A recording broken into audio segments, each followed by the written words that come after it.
Using a lot more from or it's not be it's a late to me that can be repeated. Before we got over here. Because they haven't got over here. Thank you.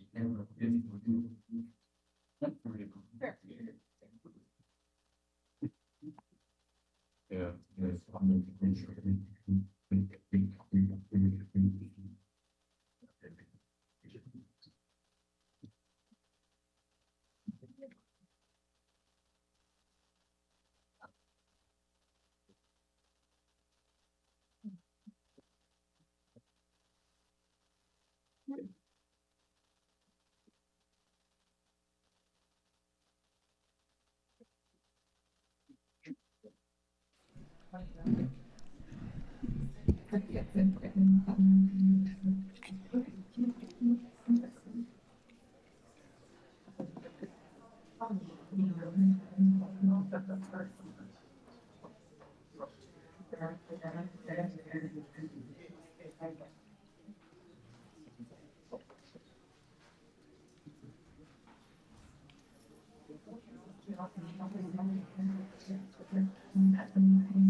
Howdy. Hey, he's on the kid side. Yeah, I am. I got promoted. How are you?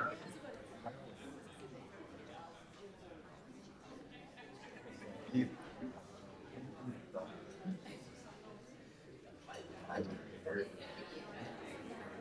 Feel like I was supposed to have a laptop.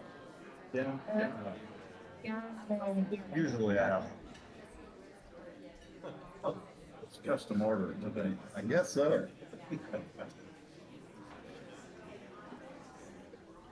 It's funny. I guess I got it. Hard copy here. Would be better. I'm still kind of. Oh, me too. Me too. Yeah, today's my training. Well, here we go. On the meeting. All right, this is the day. We were expecting you for this. Yeah.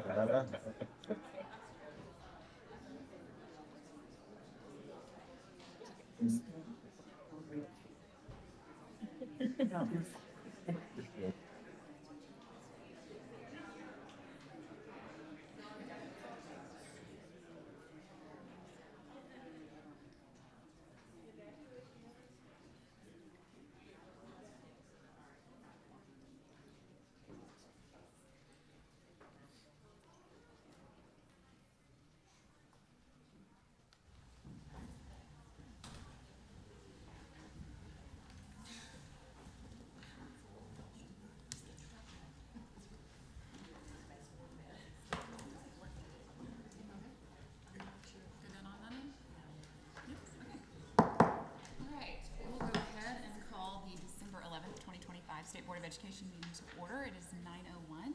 Would you please join me in a moment of silence before we get started today?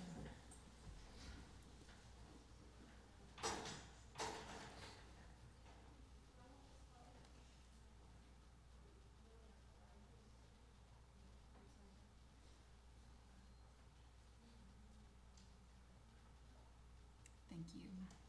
All right, please stand and join me in the Pledge of Allegiance.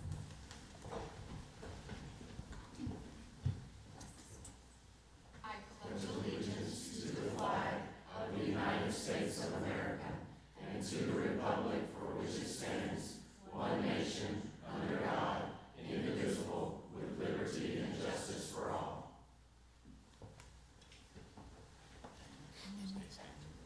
you guys wanna bring it up?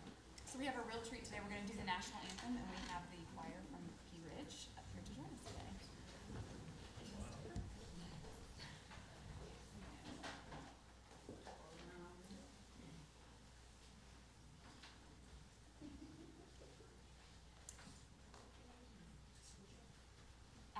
After we're done with the national anthem, you can be seated, and they're gonna treat us to a couple of Christmas carols before we get started.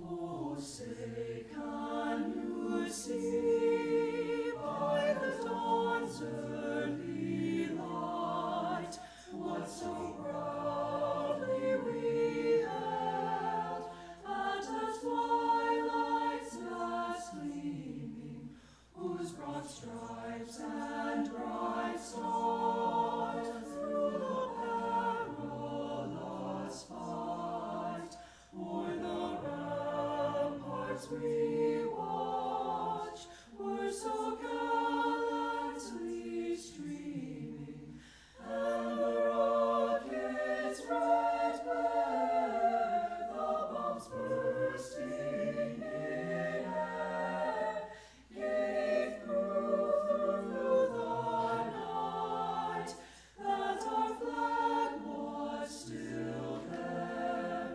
Oh, say does that star-spangled banner yet wave o'er the land of the free and the home of the brave.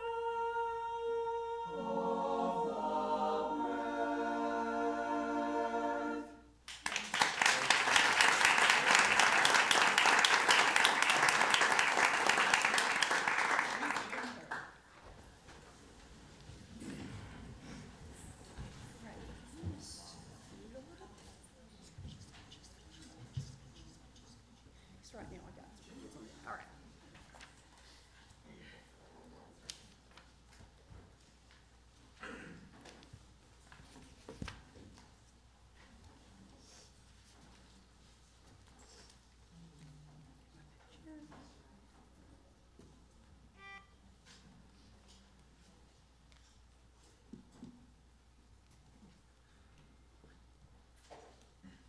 Hark, hark, the bells, sweet silver bells, all seem to say, look, there's a ring, Christmas is here, bringing the cheer, ting, dong, dong, ting, dong, ting, dong, down is the song, ting, dong, all carol. One seems to hear words of good cheer from everywhere, filling the air. Oh, how they pound, raising the sound, all in the dell, telling the tale. Gaily they ring, while people sing songs of good cheer. Christmas is here. Merry, merry, merry, merry Christmas. Merry, merry, merry, merry Christmas. On they sing, dawn without end. Their bells on to every home.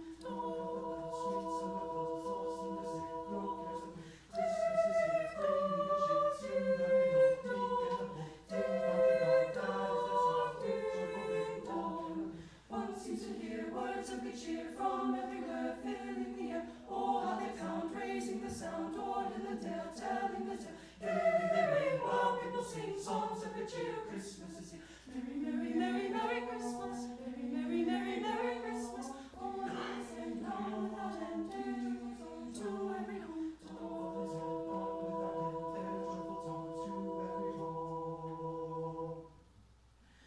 Ding dong ding dong.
So we are from, is it okay if I bring it up? Sorry. We are from Pea Ridge, Arkansas, which is it's close to Bentonville, so northwest Arkansas. This is our chamber choir. So these are all students who are 10th through 12th grade. And then we have our young lady here who is signing. So she is in 9th grade, actually, who's doing sign language for us. These students meet outside of school. So this is my top audition group. They do everything outside of school, outside of class time. Most of these students are all-state musicians, just very bright individuals. They work really hard. They're really wonderful humans. They make me have hope for our future, that these are going to be like some of our people going out into the world and doing great things. So we appreciate you guys having us here today. We had a lot of fun. Okay, so we're going to take a picture. We'll probably just stand up behind you, and then we want to come down and meet you. So. And if I can also say before we go down there, one, thank you for coming here and sharing your talent, right? We've got so much talent in this state, and anytime we can give you a little bit of a stage is something that we enjoy. And to hear that you do this above and beyond your busy days, some of you are probably working jobs and going to school full time, but you make this sacrifice to do something wonderful. It's something that we embrace. And I don't know if you go to solos on ensembles or do any of that, but I'm just going to say, don't waste your time. We're going to give you straight superiors. It was fantastic. Thank you for that. I want to remember that. Okay.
Okay, I think we're going to move on to recognition, and I'm going to introduce Stacy Smith to talk about our U.S. Presidential Scholars, and one of whom is actually here today with us, so we're really excited.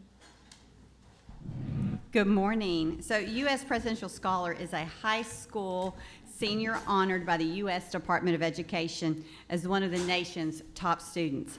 Each year, around 160 students are chosen based on outstanding academic achievement, strong character and leadership skills, involvement in school and community, sometimes talents in the art or the CTE world. It's really actually one of the highest honors that a high school student can receive. It's kind of like being named like National All-Star Team, right? It's a very, very big deal. And it's not something you just get to apply on your own. You have to be asked or invited to submit an application. And so in Arkansas, we actually have 5 students who received this honor. And today we just really wanted to recognize and name them, but we have a treat because we have one of them here in person today. I wanna make sure I'm not missing that there's not more than one. But we had Taylor Conran from Farmington, we had Xavier Herzeg from Alma, Scarlett Huggins from Elkins, and Aubrey Scher from Rogers. But in person today we have Nadea Fassler, am I saying that right? Come on up, Nadea. She is from Russellville High School, and she's here today, so I just wanted to give her a few moments just to kind of talk about her experience, what she's doing, and what her plans are. Welcome. Hi, good morning. Thank you so much for having me here. My name is Nadea Fassler. I'm from Russellville, Arkansas. I had the honor of being selected as a U.S. Presidential Scholar in Career Technical Education. So everything like I was very involved with HOSA, FBLA, Skills USA, and in Russellville, I also had the opportunity of being involved with our EMT program and our phlebotomy program, which were huge honors, and I feel like really contributed to my education. So many people call into question whether you should do college or career and technical education, and I have had the opportunity to do both, and I feel like they did not take away from each other, they supplemented each other, and it has made me a stronger student, hence why I was able to get such a prestigious award.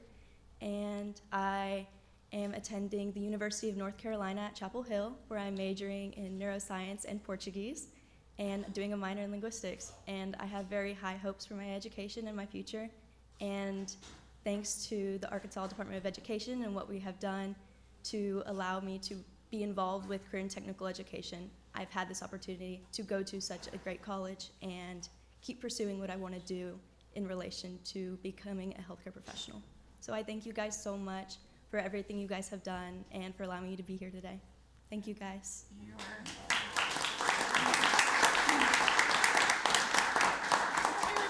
probably want to take a picture with you. Come back. Hey, we want to ask you some questions. You're the center of attention right now. Hi guys. So what do you want to do after, I mean, those are big goals, so what's the plan? Yes, very big goals. I feel like what I've wanted to do is ultimately, I know that I want to go to med school, and everyone comes in saying that, and I've had my own experience this semester that chemistry is really hard, and so is a lot of other prereq courses that they have you do. And so I'm kind of coming in with the idea that I know that I want to go to med school, and ultimately one of my dreams that I've had for a very long time is to go to residency to do pediatric neuroscience, pediatric neurosurgery specifically. But I want to see how I fall in love with the process before I ultimately go around telling everyone, like, hey, I'm going to be a pediatric neurosurgeon. So I'm... Smart girl. It's a big process, and I'm very aware of that, and I want, like, full transparency that I'm very aware of that, because going into it, there's so many steps. Like, 16 years of education and continuously pursuing it is a big commitment. It's one that, as of right now, I'm preparing myself to take, but I'm also very aware of all the steps it takes, and right now Chemistry 101 and 102 are like on the forefront of my mind, goal. And that is today's goal. And once we pass that, then we can focus on organic chemistry, and then we're just going to keep going until I eventually do apply to med school and keep pursuing what I want to do. That's awesome. Does anybody have questions, please? What's your interest in Portuguese? My great-grandparents immigrated from Portugal. My mom and I are Portuguese, and my family all speaks Portuguese, but they grew up on the Azore Islands of Portugal, and so my grandma stopped going to school after 4th grade. No one in my family can read or write Portuguese, and my Portuguese speaking wasn't very great going into college, and I found out we had a Portuguese program, and I've always wanted to be able to read to my grandma and talk to my grandma in the way that she's always talked to me. And so taking the course, I kind of jumped in. Like, I just jumped in this semester, and I took Portuguese 401 and 310, and it was a shocker. I was like, okay. Like, I went in, I talked to the professor, and I was asking, I was like, do you think this course is right for me? I don't have great grammar. I can, I can converse with you, I can understand, but when it comes to forming my own opinions and deep thoughts on things, I immediately go to English. Like, it's hard to switch into Portuguese as a first language and think in Portuguese. And she was like, I think you'll do fine. I was like, I can't read or write. She's like, that's fine. Second week, she's like, okay, we have a composition due on Friday, and we're gonna popcorn read. And I was like, oh my great, this is great. And I kind of had to go back to my dorm, sit down, and like start from scratch. And first paper, I did not do great, but then after that, I kind of learned how to sit down and start thinking in Portuguese. And since then, I have successfully completed my course in 310 and 401 with high grades. And I'm just very proud of myself. I'm very proud that I put myself out there and pursued Portuguese in the way that I did, because I've been able to read my papers to my grandma and converse with her and make memories that I wouldn't have been able to otherwise. Okay, So, thank you. yes. How old are you? I just turned 19 last month. Unbelievable. You sound like you're 40. You carry yourself quite well. In the best way. Your friends might not think so. Thank you so much. You sound wise beyond your years. Arkansas is lucky to have you, and I assume the other presidential scholars are similar caliber. What a highlight of our most outstanding students. I hope you won't get distracted by North Carolina and all that. I hope you will come home to Arkansas and practice medicine. Hopefully that's in your future. I love your goals. I hope you'll come home and practice medicine right here in Arkansas, but my goodness. Thank you so It's much. very, very impressive. I appreciate it. I think this is deserved.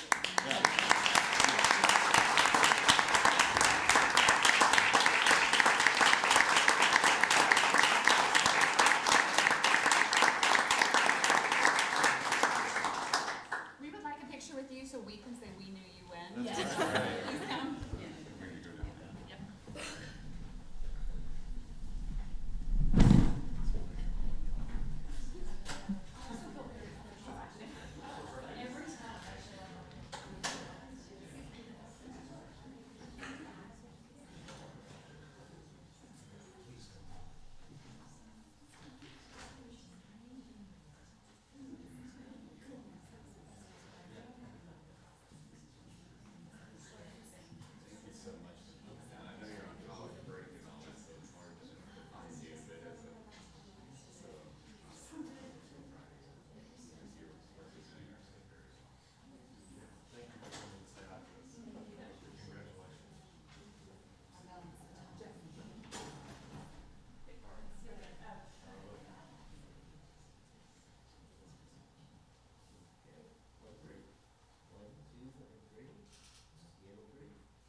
Yep. Yeah, I was there.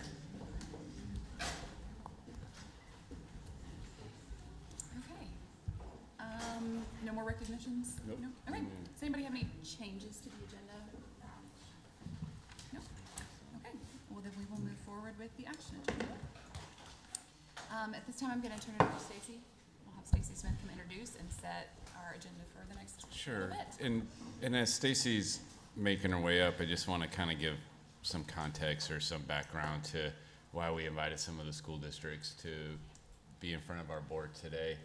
As many of you know, we've been in a pretty long journey of building out a system to support students and school districts to make sure that every student has an opportunity to be on path to be a presidential scholar, right? And as we've been redesigning the system, and you've been a part of this process throughout this journey, as we've updated standards, we've looked at professional development, implementing high quality instruction material, building out a new assessment system so that we can get real-time information on student performance and garner supports and make instructional decisions throughout the school year. We built out a new way that we grade schools, and we released, which I think is a world-class accountability model that measures in a clear and concise manner the overall performance of a school, whether or not kids are learning, whether or not they're at grade level, are they graduating to be success ready to be successful in life. And one of the tasks that we were given through the legislature was to come up with a district grade. And this is the first time that we've done this. So to me, this is a pretty historic moment, because a lot of times you might just look at a school district, and if they're a real small school district, some school districts only have one campus. So if you're going to say what's a district grade, well, it's the grade at the one school, and the community knows, the parents knows. As we're empowering parents and looking for choice, we want to give them information that helps them make the best decisions that works for their families. Well, in more medium-sized or even larger districts, sometimes we're targeting a few schools where they may be performing over well. They may have some A and B schools, but maybe there's a couple DNF schools, and it's really looking at the way we target and support school districts in particular, especially if they have a campus that's not performing at the level that we would like to see. Well, then, now that we've done district grades, what that means is that we've aggregated the data of all the students within a district and said, overall, how well is the district performing? Well, when we calculate those district grades, there's, I want to say 12 districts and networks that showed up on the list. And to me, we need to make sure we're doing our job and our diligence as a board to ensure that the district has the right plan in place and that we can provide the support for those districts to eliminate failure. And we're not talking about eliminating failure as we're going to adopt a 3 to 5 year plan. This is rapid improvement that we expect to see within this school year. And when we talk about acting with urgency, that's why we wanted to make sure we got this data out, that we're immediately working with districts, and we're able to inform this board to make sure that there's a plan in place. What I can tell you is when we looked at those networks and school districts, one of them this board is already very familiar with, and that's Blytheville. And we've already taken some severe action and put some protocols in place, so we didn't invite them to come back to the board for a district plan approval because we've already gone through that process. It's probably getting to the point of the year now where maybe in January I'm thinking it's a good idea to do an update, because it's the middle of the school year now that we've put some new systems and pieces in place to see what that progress monitoring data is saying. Some of the schools were charter networks, and if we have charter schools that aren't really supporting the students in a manner that we expect, we're going to hold them just as accountable. And those charter schools and networks are actually going next month in front of the charter authorizing panel to present their plans, because this isn't about being punitive. This is about how do we make sure we're all rowing in the same direction together. Well, we have 6 traditional districts that we're going to hear from today to do an overview of their district improvement plan and talk about the stuff that they've already done to make sure that we're supporting students and teachers and leaders, and what we can help support them moving forward. I will tell you, as I've met with all of these districts, and I've had an opportunity to meet with every superintendent, visit their districts, I can tell you that it's encouraging having these conversations, because every one of these superintendents have a plan. They're owning the data, and they don't want to see failure in their communities as well. And so I've told them, this is your chance actually to come in and spotlight how you've been proactive and how you're going to lead the state in improving learning, and how we can be a partner with you. And what we've done is ask the districts to give some assurances that we can hold them accountable to, and they want to be held accountable, that we're going to review to make sure we agree with their strategy and plan. But it's really a 3-pronged approach. One, we know that leadership matters, So we want to hear from the superintendent. What are they doing to support their principals and their teachers and leaders in the decisions that they're making? 2, governance matters. We want to hear, we've asked the superintendents to bring their board chair. Some have brought almost their entire board, because what are the elected officials doing to make sure that the operations are working in a manner that's efficient in producing the outcomes? And 3, we know that direct support matters. And we've asked the co-op director to come and be part of this meeting to talk about their role in making sure that we're giving teachers and leaders the resources of support that they need, and how are they going to be a direct support organization as an educational cooperative to eliminate failure. So as we hear from these districts, I think it's important to know why this is a big deal, right? Because when we say that a school district is an F, that's a black eye on that community, and we need to fix that. And we need to make sure we're doing our part in supporting and ensuring that the right work is happening. And that's why we're gonna bring those folks in here and have some updates today. So Stacy's gonna introduce each of the districts, give a little bit of a historical overview or kind of perspective of the state of the district, and then we've asked the superintendents to provide an update on their plan. I don't know if there's any, you might want to see if the board has any questions. All I was gonna say is just the general flow is each district is gonna have 15 minutes to do their presentation. I think Sheila, Ms. Whitlow is gonna be our timekeeper, and she'll keep us moving, and we'll open it up for questions after the presentation. So, Well, before we get started, I know we've set a baseline here, but how are we actually measuring progress? Are we putting a time frame on this, or if they're making incremental progress over time, is that really what we're measuring? Yeah, so, I go back to, we have to eliminate failure. We have an F district in front of us. We're not gonna let them to continue to be an F. So we're gonna put together a plan that we're gonna review. We're gonna monitor that plan to make sure we're doing what we're supposed to be doing. And if achievement's not improving and we're doing what we're supposed to be doing, maybe we need to adjust the plan. Or if achievement's not improving and they're not doing what they're supposed to be doing, we need to call them back and hold adults accountable. And if we have a system that's continuing to fail, that system may need to look different in a year or 2. And that's what happened to Blytheville. If you remember, we went to Blytheville, had a meeting in their community, shared their data with the school board, and said, we're gonna collectively come up with a plan to implement. They agreed, we agreed, our board agreed on that plan. We kept asking them to come up and give updates on the plan. The dysfunctional adults running that system could not implement that plan. So eventually we came to this board and said, we got to get these adults out of the way and get some new adults in there. And we did that. And today is setting that baseline to say, we got to get this right. And I'm not talking about in 3 to 5 years from now. We need to see improvements throughout this school year in January, and these Fs need to go away when we issue grades next summer.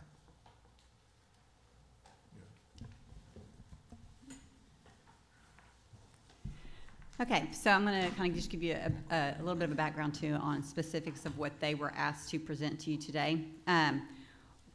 Each district, again, was been told that they can give a 15-minute presentation. They've been asked not to just belabor data that you already have, but to really focus on the specifics of the actions in which they are working on in their districts for improvement. Like, what are they actually doing? All right. You also had on the agenda today an assurance statement. All right. The department actually wrote the assurance statements, which is very action oriented. That they're monitoring, that they're collaborating, that they're evaluating, that they're doing certain actions based on what their district strategic plan was. All right. Do we have a copy of that? Yes, it was on the agenda, but I will get you a copy if you don't have it. I see it. I'm sorry. Okay, that's okay. And so this is today what you're actually accepting. You're accepting the district's assurance that they are doing what they're saying to you today that they're going to do. All right? District letter grades, the Fs that they have, is based on our accountability system, which is based on their achievement scores on the Atlas State exam. It's based on their growth scores from that exam, as well as their lowest quartile growth scores, which really focuses on systems of support and remediation, and it also focuses on graduation rate and students graduating success ready, graduating with those higher distinctions, okay? So today, the conversation should be very academic, student outcome focused, and what they're doing to move that needle, all right?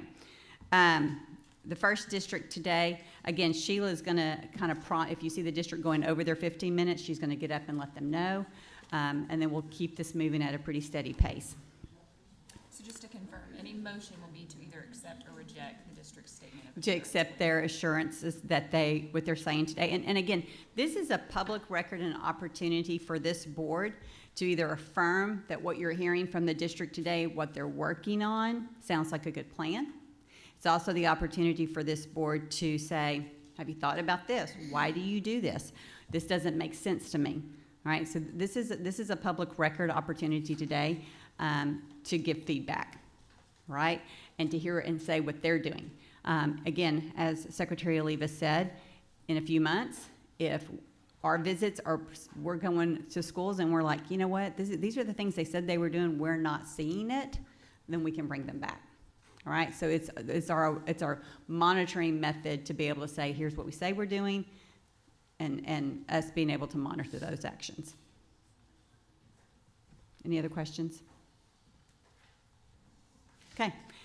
First district today is Watson Chapel School District. Superintendent of Watson Chapel is Dr. Keith McGee. He is in his second year at the school district.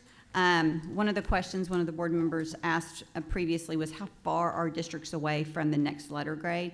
So they're actually 2.89 points away from a district letter grade of a D, okay? They are in the Arkansas River Cooperative. The school district is made up of 4 schools.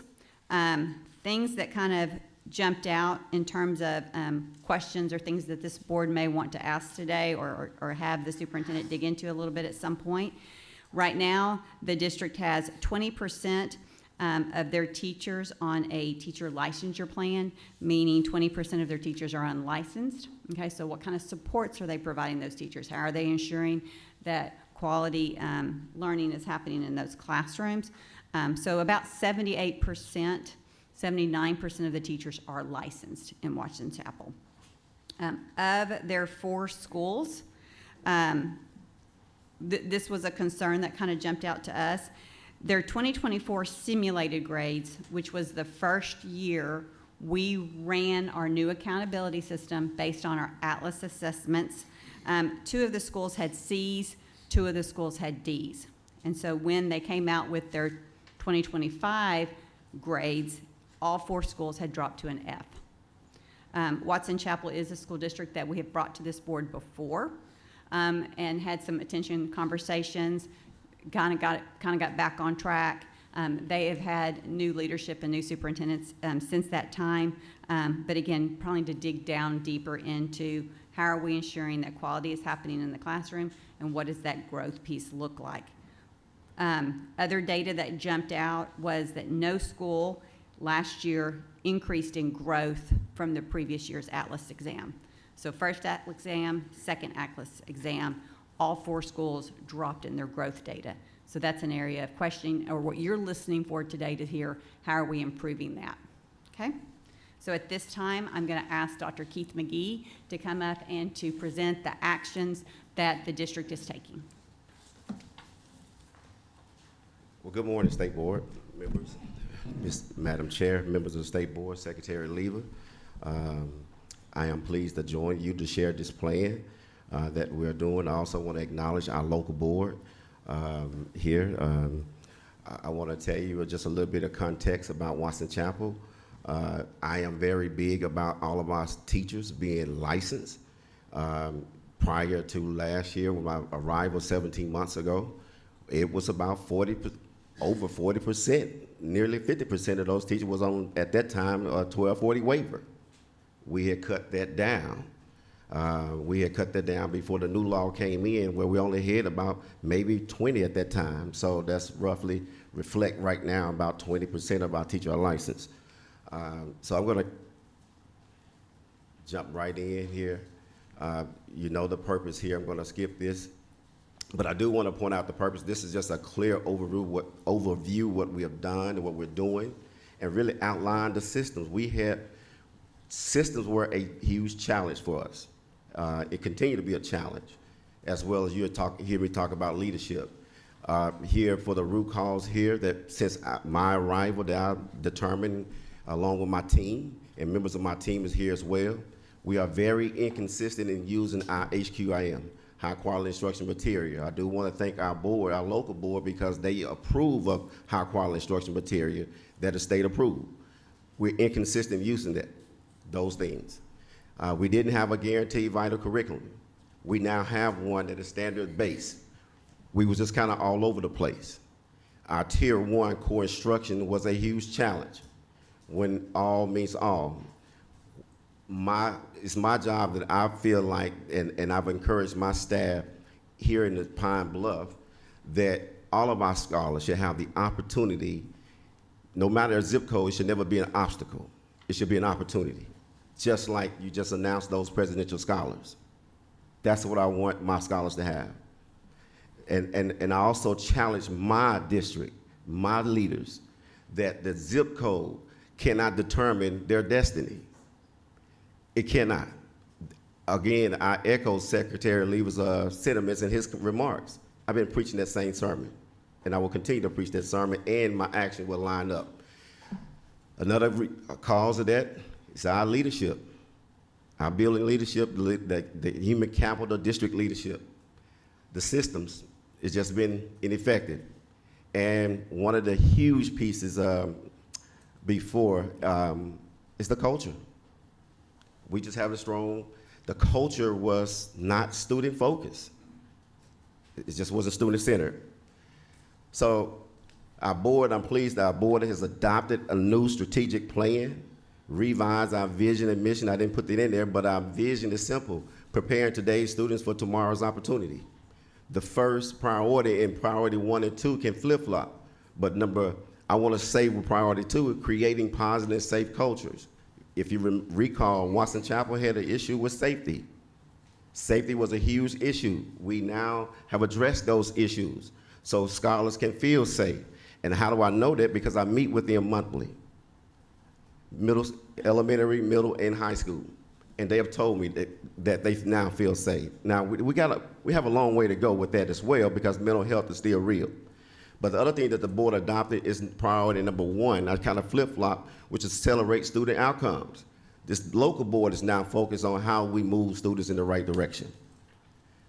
Priority 3, making sure that we're operating efficiently our finance, making sure that we are putting our funding back to our priorities. And then lastly, making sure that we continue to build meaningful partnerships, not only with our parents, but our community. So the biggest piece, the governance here, is again, just that new strategic plan. You know that we're currently building a $40 million high school that is set to open in the fall, and it's gonna be beautiful. But also, our board is continue to make sure that our funds, as I stated earlier, reflects our priorities. So a huge challenge, because I said HQIM was a challenge for us. We're focused on that, making sure that all of our scholars are at grade level or above. And how do we do that? Making sure that we are using a high quality instruction material with integrity. And I say integrity because it needs to be, and I know that Secretary Lever and Stacey has to visit the school. It doesn't, I want to set and create a culture. It doesn't matter who shows up and when, that we're going to be teaching regardless at that grade level. I pop in, and you'll see that here daily in a minute. The actions that we've taken is fully work and support each of our campuses, building principal, assistant principals, instructional facilitator, how to use the HQIM. And let me back up a little bit and add to this context. We did not have a district team that supported instruction. We now have that, and you will see that. We have hired Executive Director of Curriculum Instruction. We now have a team of about 5 or 6 that goes out. It is my job, and I say this, and I don't mean any disrespect at all. My job is to set up a system where the district support the instruction and not depend on the co-op or the department that this is occurring. We now have that system set up. So the biggest piece right there is to continue with the coaching lab and the expected results. We want the rigor in the student engagement and just consistency, instructional practicing. Goal number 2, in terms of academic, we gotta have what we call the multi-tier system of support. We have trained and we implemented that, and that is forthcoming. We've started that process. Again, building leadership, sometimes it's a challenge for them on what they need to look like. We've modeled for them. We've even taken them to school settings to show them what they look like, because again, that is just a culture there that we want to make sure that the support of those kids. We got to learn how to use data-driven instruction. What does our data say? And use real-time data from our common formative assessment to our student work, to the observations, to the drop-ins. We got to continue to build that. Some of the things that we do with that is our professional learning communities. They meet weekly. We built in a new schedule so they got time to work weekly inside those professional learning communities to look at the data. What does this data say? And drive that instruction. The interventions, and you see that there. And the system strategy that we need to do from the district level and the building operations here is create those things, make sure it's efficient, that we can streamline all of our processes so our schools, our building leaders, assistant principal, instruction facilitators, they don't have to have what the state uses, some type of red tape. We want to remove the red tape from the district. So we are realigning that piece. So we've aligned that so far. And those things there, we're going to keep us moving. We continue to train professional development for our leadership. We have bi-weekly trainings for our principals, instructional facilitators, and then we come back and we retrain the assistant principals what they're trained. We bring in some of my colleagues from across the state to share as well. So we also meet with our principals, because you'll see in a minute that we have done from the district level to this day, where really the end of November, 142 walkthroughs. So those walkthroughs that we found out earlier in September, that there was a challenge for our building leaders, our principals. So we now created a system where they check in bi-weekly, individually, and we score them on the rules, the leads rubric, which is the principal's rubric, to evaluate them. And the professional learning for teachers, we also, let me go back to another challenge that I didn't mention. Previously, we didn't build in the professional development for our teachers. Now we have those professional development days spread it out. And we purposely spread it out so that when principals able to collect that data, CFA data, and we collect that data, we can determine what professional development is needed during the school year so they can make adjustments so that we can see improvement in student outcomes. How we monitor this? We look at the data quarterly, and I would say that my team look at the data weekly. Again, the walkthroughs, you see that number here in the check-ins. And we go, when we're doing our walkthroughs, we documented the HQIM, and it's connected to the standards. So the principals are required to conduct 8 to 10 observations weekly. They're also required to attend the weekly leadership team meetings. And they also must review those data weekly. So when we do our check-ins with them, we have already looked at the data as well. So we are having this conversation with them. And then lastly, they got to continue to track quarterly on the school improvement plans. And you can see the timeline for implementation. Still, I'm very big on culture and continue to connect with our community. We got to continue. I think that it's 3 phases that I looked at once on my arrival 17 months ago. It's 3 phases. Number 1, the safety. Number 2 was the academics. And number 3, there was a disconnect with our community in terms of partnership. So we now have addressed the safety piece, and we're definitely connecting with our community partners.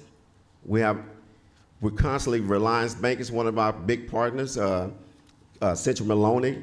So we're connecting back. So now we have to continue to improve this academic piece. That's what you see here. And obviously, the city of Pine Bluff, just that area, the recruitment, retention, and retaining of our teachers, and really putting high-quality teachers in front of our scholars, but also putting high-quality leaders inside of those buildings. The board at this past Monday's board meeting, I brought to them to a one-time bonus for our teachers so that we can show them to how much we value them, and the board approved that unanimous. So we gotta try to keep them there. Just sitting here, just while I'm sitting here at the state board, we just had a resignation. Just while I was just sitting here. So now that's a teacher that we gotta turn around and find in the middle of the school year. So we're being creative, and we're gonna continue to be creative, and we're not gonna run from it. I'm an old coach. I played basketball, 2 torn Achilles tendons, and a shoulder tore my shoulder. So what I'm talking about is I'm very competitive. Why can't my scholars receive a U.S. Presidential Scholar? Why can't my scholars be a national merit? That's what I'm sharing with my principals, my team. And I'm gonna do everything from this seat to ensure they have that opportunity. As I get ready to close and go through what we need, I will say this again. Our zip codes cannot be an obstacle for our scholars. It will become an opportunity. And what we need from that, from our co-op, is continue to the additional content support, teacher training, the job embedded on the high yield instructional strategies, but grade level rigor, but the student engagement. And the guidance there you can see. I'm assuring you that we are committed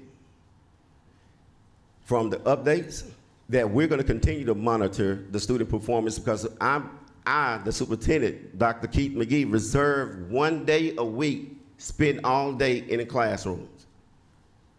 And I strategically do that so that I can be able, then I also do random pop-ins because that's the right thing to do for our scholars.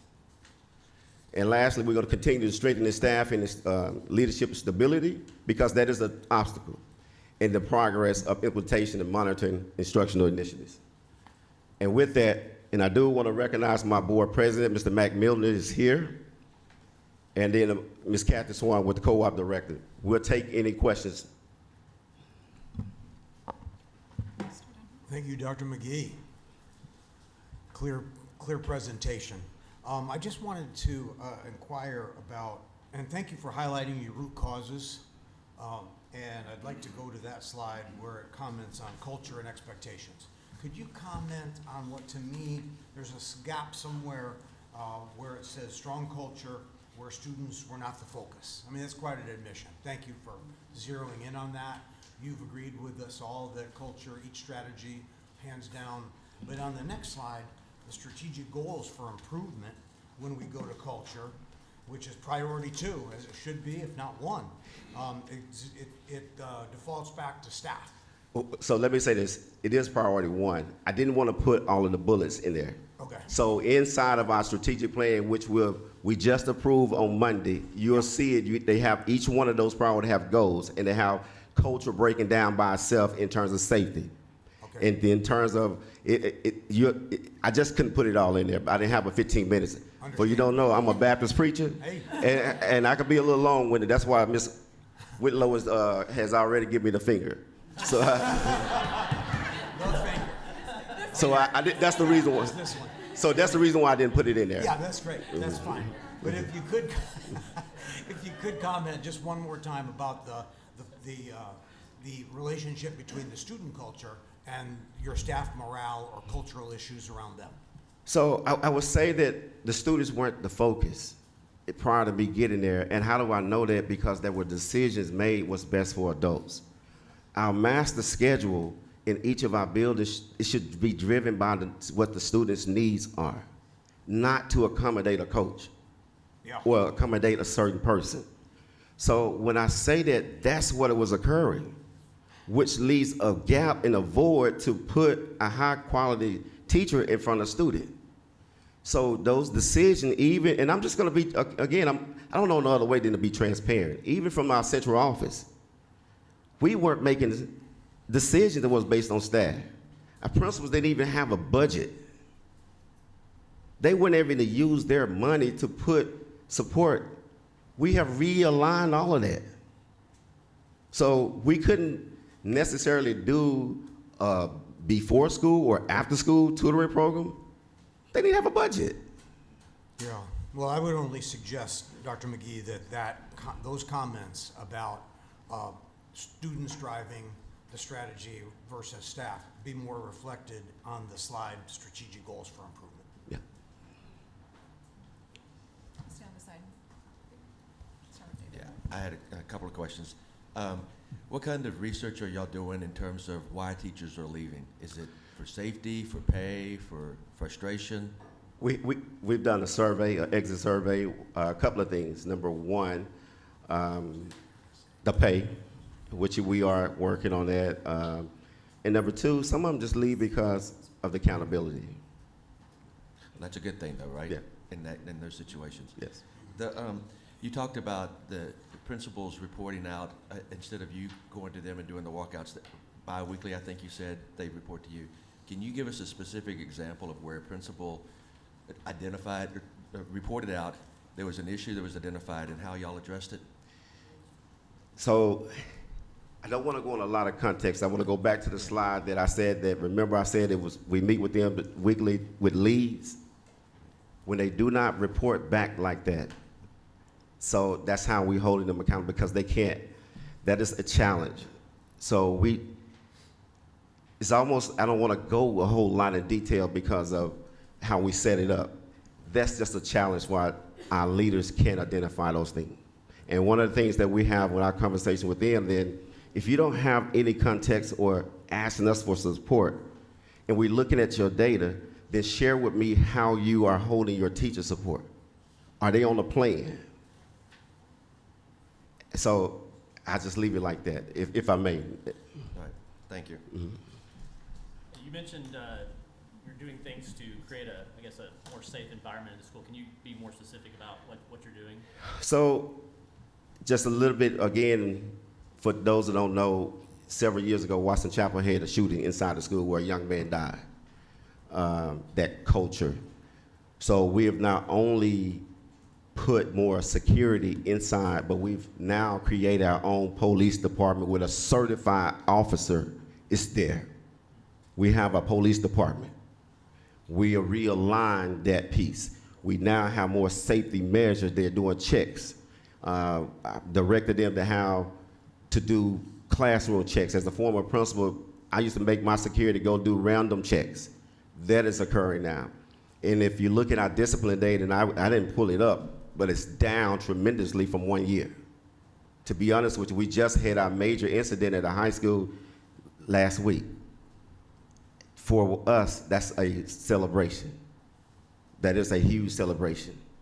And I know this because my scholars tell me, said, Dr. McGee, no, I feel safe in the school. Now, the mental health piece is what we're working on, because they have talked to me about they need someone there to talk to.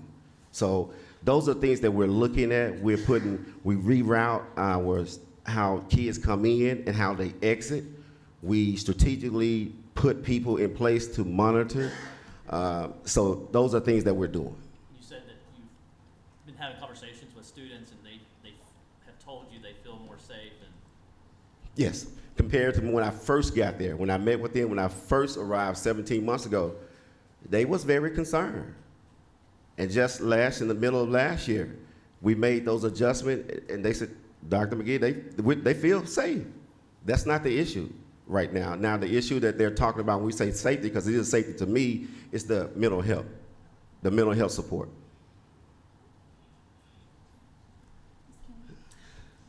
Well, I remember not too long ago, this wasn't when you were here, but I do remember us coming to our attention that day 1, day 8, day 10, students still didn't have schedules.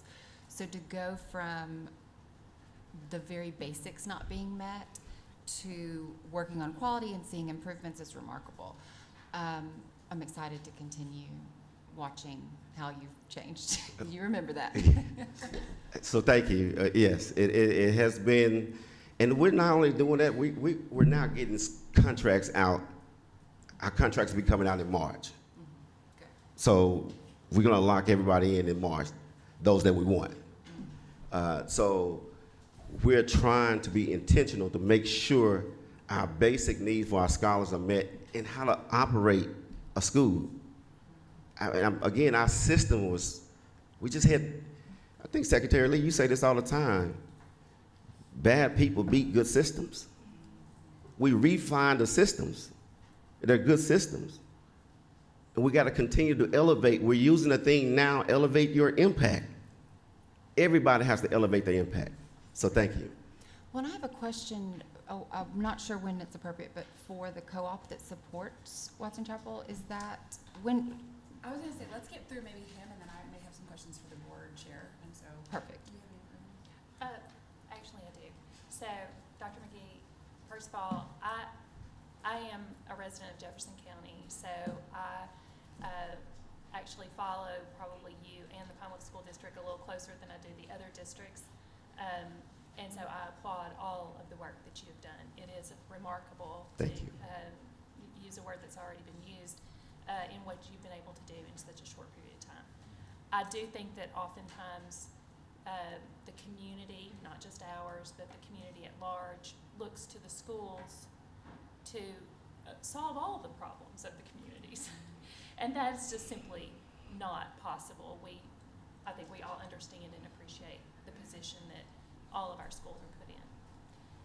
That said, I think that there is a lot of, you mentioned family engagement, community engagement.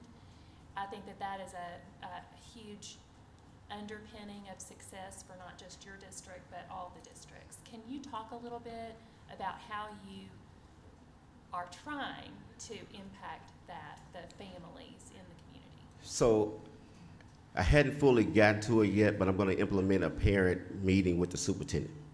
I don't know if I'm going to call it something with lunch or, because I want to accommodate the parents. It's a challenge for us to get parents to come out. So I'll just be honest with you, it's a challenge. So we're creative.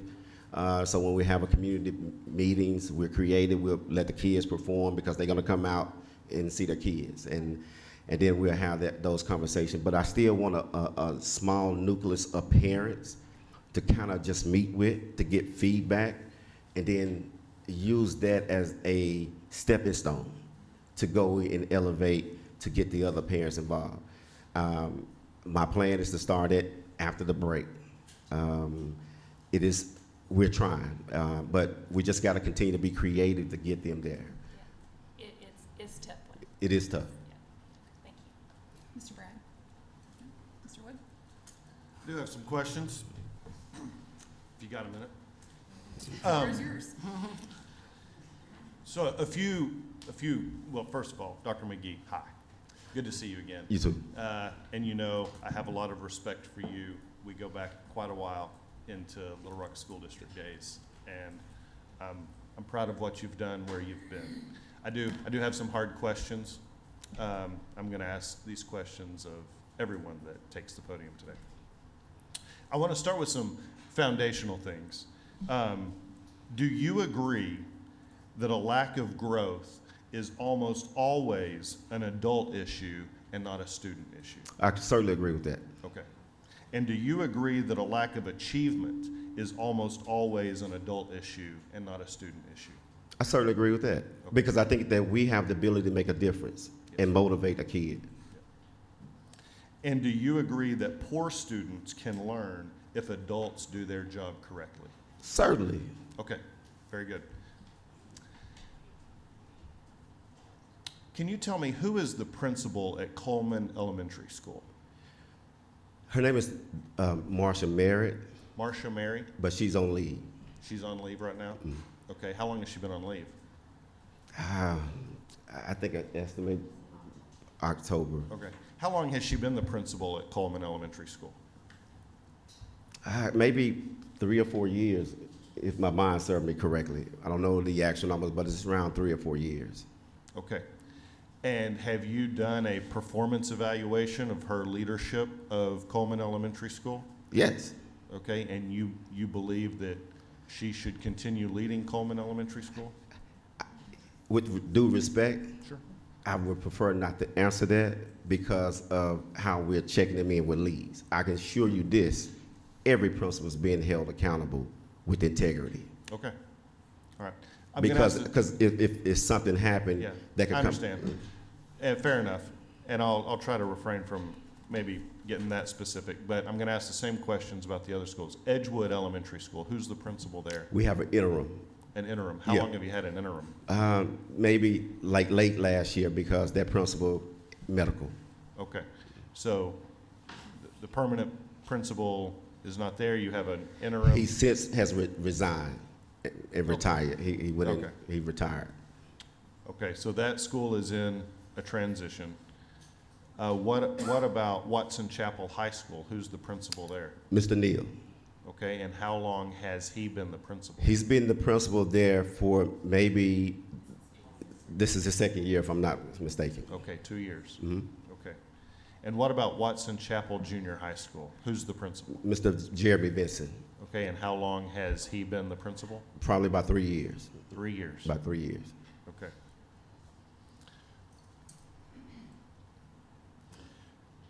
Do principals in your school district at struggling schools have mentor relationships with principals, whether in your district or outside of your district, at schools where student achievement and/or growth is more prevalent? I've assigned him one. What does that mean? I've assigned him a mentor and making sure that they can pair up. Like junior high principal, he has a mentor principal out of Northwest Arkansas. Okay. And so they each have one of a mentor that they can talk to that, to be honest with you, that we contract with them. Okay. That we contract with them. Okay, and how long has that practice been in place? Since I've been there and identified the need. Okay. That's good. What about teachers? Do they have mentor relationships with teachers that have higher levels of high achievement and high growth? We encourage the principals to go ahead and sign a mentor. As a district, we work on provide the qualification of a mentor so that the principals know, because that's their job to go and supervise their own teachers. But we try to give them, here's the ones that can be mentor teachers. Okay. And so those are questions that we ask them because when we look at the individual data of teachers, so that's our way of holding them accountable. Yeah, good. I would encourage you that your mentor pool should be limited to your own school district, to identifying high quality teachers, or I don't like using that term. I don't know what the correct verbiage is that we use. But anyway, teachers that have a higher level of high achieving and high growth students. That pool should not be limited to your school district. I would hope that you would seek out teachers in other school districts to help bring your teachers along. Because if I know anything about the teaching fraternity, it is that they love each other and they want to help each other, because at the root of everything is student achievement and growth. And I will say this for the record, we're not limited. Okay. We're always open. That's the reason why you hear me say that my principals' mentors are not in the district. We partner with somebody that's successful. So recently, your school district approved a bonus for your teachers. Was that based on merit, or was that an across-the-board bonus? No, let me tell you why, the why behind that. Our teachers and our classified staff have not received anything. The culture and the staff morale was really low. So in order for us to start to help to try to recruit and retain some of our personnel, we want to show them in good faith that we're working on number one, a revised salary schedule, and we're going to be able to hopefully be able to be somewhere in the middle to compete with the salary.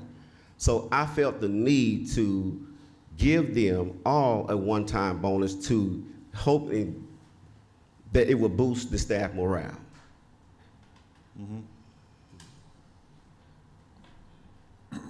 Well, respectfully, I think that adults who are contracted to do a job should show up and do their job without a bonus. But talk to me about your opinion of merit-based bonuses. Because in the real world, when I have a hard time motivating my 3 children to rake the leaves in the backyard, when I put a $100 bill on the table, it changes pretty quickly whether or not the leaves in my backyard get raked. And I wonder if you have 3 F schools and a D school and everyone in the district gets a bonus, I'm concerned that where is the external motivation, the external opportunity for, personal income achievement? If everyone gets it, it doesn't matter what's going on in the classroom. But why wouldn't you support, or do you support the opportunity for bonuses to be merit-based so that? So first, I'm not opposed. I'm not opposed for that. But I will say this before we can get into determined merit pay. Again, I want to go back to when I said our systems, we were kind of all over the place, including fiscal, financial. So before I could do that, I think I want to be a good steward of public dollars. I first need to analyze that. And so I've made some changes with the support of the board, moving away from a private auditor to a legislative audit so that we can get a better sense of where we are. Yeah, fair enough. I think sometimes a community might have a hard time hearing that not everyone understands school financing, but you're building a brand new, pretty school. And it does look nice. I've seen it. It looks like it's going to be a nice place for your kids to go to school. But when you're investing, what was $40 million, is that what you said? Yes. In that, but then you talk about you're having a hard time retaining teachers and whatever. Where do you rank? Where does Watson Chapel rank in teacher pay in the state of Arkansas? I hadn't looked at the rank, but I would tell you that we meet the minimum, and we do actually exceed some of the minimum because we kind of do a step.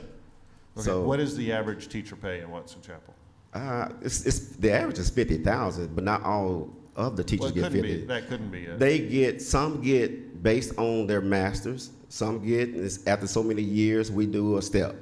So I would think the average is somewhere around, without me looking at it, somewhere around 50, 51, because we don't have enough teachers. That sounds like the minimum to me. Well, and that it may be the minimum, but we do not have enough teachers that are the masters. We're encouraging the masters to, we're working with Kevin Bowman with Impact to try to get some of our teachers to go into the University of Arkansas system so they can get their masters. So we're doing as many things we can to create and encourage teachers to go a little step further. But we're not opposed to merit pay. I think for me, I need to know where we are financially and I just think that I would rather take a step back to get it right so that I can go through and I know, but you just handed out a bonus to everybody. If you handed out a bonus to less than everybody, it would be cheaper than the bonus that you just did. But I don't want to get too bogged down in that. I'm also concerned about implementation of high quality instructional material. You go around the classrooms and you identify teachers that are not implementing the instructional material that y'all have chosen. They're not implementing it with fidelity, is that right? Correct. What is the consequence for that? So I addressed that with the principals. Mm-hmm. And again, I want to go back to that slide where I said the leads, and then we allow that principal to bring the evidence on how he or she's addressing it with that specific teacher. Okay. Is is it possible to terminate an individual who isn't using the materials that you've chosen? Certainly. And do you have the ability in your district to terminate quickly for insubordination like that? Certainly. I think yes, certainly, to answer your question, but I will say this. We need to be strategic because we're also struggling to find teachers.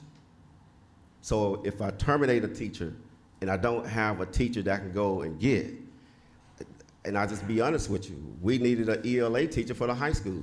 We just filled it, maybe about 2 months ago. So we're working not only with our University of Arkansas system, UAPB, to get some of those programs, the residential. Dr. Graham and I met, and we're gonna look at that and implement that with the College of Ed. So it's a challenge for us if we get rid of a teacher right then until we get a plan to how we can recruit and retain some of them. Let's talk about literacy a little bit. Tell me about your screenings for dyslexia in your K through 2. So it's going well. I will brag on that. Okay, brag for a second. This time last year, the screening identified maybe 85 students in our second grade if, at that time, if they had to be promoted, wouldn't have been promoted. When the data came back from that Summerton and the beginning of the year screening data, it was only 30. And out of 30, 19 of those were students with IEP. And so it's only about 11 that we really need to focus on to continue to make sure we have the intervention plans. And so the K2, one of our focus in Watson Chapel is that K2 is not to let them get behind in the first place. Several of our master teachers designations are in that K2. So that is, in my opinion right now, one of our strongest areas. Are you now screening every kindergartner? Yes. Okay, and what is your identification rate of markers with dyslexia? I didn't have it on me. I wish if I had known I would have brought it, but I can't speak to it right now because I don't have it from it. But we are addressing that with our dyslexia, and Ms. Holland is also over SPED and dyslexia. Okay, and are you having conversations with all of the parents of students who are identified with markers of dyslexia about the rights that they have? Correct. All of them? Yes. Okay. And you're doing that in kindergarten? First grade? And second. Second grade? Okay.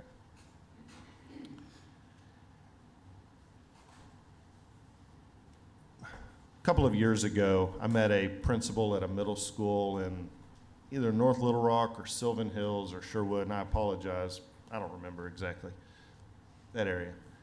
And I was impressed by the fact that this principal had previously had a D school and she had transformed it to a B school. She had an individual plan for every single student in her building. Every teacher had a plan for every kid in their classroom. Do your children in your schools have an individual plan for every single one of them? Yes. Yes. Okay. And I will say, now whether the plan needs some improvement, yes.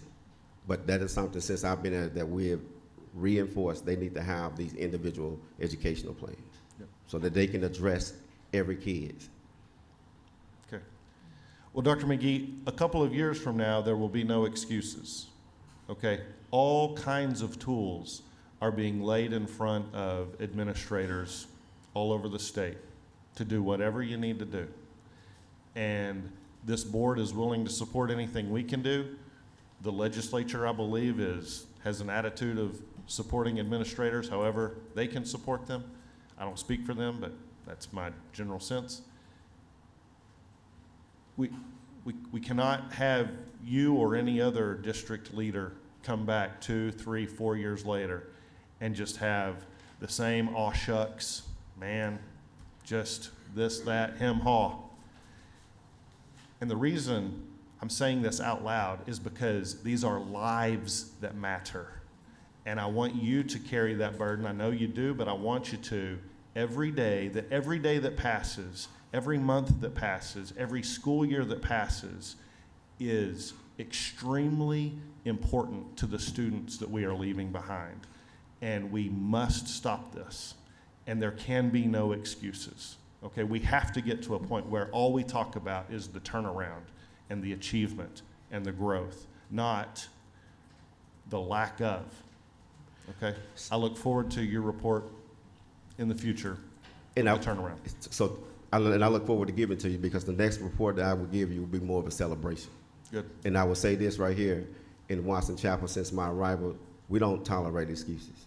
We're not making up an excuse. I'm not making up an excuse. I'm only giving you the facts of what I see. But we also address those excuses. We don't take them. We address the issue heads on. Well, we'll see. Okay, I believe you. I'm just saying I hear that a lot. Okay, we don't accept excuses. Everybody says it. But they accept a lot of excuses. I hope you don't, okay? Can I speak with your board president, Mr. Milner?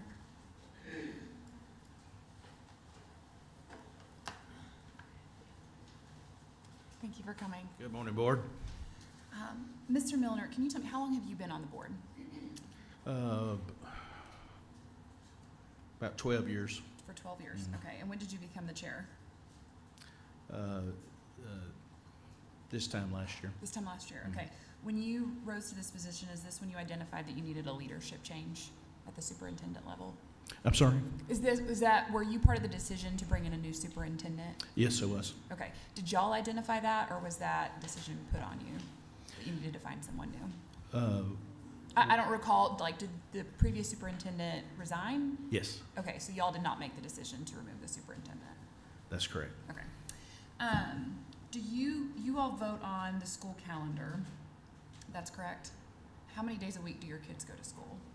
5. 5 days a week, okay. You guys set the budget. Do you think that the objectives that your superintendent has put forth are reasonable? Yes, You think they can be accomplished within the next year? yes. Okay.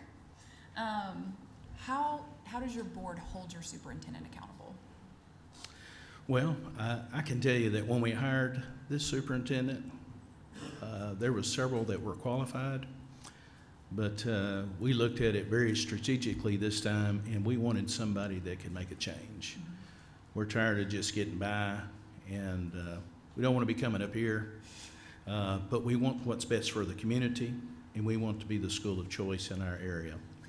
And so we looked for a superintendent that was not only qualified, but that could, my words to him was, we wanted somebody that could grab the bull by the horns and make a change from the culture up. So, but my question is, like, how are y'all holding him accountable? Well, we Quarterly? evaluate. Okay, Yes, we evaluations. evaluate. Okay. Matter And of fact, then- he's up for evaluation right now. Excellent. What's your general board makeup in terms of, like, is it just local business people? Does anybody have an education background? Could you just give me a brief overview of who's on your board?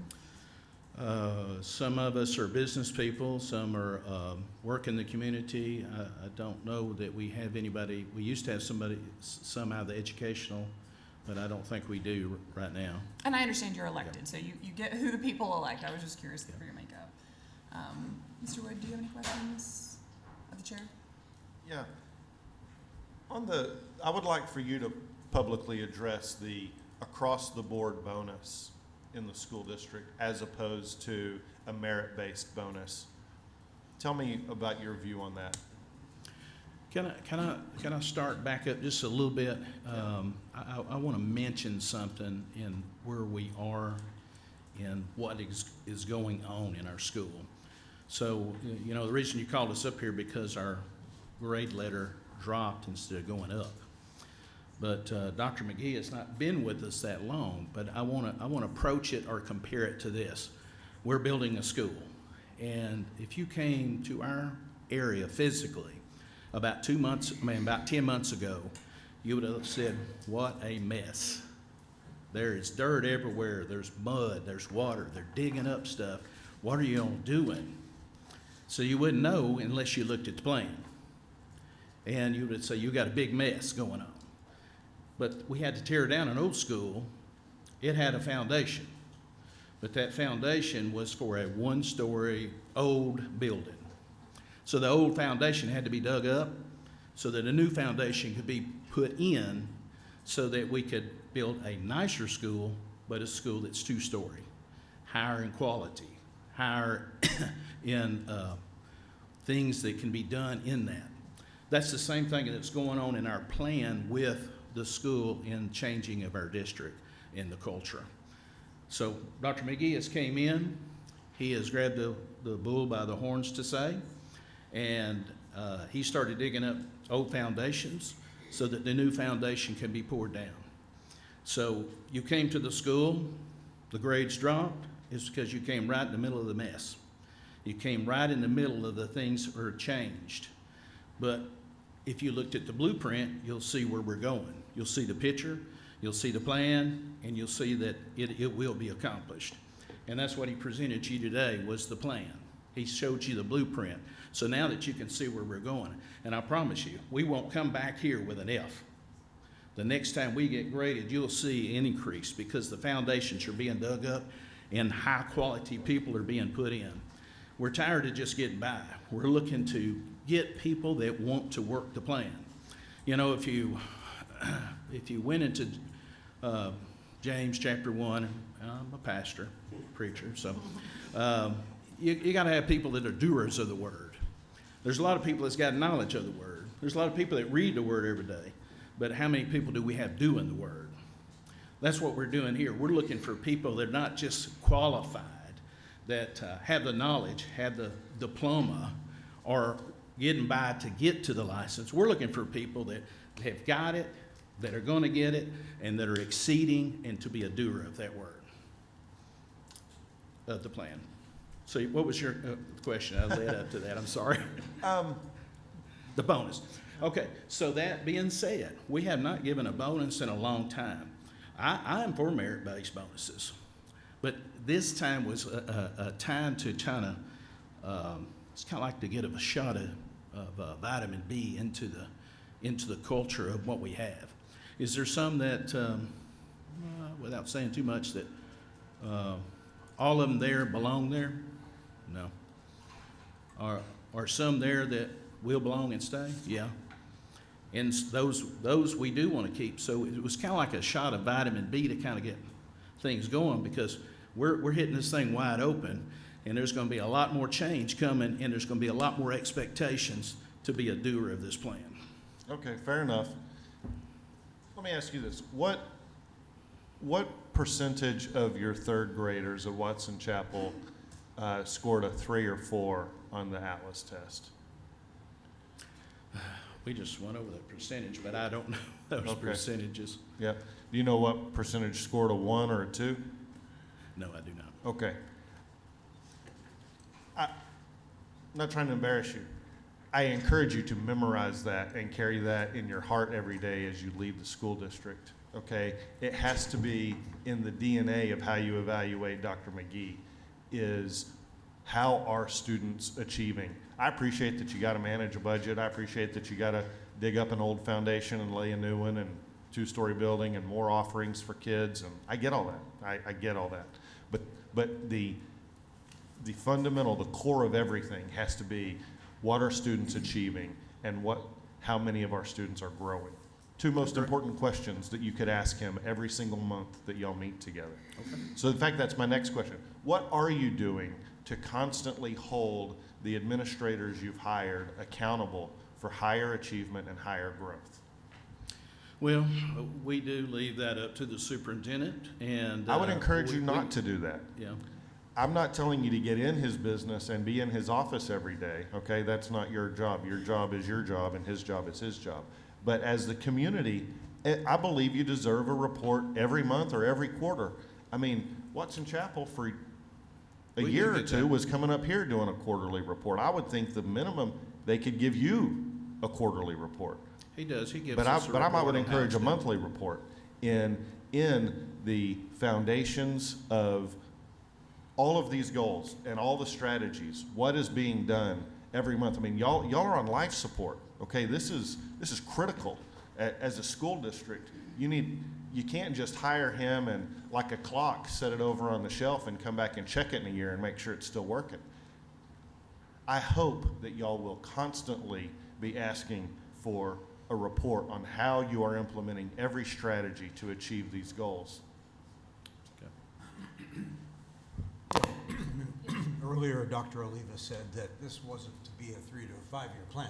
To that point, there's immediacy. And so I think the clock is ticking. We heard you promise great things. And so let's see what happens. So this is just more of a comment, I think.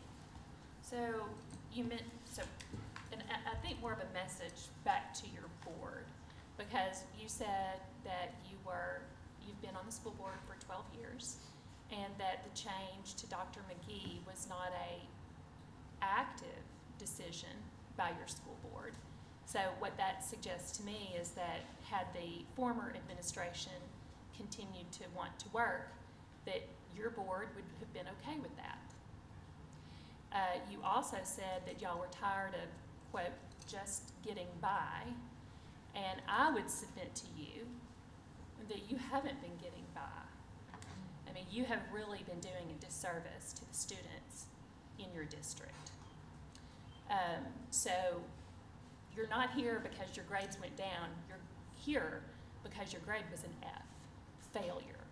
And frankly, the entire grading scale of the A through F for the schools and the districts across the state are low. I mean, generally, our bar is low. But it is a comparative grading scale, and I think that, it is what it is. But there is, I want you to remember that that grading scale for A through F has a accelerator in it, so that the bar will continue to be raised. It's not just an effort to get to a D or a C, because one day that D will be an F again as we raise the tide in the state of Arkansas. So you haven't been just getting by, and I would encourage you and your entire board to really take an active role, as Mr. Wood has suggested, in that making sure you are actively engaged and not accepting mediocrity. In the essence of time, go ahead, and then I'll call up the cooperative. No, that's good. Good, sir. Yeah, I've got a couple of comments. I went first, and so some of these are directed to you, Dr. McGee. First off, I have a little bit different view on the bonus structure. It absolutely needs to be merit-based, but what I'm hearing and what I took from your comments is you were trying to stabilize the environment. Right. I'm okay with that, as long as it was a one-time event and then you move into a merit-based. Because good people will leave if they see bad people getting treated the same way they're getting treated. And so you will lose good teachers if you're rewarding poor teachers in the same fashion that you do the stronger teachers, okay?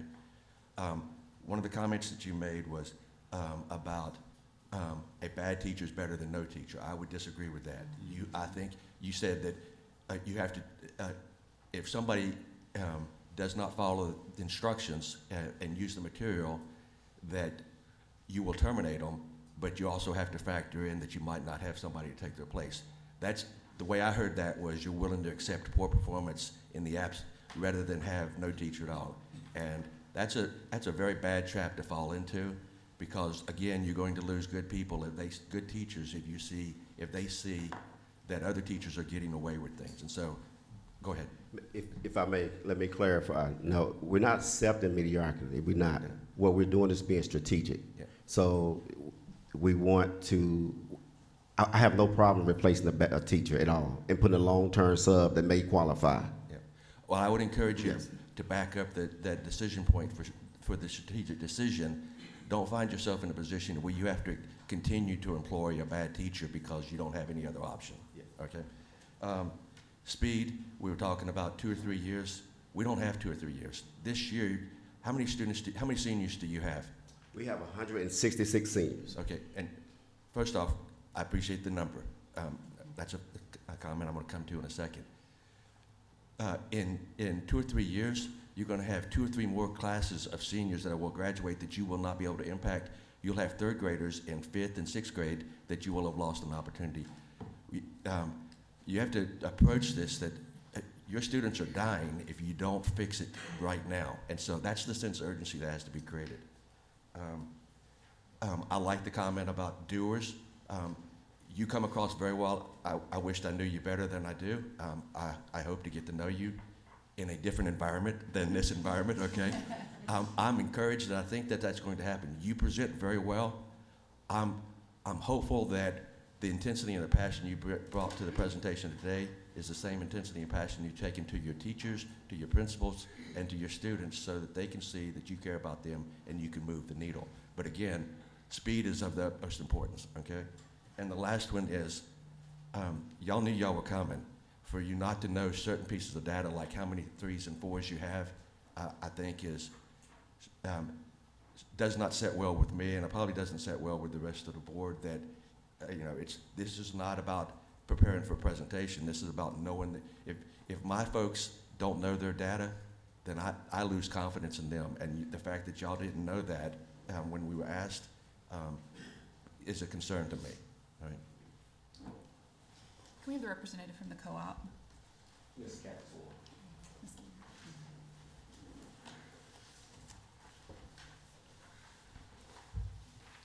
Good morning. Good morning. How are you?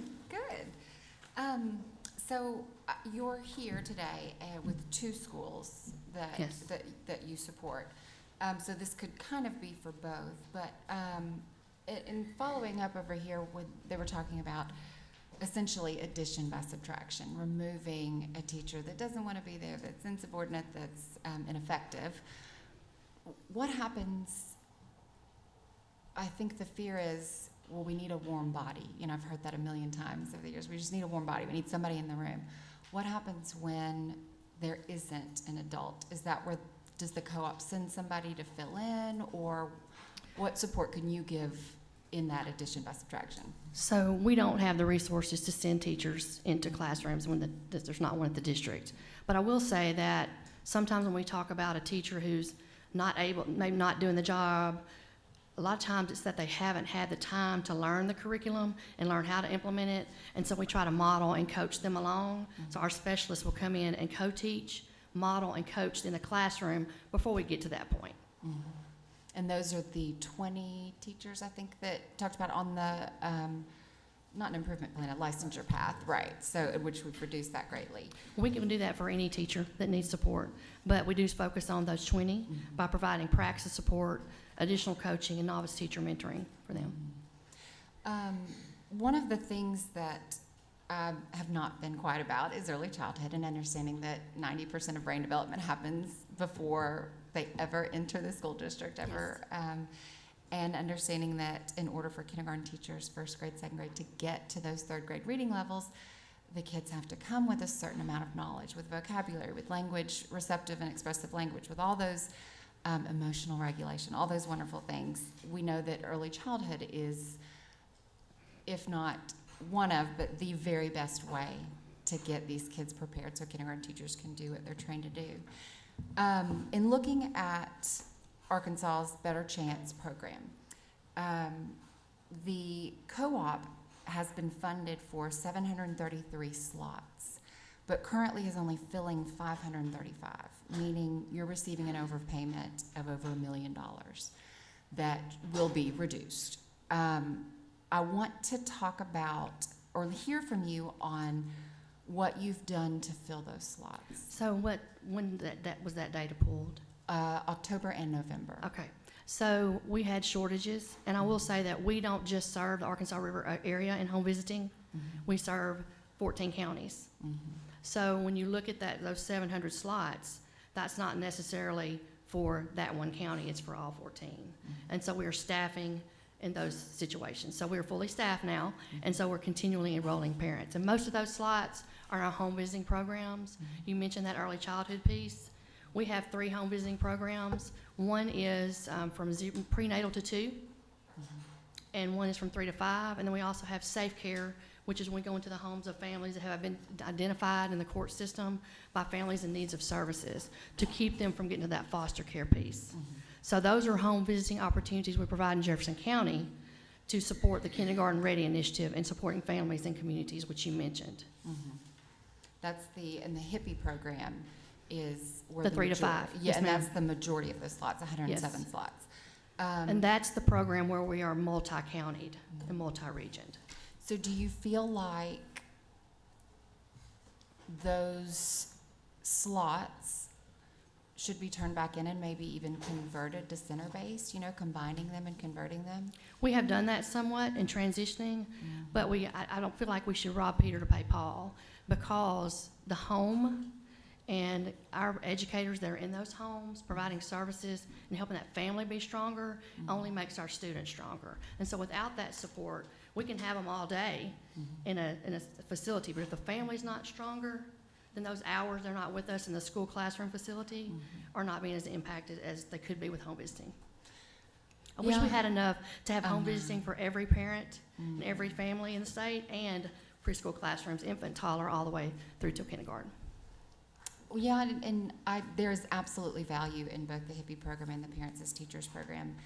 My concern right now is you're not robbing Peter to pay Paul. You're robbing from the state at this point, it feels like. If you're being paid for 107, excuse me, I guess it's more like, what is it, 198 vacant slots. That is, given the lengthy wait list for the federal program, I think we could go in and support more of them. If they qualify for the federal program, they absolutely qualify for ABC. So going into that wait list, finding kids living in those 14 counties and saying, hey, you're on the wait list for this, but we can offer you this right now. And taking a more active role in filling those slots. And if that cannot be done, if all of your methods have been exhausted, turning them back in, because there are 75 counties in Arkansas, and we know there are over probably close to 2,000 kids in need of a space. And that is our process. So those will be turned back, I imagine, in December, is that right? Or right now? So.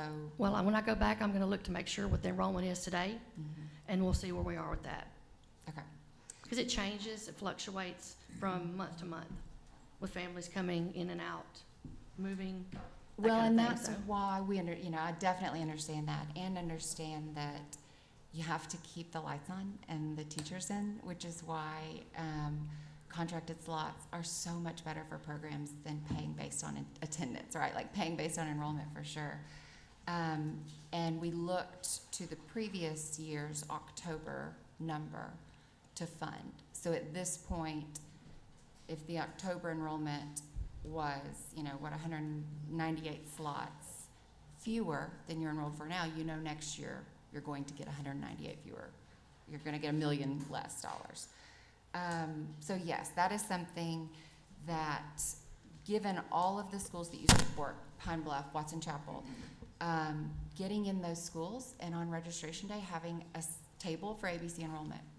When Dr. McGee talked about a parent parent lunch, having a representative there and saying, let me sign up your kids for ABC. Yeah. We do that. We have booths at each of those events, and we also sit down with the kindergarten teachers from preschool teachers and have those transition conferences and have parents in. So there's a lot of coordination between home visiting, our early childhood, special services, and getting them ready for kindergarten at the district level. And we still have 198 yes. vacant slots. So, it might be time to just turn them back in. I'd love to sit down with you sometime. I invite you to come to Arkansas River and look at all of our data and see what suggestions you may have, and let us know. We can tell you what all we've been doing, and maybe there's something we're missing. Yeah. Okay, I want to go ahead because we're over time, and I was Sorry. responsible for keeping us on time. I'm so sorry. No, you're good. If there's no other questions of either the board chair or the co-op as it relates to Watson Chapel specifically in their improvement plan, then I would like to see if the board would go ahead and entertain either a motion to accept or to reject. You can have a seat, sorry. One clarification, Yes. and it goes back to my line, let's see what happens. I don't want that to be read as cavalier. I wanted it to be a bridge into the word consequence. So my understanding is achievement scores go up, growth scores go up, or can there be clarification on consequences Ms. Smith? in the immediate?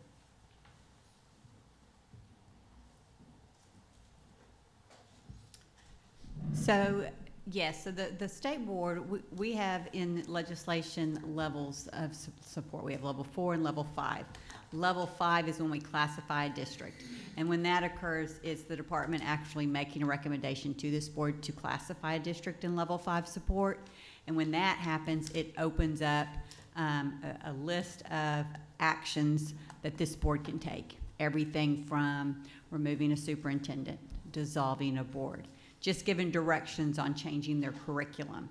And so at this point today, we're not making any recommendations to place any of these districts in level 5. What we're saying today is this was our open hearing today. Let's see, you're telling us what changes you're making. We're basically saying, okay, we've heard you today. You've given feedback. We're going to accept the assurances of things that you're telling us you're doing. If that doesn't happen and we continue to have concerns, then we could definitely come back and do a classification, which then would come with more actions. Wonderful context, thank you. And I think I could add to that also, Dr. Arnold.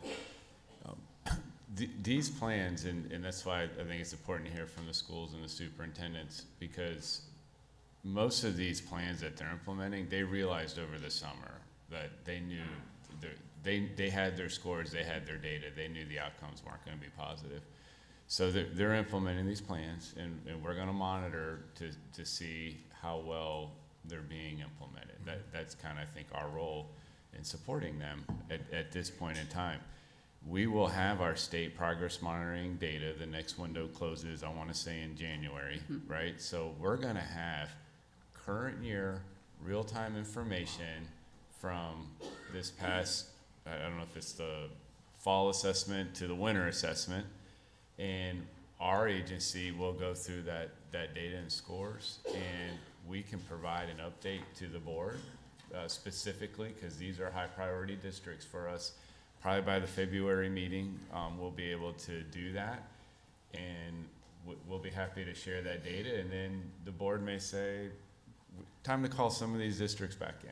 Okay. You know, so I want to use real-time current information. We've put districts on notice. We have expectations of these districts.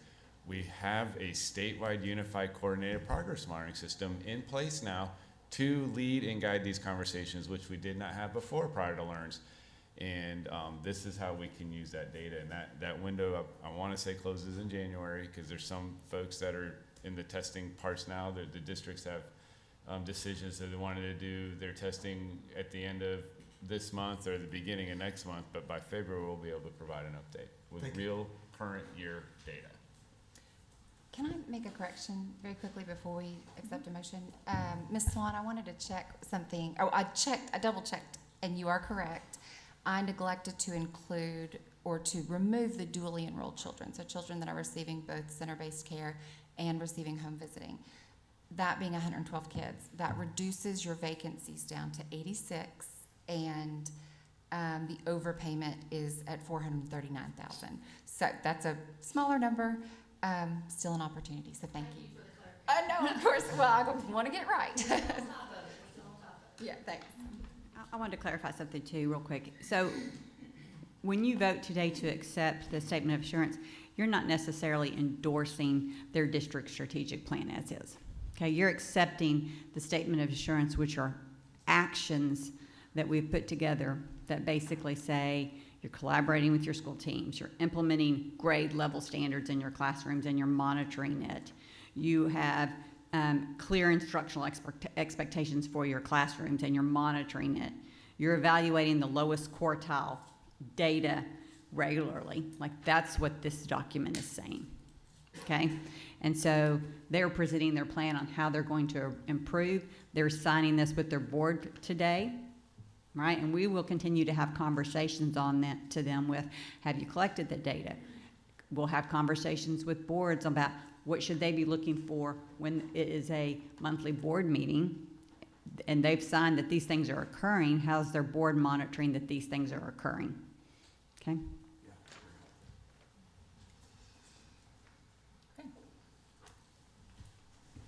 Ready for a motion? Moving on. I'll move to accept the statement of assurance from Watson Chapel. Okay, I have a motion on the table by Mr. Wood. Do I have a second? Second. Second by Ms. Hunter. All in favor say aye. Aye. Any opposed? Hearing none, your motion passes. Thank you.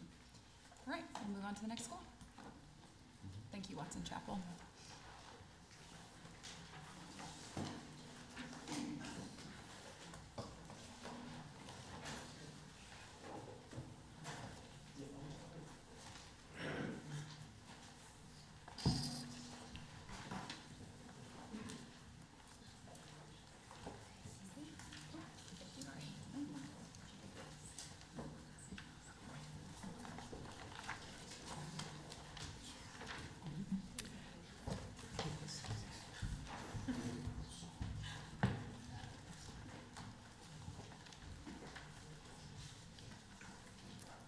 Everybody have I appreciate this. Is this something, though, that in the future that we could ask the districts to have ready, ahead of the meeting, that we could review before we come in here?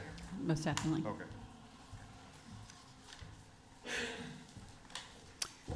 All right, next district that is going to be presenting to you today is North Little Rock School District. North Little Rock School District is 1 point away, 1.7 points away from a D. Okay, so 1 point. The co-op that they're with is Arch Ford. They're recently a newer member of the Arch Ford Consortium. They probably have probably not been as actively involved with the co-op in terms of providing all sorts of professional development and those things. So today you might want to ask, how is the co-op actually directly supporting a district that large, and how do they use them? The enrollment in North Little Rock is over 7,000 students. Superintendent is Dr. Greg Paluski. He's in his 6th year as the superintendent of the district. One of the things I want to kind of make a note about North Little Rock is that they actually have 13 schools.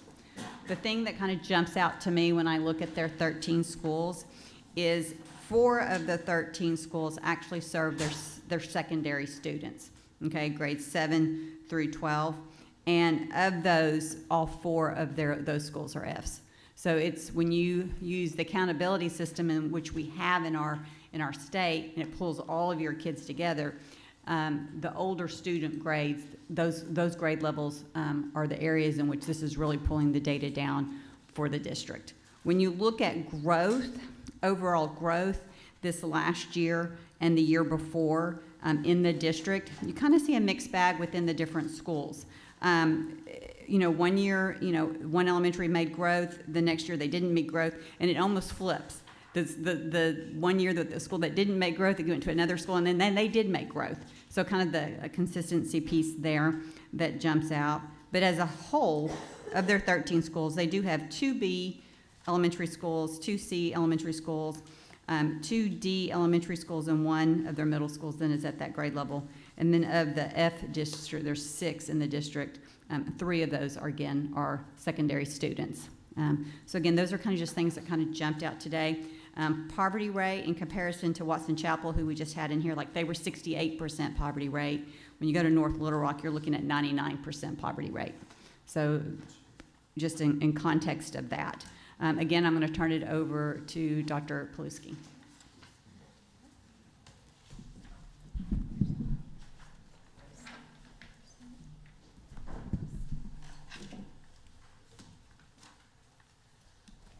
Good morning. Madam Chair, Secretary Oliva, and distinguished members of the State School Board. For the record, my name is Greg Paluski, the proud superintendent of the North Little Rock School District. Joining me today, Dr. Rochelle Redis, our school board president, Colonel Scott Stanger, chief of staff and oversees all of school operations, Dr. Thomas Rogers, our assistant superintendent of School Improvement Network A, Mr. Jacob Smith, assistant superintendent of School Improvement Network B, Dr. Leanne Stoll, who's in charge of our assistant superintendent of Network Support Services, and our 2 coordinators that are here supporting us today, Ms. Shonda Macon, our coordinator of school innovation, and Dr. Carmichael is our coordinator of science.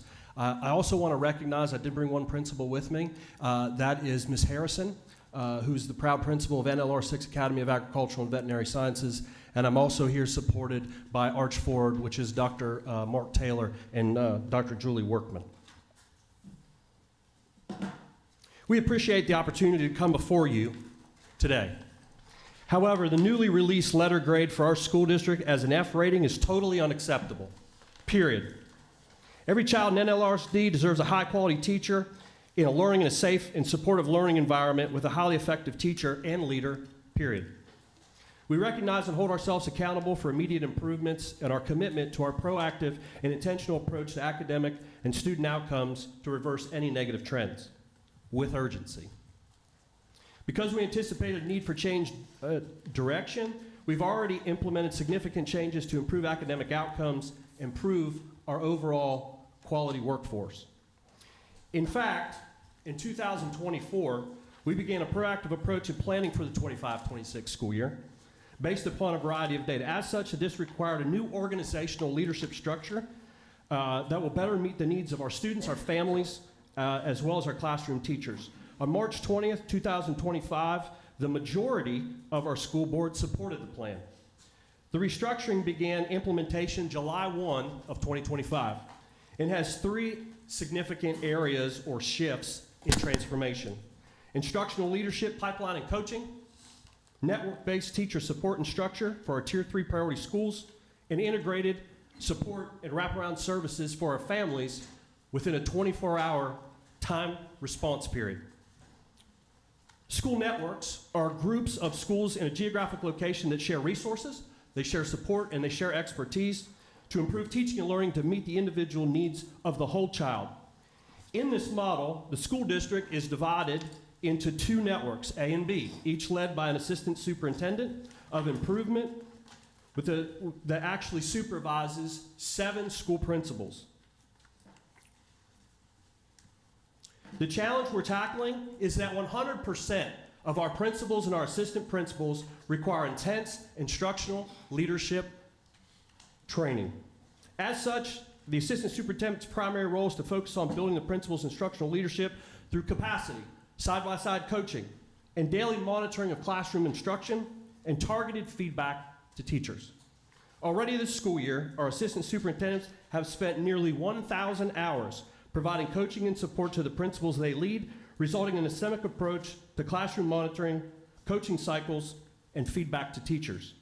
Uniquely, this model is also framed with creating learning-focused partnerships between school principals and curriculum instruction coordinators. Previously, this coordination model between school principals and curriculum coordination was simply ineffective. Furthermore, the model moves away from a leveled principal supervision to a vertical model. As such, the model provides a tiered support, with a priority being placed on Tier 3 schools, those receiving letter grades of a D and an F. Equally important, the model also includes an assistant superintendent of network support services, coordinating all the support need from curriculum instruction, data assessment, dyslexia, English language learners, special education, student-centered services, virtual learning, and wraparound services, to name a few. Finally, the model also moves away from any supervision of operational functions by senior leaders, which now fall under the chief of staff to the superintendent. Hence, having a two-sided organizational streamlined structure to include an instructional side and an operations side. In some cases, instructional supervision and operational supervision were intertwined, and leaders now are able to focus their efforts supporting quality instruction and learning.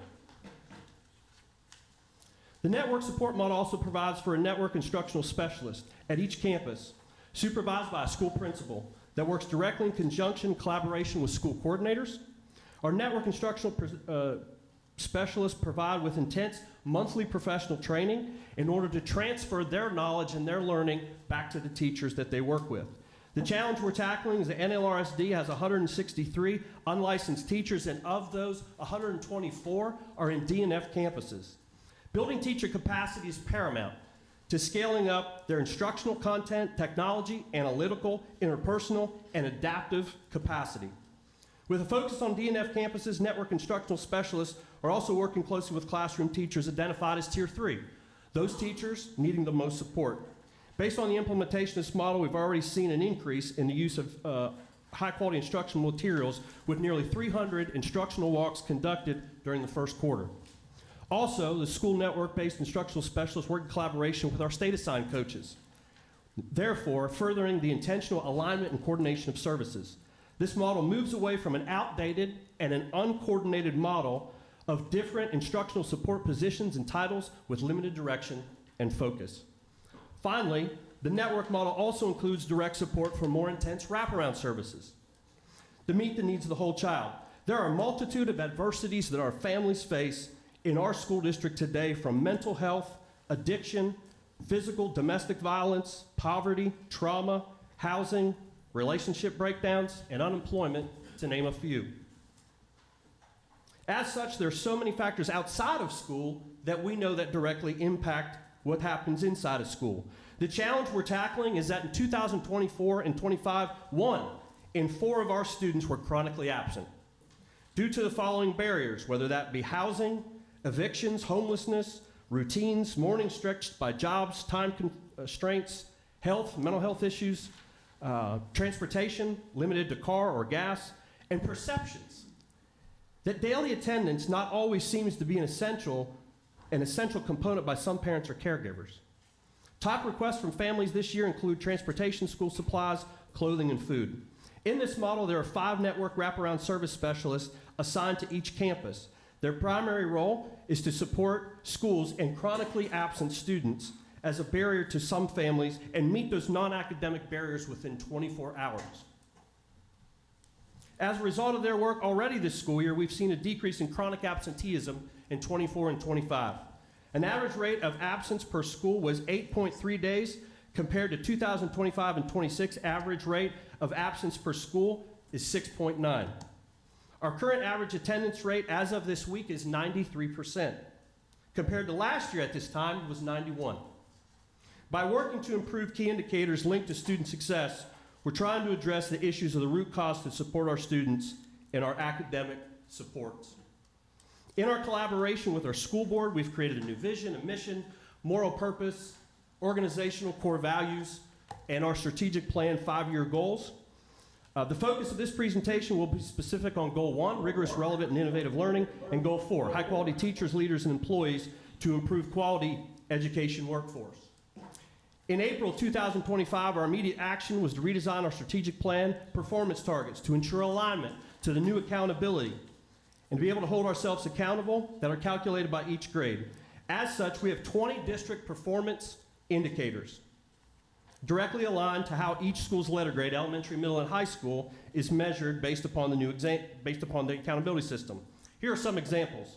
By 2030, 88% of our students in grades 3 through 5 will be proficient in ELA. By 2030, 96 in grades 3 through 5 will meet their growth target, and 100% of the lower quartile will meet their growth. Hence, we build a performance targets daily from metrics that are used for our straight letter grades. Therefore, as a work in progress, district goals are aligned to performance targets. They're aligned to school targets that are aligned to PPGs, which are aligned to professional learning targets, and which are aligned to teacher PPGs. Although a work in progress, this is the first time the system's been aligned this tightly. School improvement model. Another significant change we made is taking to completely redesign our school improvement plans, our structure, our process, and how schools report on their data quarterly. Although another work in progress, our school improvement plan process is broken down into 11 sections. As you can see from this example of an elementary school improvement plan, the plan focuses on data-driven diagnosis of quantitative data that is analyzed through time and data available to schools, strengths, areas of challenge, and chronic performance gaps, which include a variety of data, screener data, interim data, absentee data, for examples. The plan also focuses on data-driven diagnosis of qualitative data, which is meaning weekly and monthly walkthrough data analysis in order to identify those areas of teacher practice. The comprehensive needs assessment is an essential component to our root cause in identifying improvement needed. Our strategically aligning our school improvement plan with the school improvement targets aligns to the district performance plans, allows for deep alignment of action plans specifically in literacy, ELA, math, and in science. Finally, each of our school improvement plans outline the accountability process for reporting out on data, which is known as our collaborative observation backed by the responsibility and accountability of statistics, or known to us locally as COBRAStat. All models report on their COBRAStat quarterly data to our executive leadership. School principals in a DNF campus also report out at a DNF campus also report out their data to a school board meeting during our school board monthly meeting. Finally, any principal of a DNF campus will also sign, along with their assistant superintendent, obviously if approved today, the NLRSD School Improvement Statement of Assurance form similar to what a superintendent and school board president will sign as a part of this process. This form certifies that the school will adhere also to the School Improvement Statement of Assurance. Another immediate change we made in September of this school year was to immediately change our 25-26 calendar from early release Wednesdays, and a reform initiative aimed to increase weekly time for professional development and teacher planning in order to gain back 90 minutes of instruction on Wednesdays for high-quality teaching. The purpose of the reform initiative is to implement the approach to further support leaders with additional time in professional learning and to support collaborative planning and individual teacher planning. Within the teaching and learning process, we know that there should be a direct correlation between high-quality planning and high-quality delivery of instruction. Due to inclement weather the last few years, we've needed to eliminate early release in the second part in order to make up instructional time. Given the results of the 24-25 Atlas data and concerns of student chronic absenteeism, especially with attendance by students on early release Wednesdays and shortened instructional time, the quality of that time, as a result of this change, we've already delivered an additional 10 hours of instruction to students this year, and they will gain an additional 12 hours of instruction by May of 2026. Goal 1, key actions for academic improvement, and I'll summarize these, which go into high expectations for curriculum planning, implementing clear expectations, what we refer to, as you know, as Tier 1 instruction, which is the day-to-day delivery, the assessment of the curricula to student learning, the implementation and expectations, which go to the monitoring of the curriculum by not only our instructional leaders, but our central office staff as well, the implementation of high-quality instructional materials in ELA math and science with fidelity. We are exploring an option of a new elementary science reading curriculum for both the top and the bottom rope through a rigorous adoption process that would be aligned to the state-approved HQIM publishers. Professional development for teachers on HQIM. Implement targeted development for teachers based on classroom walkthrough data using key levers of instructional leaders. Teachers also aligning instruction with the Atlas achievement level descriptors, known as the ALDs in ELA math and science. Implement the Atlas summative testing blueprint to support the monitoring of student learning and pacing so our teachers understand the standards that are covered and they're going to be tested. Also, in 26 and 27, we're predicting that our district calendar will provide for 2 weeks of professional development prior to the start of school and monthly during the school year. Professional development sessions will be determined based on the needs as seen in walkthrough data, observations, and Atlas data. Our principals at a minimum are required to do 20 classroom visits per week, report on their findings to their assistant superintendents for ongoing instruction support, and those results compiled to be reported to me as the superintendent of schools. Also, each principal's professional growth plan will include their school performance targets aligned directly to their performance targets and the new accountability system. We've also revised our response to intervention with our RTI process of Tier 2 and Tier 3 at each campus, including the menu of reading and math interventions aligned to the right skill with the right intervention, guidelines for scheduling that intervention for up to 12 weeks, and guidelines to progress monitor that intervention and make adjustments as needed. Each school leader team will progress monitor all schools receiving reading and math interventions, individual reading plan, reading at home plans, high impact tutoring, and we've also added a family support plan. Each principal in a D and F campus, as I reported on their Q1, Q2, Q3, and Q4 data, will report on that to our school board at the conclusion of each quarter. We've redesigned our ALE program and created initiatives like the Fusion program, where we're targeting students that have dropped out to bring them back to get them back on track. We've eliminated several external support providers that simply were not demonstrating improvement. We've also the expertise of the key external partners such as Arch Ford, the Bailey Group, Kids First, and Pulaski County, Pulaski Tech to mention it too. And finally, as I'll go into, I apologize.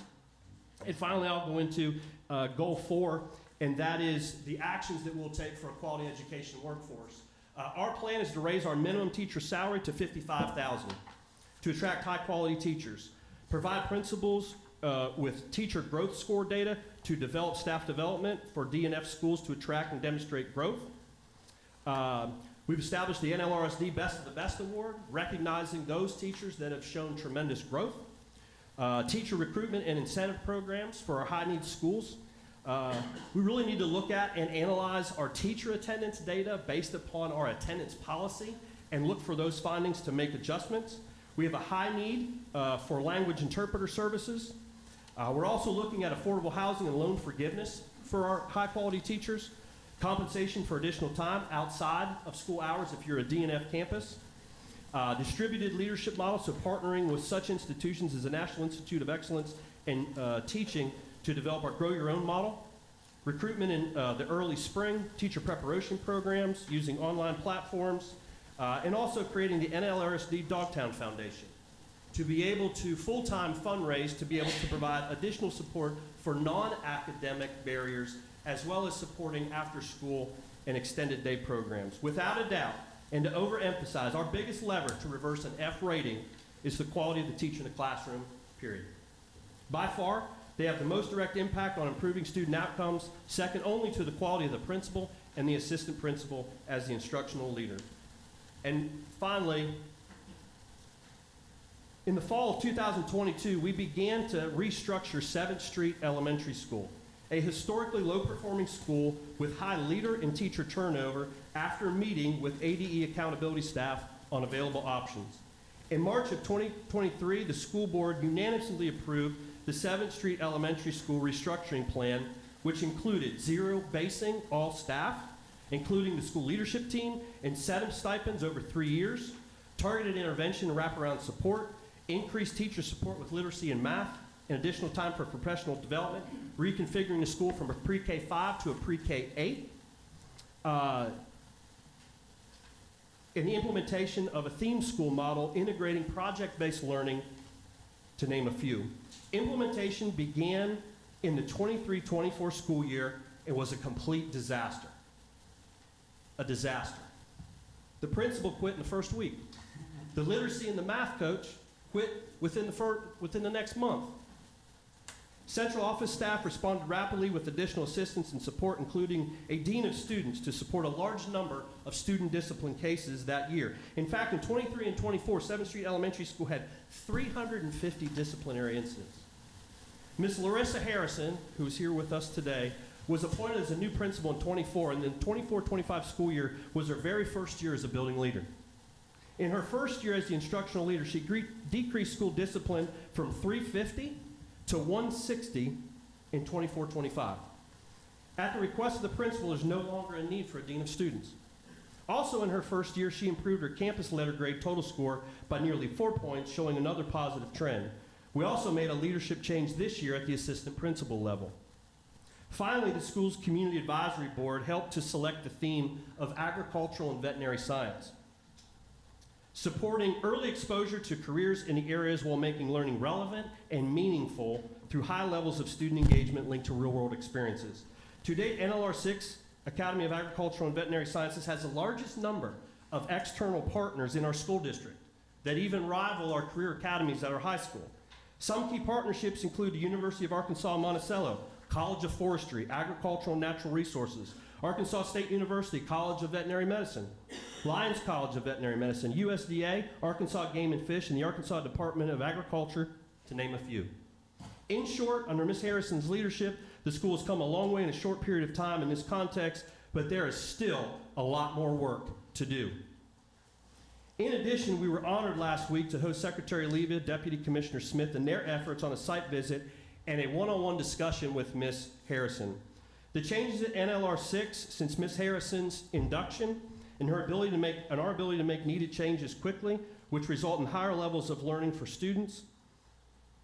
I'm sure I'm probably over my time. You are, and I was going to say, if you could do your closing comments. In conclusion, we remain committed to hold ourselves accountable for the results and look forward to sharing our progress with our stakeholders and our success of every student entrusted to us to be future ready, to enlist, enroll, and employ. Thank you. Ms. Hunter? May I have some water? Oh, whoa. Yeah. My mouth is completely dry. Thank you, Mr. Blue. What I'll do is I'll start this side and go down, and then we'll come back. I'm going to start with Ms. Hunter, and then we'll work. Okay.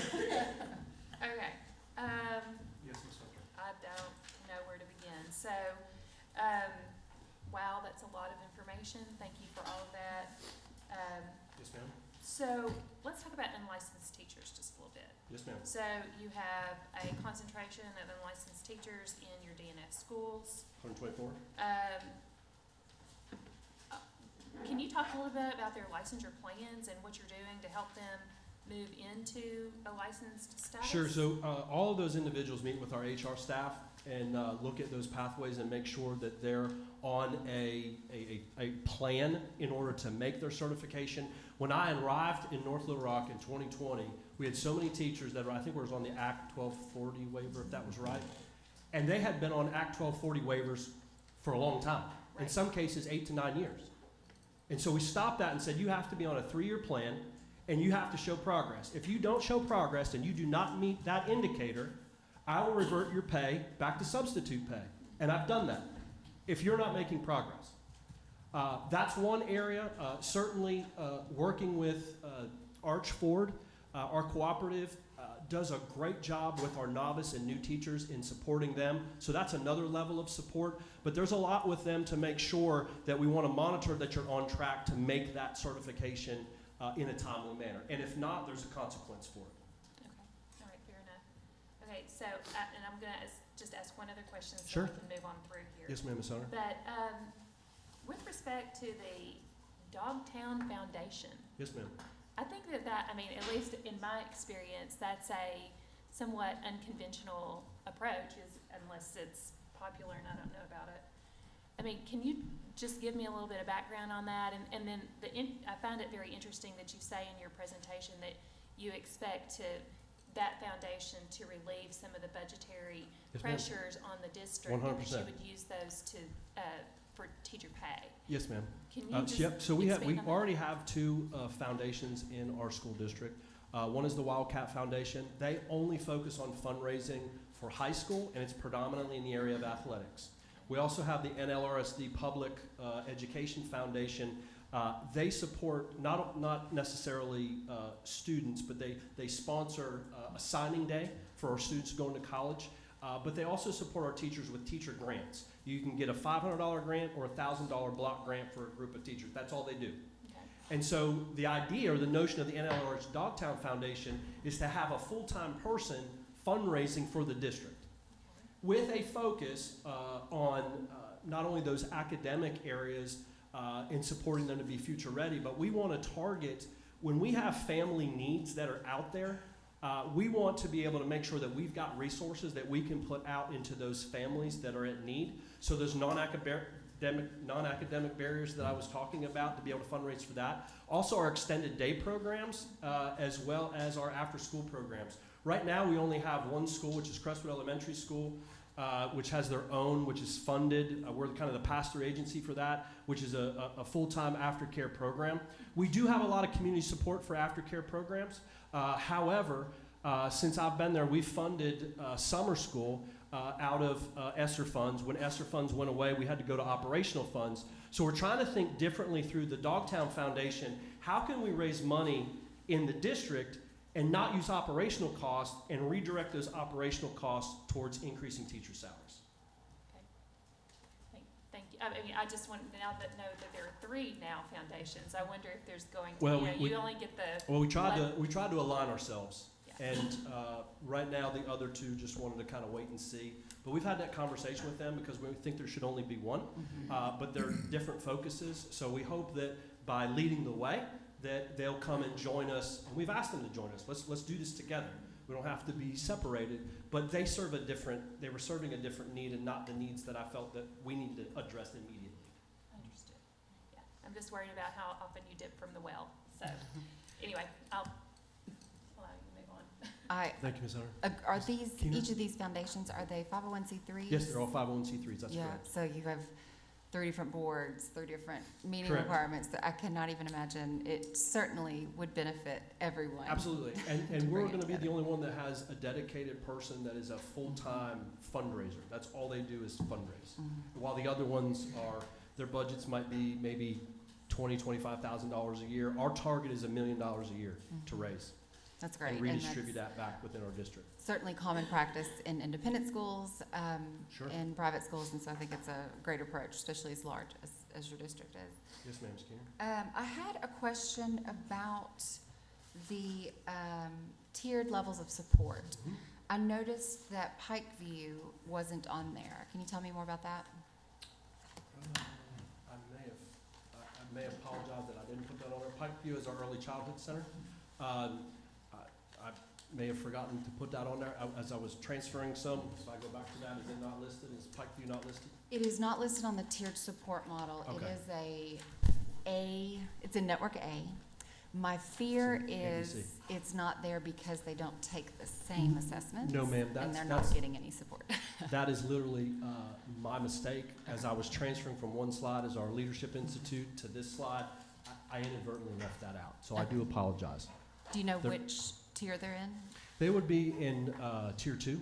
Okay. And how is that decided, seeing as their assessments are so very different than everyone else's? Sure. So when we look at, and we all know the importance of early childhood education, we know that's the foundation. In fact, when I look at pre-K numbers, they're about 435, if I remember correctly. And of that, 378 of those come from single-family homes. So my question is, what are we doing for those single-family parents to be able to support them with their child's education? And so we've done a pretty good job, relatively speaking, over the last couple of years of improving that pipeline from pre-K to 1 to 2. Matter of fact, one of our metrics is looking at, and it's been my stance since I've been there, every child, by the time they leave grade 2, should be able to read and compute proficiently. So we're still inching our way there, but it's an essential component. That is our only site that is the Early Childhood Center, and then we have, I believe it's 7 other sites that have pre-Ks.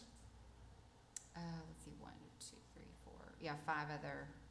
1, 2, 3, Sites. 4, 5. Yeah, so 6 total. Well, and what assessment, understanding these are ABC slots and that an assessment is required and child development surveys as well. Do you know Sure. what assessment Pikeview uses for kindergarten readiness? I just drew a blank to that, and I should have the answer to that, and I Perhaps apologize. your network A principal is, or excuse me, superintendent. So obviously with our screener, that would be Dr. Rogers, that would be here, but You can come back to it. Yes, because I would love to I see. got a lot of numbers in my head, and I I'm was trying to think about the assessment. Obviously, our screener data that we just looked at that, and we are seeing an improvement in children being ready. So that's a positive thing at that area.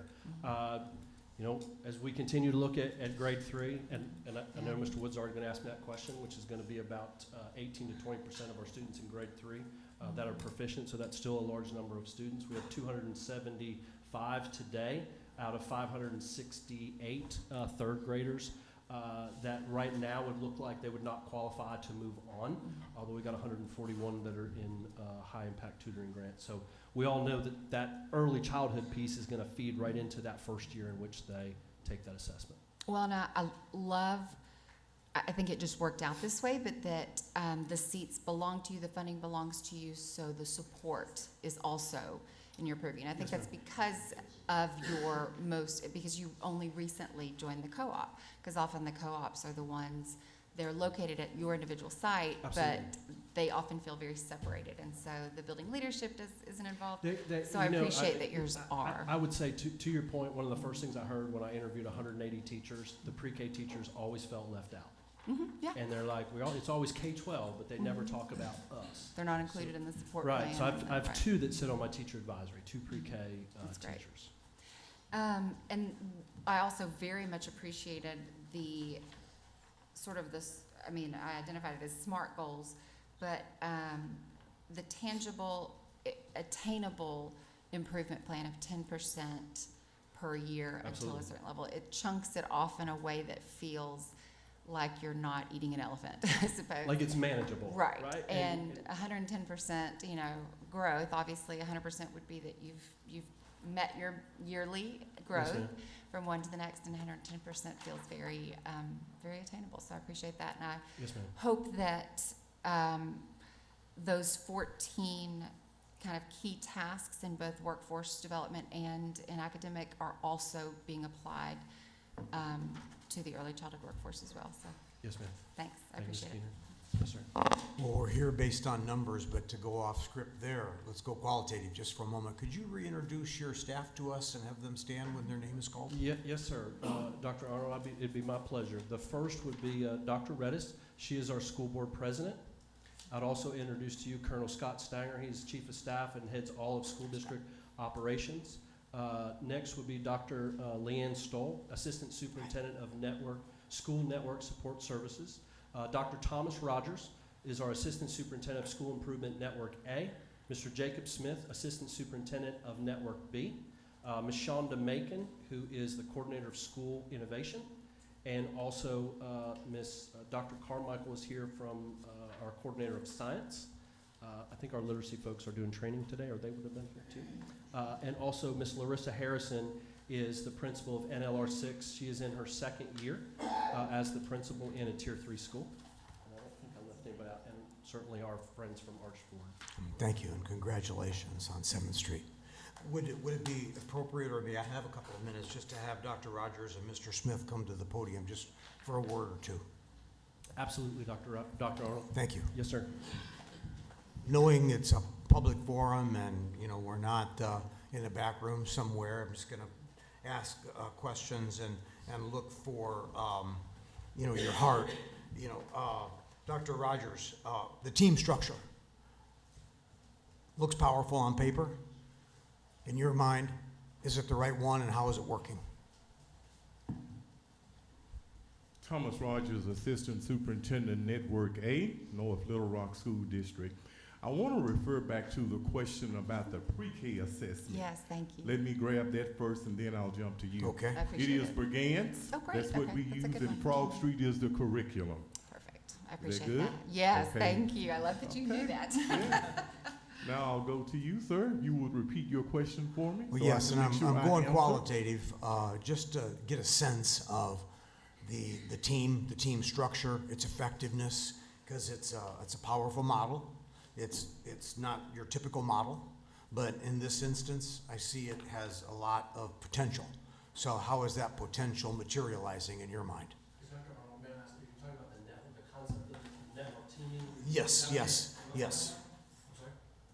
He's asking about. Just the way we deal with students. Yeah. This org Absolutely. chart, your presence, your team. Absolutely. Certainly, I think it is a powerful model. Having been experienced from a large urban school district in Tennessee, where I've had a large number of schools in my network, and specifically turnaround work, this is the smallest number I've ever seen. So it is a joy to work closely with principals inside of schools every day, building capacity, strengthening instructional leadership, and side by side in coaching conversations. One of the things that I think Dr. Paluski had great foresight in is the way that the redesign has worked. And this is part of the redesign model to get 7 schools on the A side, 7 on the B side. It gives us more intensive support time to work with our DNF campuses, which I see every week. And if my principals were here, they certainly would attest to that. And when we meet, we're always looking at all data points that align to Atlas outcomes, and we're in classrooms side by side, looking at instruction, aligning it to the ALDs, looking at high quality instructional materials, Tier 1 instruction, and matching assessments from a backward design. Thank you. Absolutely. Mr. Smith, in your mind and in your experience, how's the chemistry of this team? Fantastic, sir. Mr. Smith, Jacob Smith, apologize, You're 6'5". You're tall. We're comfortable. Yes. Jacob Smith, Assistant Superintendent of School Improvement for Network B. And so the way it's working is great. We're hand and foot, if that makes sense, moving together as one group, Dr. Stoll, myself, and Dr. Rogers. I believe, you know, being in North Little Rock under the previous model and now moving to this model, I think the biggest distinction is we were elementary and secondary split, and that was overwhelming because it was 10 on one individual and 4 on another. and there was a great deal of need at the elementary level, and so this kind of equalized that process and allow more experience to kind of be dumped into both, if that makes sense. And so, as Dr. Rogers alluded to, we have more time to focus on those schools that are in that tier that need support. Qualitatively, then, are you sensing progress? Absolutely, yes, sir. The whole culture has shifted, and everybody is buying into the process. And any old coach, anybody will absolutely tell you that the buy-in is most important. You can't do it by yourself, and so you have to elicit that buy-in and allow individuals to push forward with you, and that's what we're attempting to do as a whole group. Thank you. You're welcome. Yeah, so similar to that question, I know a lot of these initiatives are planned for, I guess, the next school year, and just knowing the immediacy of all of this. Yes, sir, Dr. Abbott. How much of this do you feel like has been implemented, I guess, so far this school year? And then kind of as a follow-up to that, and this is kind of related to Dr. Arnold's question just a second ago. Sure. What have you seen, I guess, in the classrooms and how things have changed so far? Not just with the teachers, but as far as like students just getting it, like students understanding the curriculum. Yeah, I'll tell you, the three biggest themes that came out of 300 walkthroughs are the following. Number one, student engagement.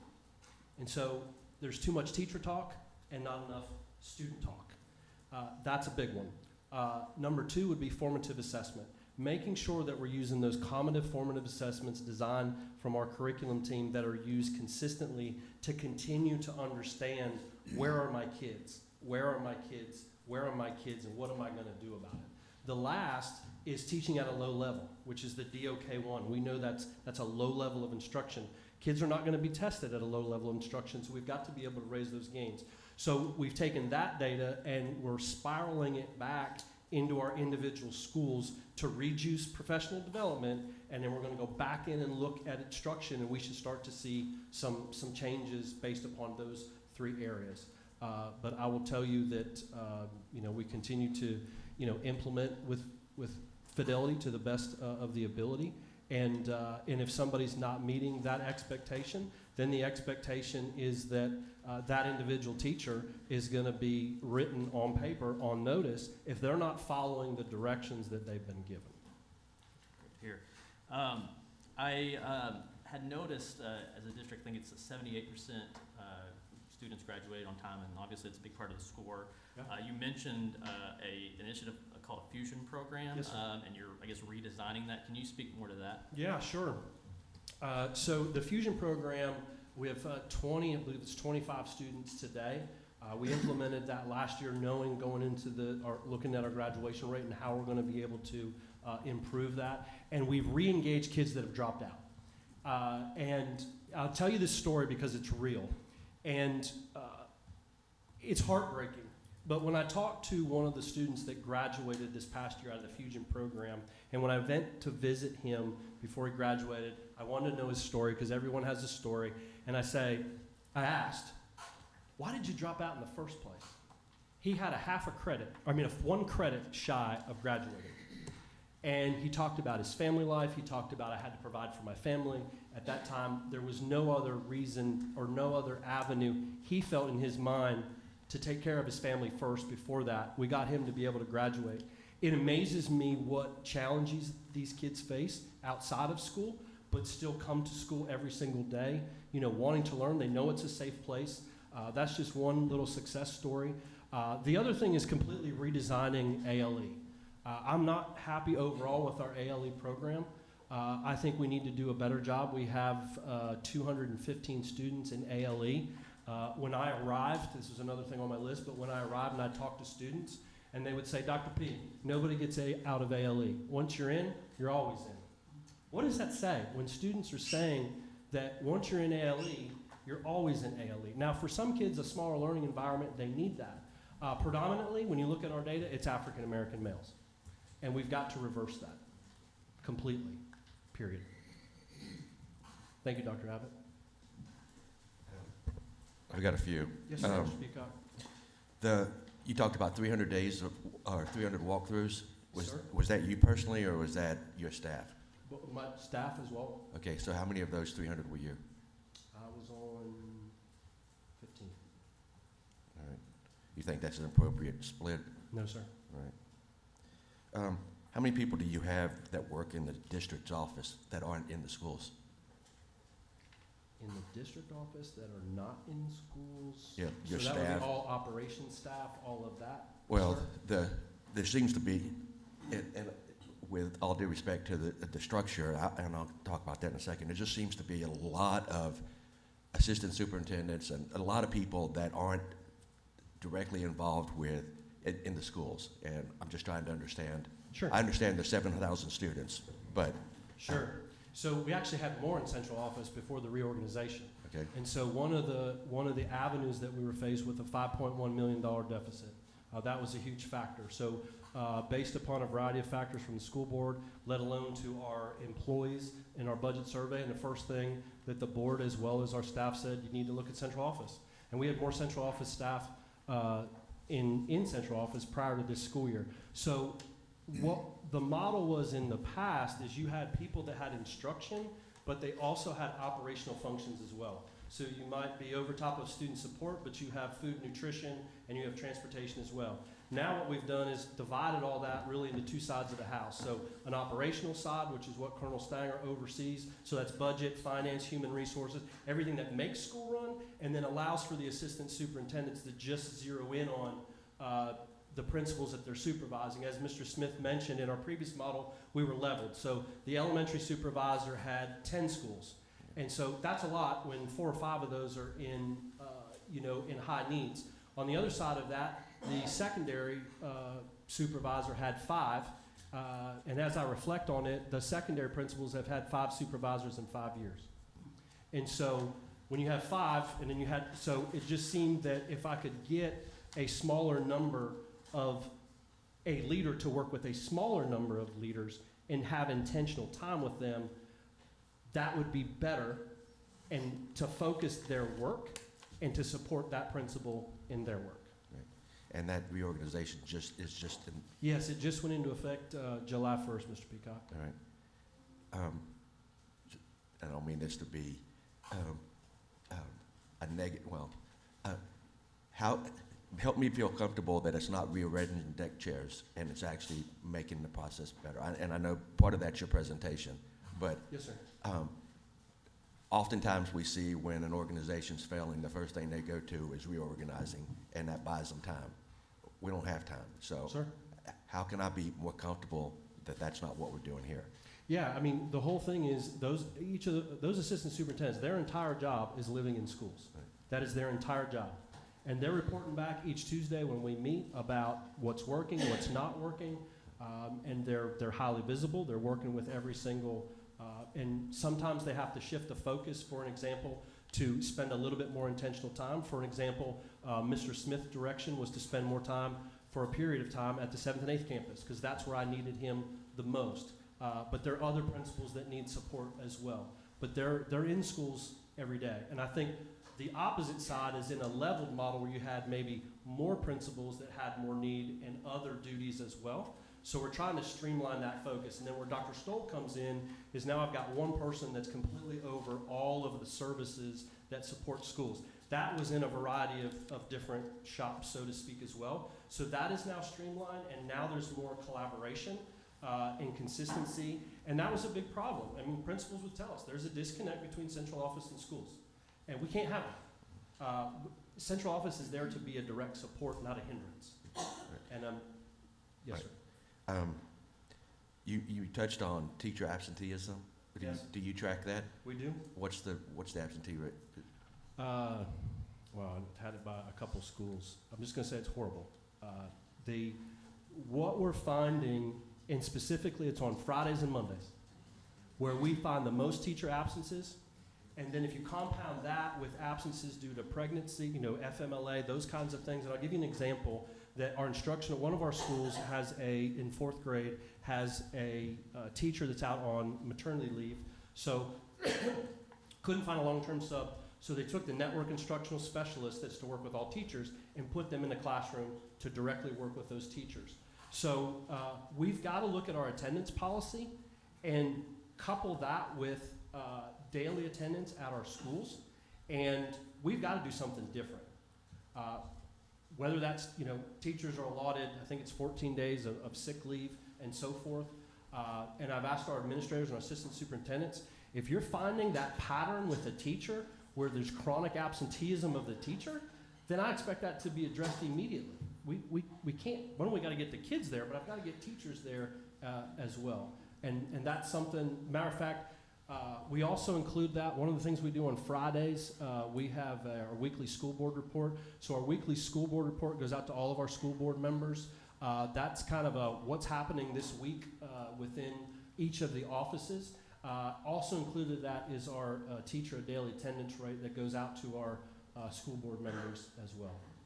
And that's another conversation we're getting ready to have on potentially changing the policy as we look at that data. When do you plan on doing that? As soon as possible. Right. You had two schools, Crestwood and Lakewood, who scored Bs. Do you track those students when they move on to middle school and their performance, and does the performance decrease, or does just the requirements continue to grow and they stagnate? It does. It continues to grow in our school district. One of the things that I've noticed that coming out of elementary school is that we lose a lot of kids. We lose a lot of kids from 5th to 6th. Part of that is because we have the second largest middle school in the state of Arkansas. Our 6th grade campus has 550 students, and our 7th and 8th has 1,100 students. It's too big. Matter of fact, it's on a high school campus. We're fortunate we just passed the millage to build a brand new middle school. And so I think that will help reverse that enrollment issue. But you made me think of something else that when I've looked at the data in the last couple of years, we lost over 100 students that were identified as gifted and talented. And we were working on this. We had a different configuration. We've got some support with gifted and talented, but that's another area that needs immediate attention as well, is re-looking at. Our former coordinator was doing work in that area. Now we have a person that teaches GT, but the other side of her job is looking at gifted and talented across the district, so she's not a full-time individual that's on that. But I have concerns about gifted and talented education, and are we meeting those kids as well? We certainly got to focus on our lower quartile students and making sure they go up, but we also got to make sure that our kids that are 3 or 4s, that they grow as well. This is just editorial. There's a lot of goals, sure, but it just feels light on how you're going to go out. And I understand you got 15 minutes and you got an awful lot of material to cover. The fact that there's a lot of goals without a lot of meat behind them being presented is just a little bit of a concern for me. Okay. Mr. Wright. In your opening statement, you mentioned that the majority of the board supported this plan. Does that imply that some did not? It passed 4-3, Mr. Bragg. So not all school board members supported it. Is that a concern that there were some that, I mean, why would they not support this? I don't know those individual, yep, I'll let Dr. Redis address that. Dr. Redis, proud president of the North Hart School District. Reorganization was hard. It was hard for me. I voted for it because I just saw the vision and I knew it would work. But there was personal ties to positions that would be eliminated. And so we're human. And so if your daughter-in-law or niece or whatever is going to be affected, it played a part. Yeah. So do you think that's going to be an issue with accomplishing your goals? No. Okay. All right. We believe we're working towards agreeing to disagree. Okay. Good.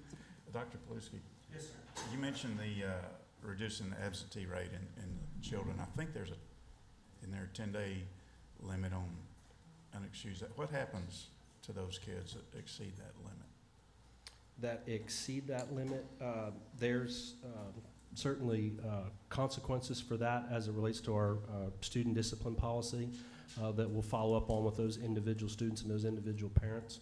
But I'm very proud of the work of the wraparound service specialist. I mean, if if I could wave a magic wand, I would have a wraparound service specialist at every single one of our campuses. I mean, they're doing amazing work to eliminate barriers that are non-academic before they happen. I'll give you a very good example. This happened yesterday.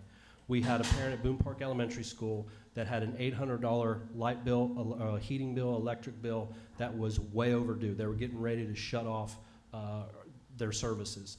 They have 4 children that are in our school district. Our wraparound service found out about it, put it on Facebook. In 5 minutes, a good patron of North Little Rock paid that bill. So what that tells me is there's not only community support, but we just maybe eliminated a barrier of somebody being displaced that we know would have an impact on that child coming to school and being effective. And so to me, you could see that with that attendance rate and those metrics, but we need to do more because the need is great. For an example, Ms. Harrison, I was just at her school the other day. There's 2 students that come every day and they're on time, and their parent doesn't dress them, doesn't get them, they're actually in bed, and actually call the school and say, I'm making this up as a name, is Jamal at school today? And so, when I think about the resilience of a child to take that on themselves, to make sure their sibling is getting to school, that's just the reality of what we're working with. It's not an excuse, but how do we help that parent and support that parent with whatever needs that they have? That's why we've taken it even further upon ourselves to have an individual support plan for a family. Just like you'd have an individual support plan for a student, what are those families' needs, and how do we prioritize with that family and be able to meet that within 24 hours? Matter of fact, what our coordinator said, Dr. Paluski, really, 24 hours? How about a sense of urgency? And I said, well, that's the expectation. And we just had our board report, and I'll be darned if we're not doing it within 24 hours. And that's pretty amazing to me. We talked about a sense of urgency earlier. I noticed you had a timeline of 2030 to accomplish a lot of these. How did you arrive at that? Just looking at a 5-year process and looking at, and I think Ms. Keener brought that up as a good point, is looking at where we are and trying to chunk it for everybody so it doesn't look overwhelming to try to get there. Now, my goal would be to exceed those targets, but we had to start somewhere, and I'm hopeful, or not hopeful, I'm optimistic that the more intentionality we have in the alignment, like this is the first time we've got district performance targets, MAP superintendent targets, assistant superintendent targets, school targets.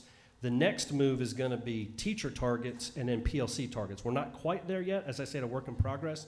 But all of our principals know, we've sat down, we've done their PPGs. They know my expectations. This is where you have to be. It's just period. This is where we are. We're in a high sense of urgency, and this is where I expect your school to be at the end of the school year. This might be a question for Ms. Harrison, but you talked about reducing the discipline. What exactly did you do? Because I know that's an issue with every school we see. Good morning, board. For my building, I came in as a 3rd grade teacher. I was recruited from a previous administrator, and it was just instability from teacher turnover. As a teacher in that building, I went through 9 administrators before I got to this place in a 7-year time frame. And so with that, the inconsistency, students not having a relationship with the teachers in the building, having coming in, and like if I missed a day when I first arrived, they would say, we thought you weren't coming back. So the relationships are key, just to know that there's someone there, because sometimes they don't have someone there outside of, the school. And so being there, building relationships, letting them know that you care for them, but also holding them accountable for their behaviors. Because things that they could get away with in the past, when they know that someone is going to hold them accountable, it just makes it different for them. All right, thank you. Dr. Paluski, do you agree that a lack of growth is almost always an adult issue and not a student issue? Mr. Wood, I would agree with that 100%. You agree that lack of achievement is almost always an adult issue and not a student issue? 100%, Mr. Wood. And you agree that poor students can learn if adults do their job correctly? 100%. Okay, good. This is a lot. This is a lot. It's impressive. And try to be intentional. Yeah. It's like drinking out of a fire hydrant to absorb all this. And I know you only had 15 minutes, and I mean, I was like hard listening to catch most of what you're saying. Yes, sir. When did North Little Rock agree to these goals and these key actions? The school board, as we've been kind of updating this along the way, that we've presented, which our back to school report that we always do, we presented our tier 3 support. There, I will say to that, there also are additional actions in here based upon this presentation. So I'll be doing the same presentation to our school board next week at the request of. Okay. Are the goals, when were the goals adopted? So the original goals had been a process as the state had we were working towards our performance targets, and then we knew once the state was going to change its accountability structure, we had to redesign those again. Yeah. So in my goals, they're in goal 1. They're all stretched out for our school board, and I told them our next move is for once we get, we only got our data back in the summer, and so working on that was then to be able to finite that into very specific, as you saw, performance targets that would last over the next 5 years. Okay. All right. So I feel relatively recently? Yes, sir, because what's written here is relatively new? Oh, yes, sir. Based upon the new, in April of 2025, I believe, is when the state came out with the new accountability measures. So we were all trying to learn how elementary, middle, and high school is different on the accountability, and then roll that into going into the summer, looking at our data now, and to be able to start putting those metrics and aligning those to now how the letter grades are calculated. All right. So let's talk about you for just a second. You've been here for 6 years. November 1st of 2020, right in the pandemic. Yeah. So just over 5 years. Yeah, just literally over 5 and 1 month. And then Where were you before North Little Rock? I was in the state of Maryland. Most of my career had been in the state of Maryland. I was there for 21 years. I did one stint in Shaker Heights City Schools in Cleveland, Ohio, and then taught overseas and did part of my student teaching in London, England at Pimlico Secondary School. Yeah, cool. Were you a superintendent before North Little Rock? I was a deputy and a 1-year interim superintendent before coming to North Little Rock. All right. Will any of your prior higher leadership experience involve a turnaround like this? Well, this is my first experience, as a superintendent, Sure, but I've worked in some large school districts like Anne Arundel County Public Schools, about 80,000 students as an example. I've been in Baltimore County Public Schools, 150,000 students, Hartford County Public Schools, 40,000 students. I've been in large districts. Yeah. Certainly Baltimore County would have been the largest. I was a coordinator at the time doing turnaround work in smaller learning communities, so taking our largest high schools, improving graduation rates. That was at the time we were coming out of the Columbine shooting in the 90s, and we were looking towards re-engaging kids, so that's where the 9th grade academy came from, the career academies that we're implementing here. But at this level, as assistant superintendent of curriculum instruction, oversaw when at that time moving to the Common Core. So some serious, curriculum instruction changes that we needed. But as far as being a superintendent, this would be the first time, sir. Okay. Well, first impression is pretty good. I like what I hear from you. I like you coming in with such a strong plan. I do wonder though, and I want to talk about it publicly. Sure. You're 5 years into the job, and the district's rated an F. So how do you grade your first 4 years on the job? It's a great question. Well, I'll first explain my first week here. My first week here, I was given a stack of papers in a folder. And I start going through them. And they're name after name after name after name. And I said, what am I looking at? And there were 350 people in this stack of papers that were either terminated, they went to seek other, got promoted, whatever the case was, but they no longer worked for us. Here's the kicker. Their badge was still active. Now think about if I had a school shooting, and when the FBI comes in and they ask, how did the person get in your school? And I said, you've got to be kidding me. All these, we'd never deactivated their ID badges. And so safety, this is the way, Mr. Wood, I would describe North Little Rock School District when I got there, was loose as an example. We've had a near-school shooting. We've had many things. We've revamped. That was one of our first priorities. One was getting me some help at this level. The second thing was restructuring safety and security. We've completely redesigned that. How would I rate myself? I'm pretty hard on myself, probably a C. I don't think I'm the greatest superintendent that's ever lived, but I know I also am intentional about my leadership and about improving outcomes for students. We've had lots of change, especially at the central office level. But if I would say one thing, coming from Maryland to come here, it would be instructional leadership. And that has to be intentional. And we've worked on this since I've been there. We've worked with some outside agencies. We got some funding cut and so forth. I'm probably hard on myself, probably give myself a C. If you were to tell me how would I grade myself? Yeah, it's fair enough. And I don't want to get into the college football culture of, 2 years and, we're firing a guy. I'm not suggesting that. What is going to be different in the next 2 years that you've identified didn't work in the previous 4? The intentionality of the structure as it relates to working with principals is completely different from what we've done before. And I believe in it, the one that created the model, because there has to be intentionality between that assistant superintendent on a regular basis in that school with that principal, side by side, asking questions, digging into their data, all those things that we know that will improve outcomes for students. I would say it probably wasn't as tight as it should have been. Okay. All right, you bring up principals. I asked Watson Chapel about the principals in their poor performing schools. Yes, sir. There's nine schools of yours, but let's just talk about the Fs. Boone Park Elementary, how long has that principal? She's in her second year. I removed the principal based on I'm not going to go into personnel. Sure, but the school was going in a different direction. We didn't move in a different direction. She's in her second year. Miss Harrison is in her second year. Mr. Kelly, that would be Glenview Elementary School, believes he's going into his third year. Meadow Park Elementary School, Miss McKinley has been there at least 5 years that I have been there. Let's see, now we go to the secondary campus, 6th grade campus. Mr. Clark has been there at least as long as I've been here, which is 5 years. Miss Hampton, she's in her 3rd or 4th year at the 7th and 8th grade campus. Dr. St. Louis is the principal of the high school and the COE.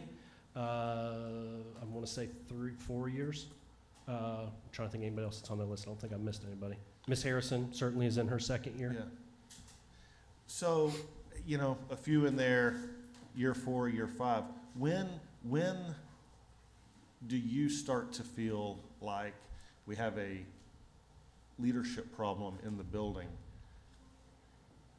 How long should a principal continue to supervise a poor performing school? Well, when you asked me that first question, I would say the first thing I needed to do was to get the right structure in place, and I believe that in this structure. The second thing to that is, here's the bottom line, is if they're not moving schools, then we need to look at something different. That's why I put on there and I just had a principals meeting the other day. I said, I don't want you to be surprised when you hear continue to look at leadership assignments, whether that's the principal or the assistant principal, as well as our teachers, and we need to be doing something different. And that's an ongoing conversation that we have with our assistant superintendents as I'm asking questions, I'm looking at data, I'm like, what about this and what about that? So as we go into that process into this school year, I think without a doubt, I'm sure everybody can anticipate that I will make some changes as we go into the next school year. Yeah. I hope that your leadership, similar to what I said about Watson Chapel, this is a, life support kind of situation. This is critical, okay? And I feel the urgency from you, and sometimes that's my criticism of folks that come in here is you get colorful language and maybe AI-generated responses, and it just doesn't feel authentic or urgent. I feel urgency from you, and so I really appreciate that. But, 3 years of a principal leading a building and growth isn't where it needs to be says a lot. Growth shouldn't take 3 years to implement. Sure. Achievement, maybe. That's a Sure. little harder thing. Middle school has to deal with what Sure. foundations were in elementary school. I get that. But growth tells a lot. Sure. And so I hope that there's a culture in North Little Rock going forward that we're not going to tolerate low performance for very long. We expect leaders to get in, lead people. It can happen. It's happened in Little Rock, your neighbor to the south. I know stories Sure. of poor performing schools in challenging neighborhoods that when leadership changed in a building, schools went from D's to A's. It can happen. If the adults Absolutely. change the culture of the building. Yes, sir. I couldn't agree with you more, Mr. Wood. I could not agree with you more. Performance changes. That's a key point, Mr. Wood, and so to that point, I think we should ask Mr. Smith and Dr. Thomas to return just to see how they would field your question, because they're one level closer. And if I may, Dr. Arnold, the other thing I wanted to say to that, Mr. Wood, is, as Secretary Oliva said, is the state has changed the system. So the system has changed from when I started to where I am here. That's not an excuse, but we went from ACT Aspire to a whole new, different assessment system. So as the state continues to change and put those systems into place, we're going to go right along with it. So I'll let my colleagues answer that. Just briefly, Dr. Arnold? please respond to Mr. Wood's concern as you see it closer in the field. Certainly, Mr. Wood, I agree with you coming from a turnaround situation that I oversaw in Tennessee. 3 years was the absolute limit, and we had to see incremental changes in year 1 and year 2 for the person to remain in year 3. Certainly, we're in constant communication with our superintendent regarding what we see in the field as we meet in cabinet meetings every Tuesday. At this point, I don't have a principal in Network A that I don't see growth. Achievement is going to be a little longer for us to get there. This is our growth target year where we're trying to maximize all of our growth opportunities. And next year, we're going to be moving into growth and then adding some of that achievement pieces with it as well. But at this point, I don't have any principles that I'm considerably concerned about because I see the growth. Now, it's going to be certainly coming up on whether they continue to grow and whether they want to continue in the work with us, because next year it will be even more rigorous than this school year that we're in. Because every year, as you've seen from our superintendent, we have different targets. So we have to start out the gate hitting those targets, and we are sitting on the edge of our seats, just like you all are, to look at that interim data to know how we're going to structure ourselves moving forward. We have a keen, tight lens on the bottom 25% sale of students. I mean, to the point we're looking at the supports that they're getting, we're looking at their report card grades, we're looking at their attendance, we're looking at any suspensions. We are very serious about this work, and all of these things become topics of conversations when we enter the building to work with principals.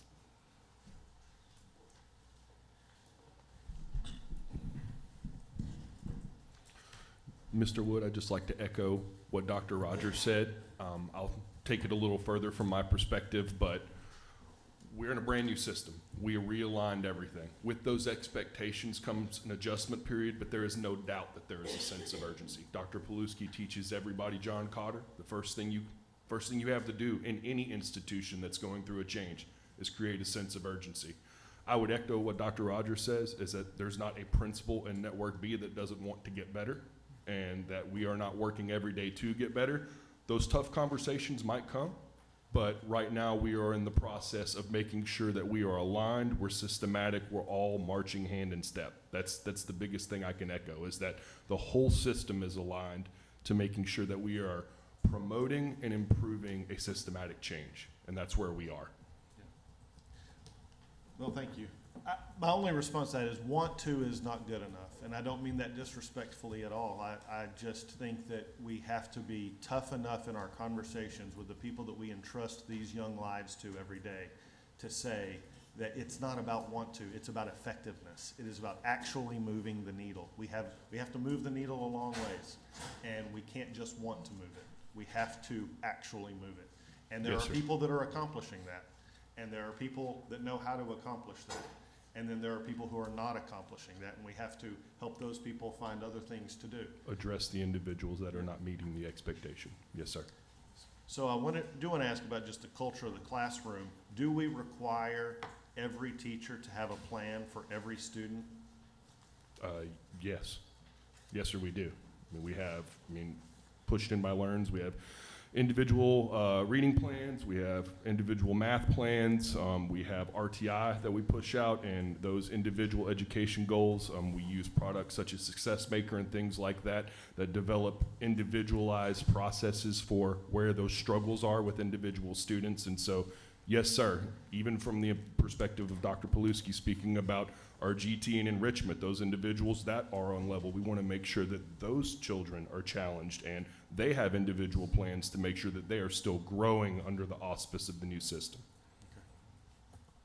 Well, I don't know where you are, but I appreciate where you're trying to go and the plan you have to get there. I do echo what Mr. Peacock said. He did bring up a good point that while there are a lot of good goals in here, there's not a lot of how to accomplish the goals. I understand. This probably would be 10 times larger, and I couldn't read it right now anyway if you had printed all that out. But I do encourage you to have real meat how to accomplish every one of the goals that you have in here. I'm impressed by all the goals. Make sure you got the meat. Thank you all. Thank you, Mr. Wood. Okay. Does anyone have a motion, or is there someone else they need to speak to before you can render a decision? I'll make a motion, but I do want to, one quick note. I made my points, I think, earlier on the early childhood piece, just so you're aware, in case you're not. North Little Rock School District has 81 vacant slots. I triple checked my numbers this time, to the tune of $413,000, and so that reduction is probably coming shortly. And I'll make a motion to accept the, what's the name of the form? Sorry, Just the statement of assurance? the statement of assurance from the North Little Rock School District. All right, I have a motion by Ms. Keener. Do I have a second? I'll second. Seconded by Dr. Abbott. All in favor, say aye. Aye. Any opposed? Hearing none, motion passes. Thank you. Thank you. Congratulations. Thank you. Okay, at this time, I think we're gonna take probably a 33-minute break. We'll plan to be back here about 12:40, and then we will continue on with the next on our agenda. Okay. What?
Testing 1, 2, 3. Testing 1, 2, 3. Testing 1, 2, 3.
I have a 2:30 call that I'm gonna sneak out for the.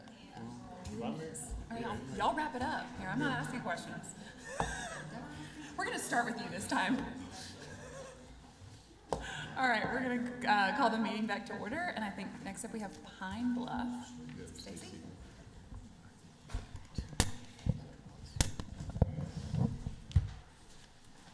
Okay, Pine Bluff School District, background for Pine Bluff. Pine Bluff was under state authority a few years ago. We returned them. Are we guys on? Is that better? Or am I echoing again? Okay. They are 23 points away from a D in comparison to some of the other districts. Their enrollment is 2,692 students. Their superintendent is Dr. Jennifer Barbary. This is her third year to be superintendent in the Pine Bluff School Districts. Of their schools, 4 of them are elementary schools. This last year for all 4 showed that they made growth over the previous year. Their junior high and high school did not. So similar to kind of what we've seen with some of our other districts earlier this morning is we were seeing some growth in the elementary school movements, but again, that high school seems to be kind of getting stuck there. Their poverty rate, as reported for free and reduced lunch, is 100%. And I will let them highlight their licensings of teachers and things like that. What was their point? I missed that. It was 23 points. Okay, Dr. Jennifer Barbary.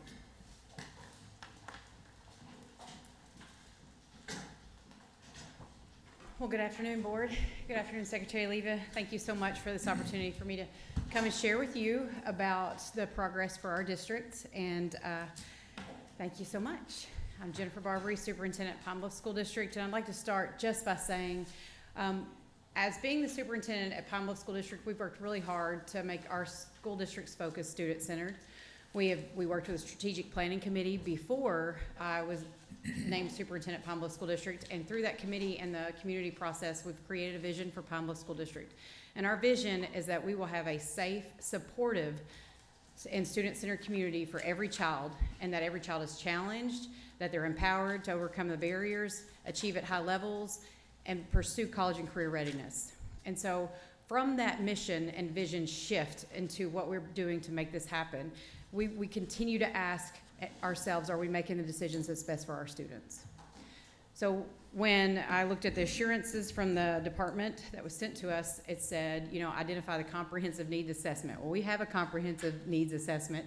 It is large, but we know the root cause problem is the quality of instruction in the classrooms.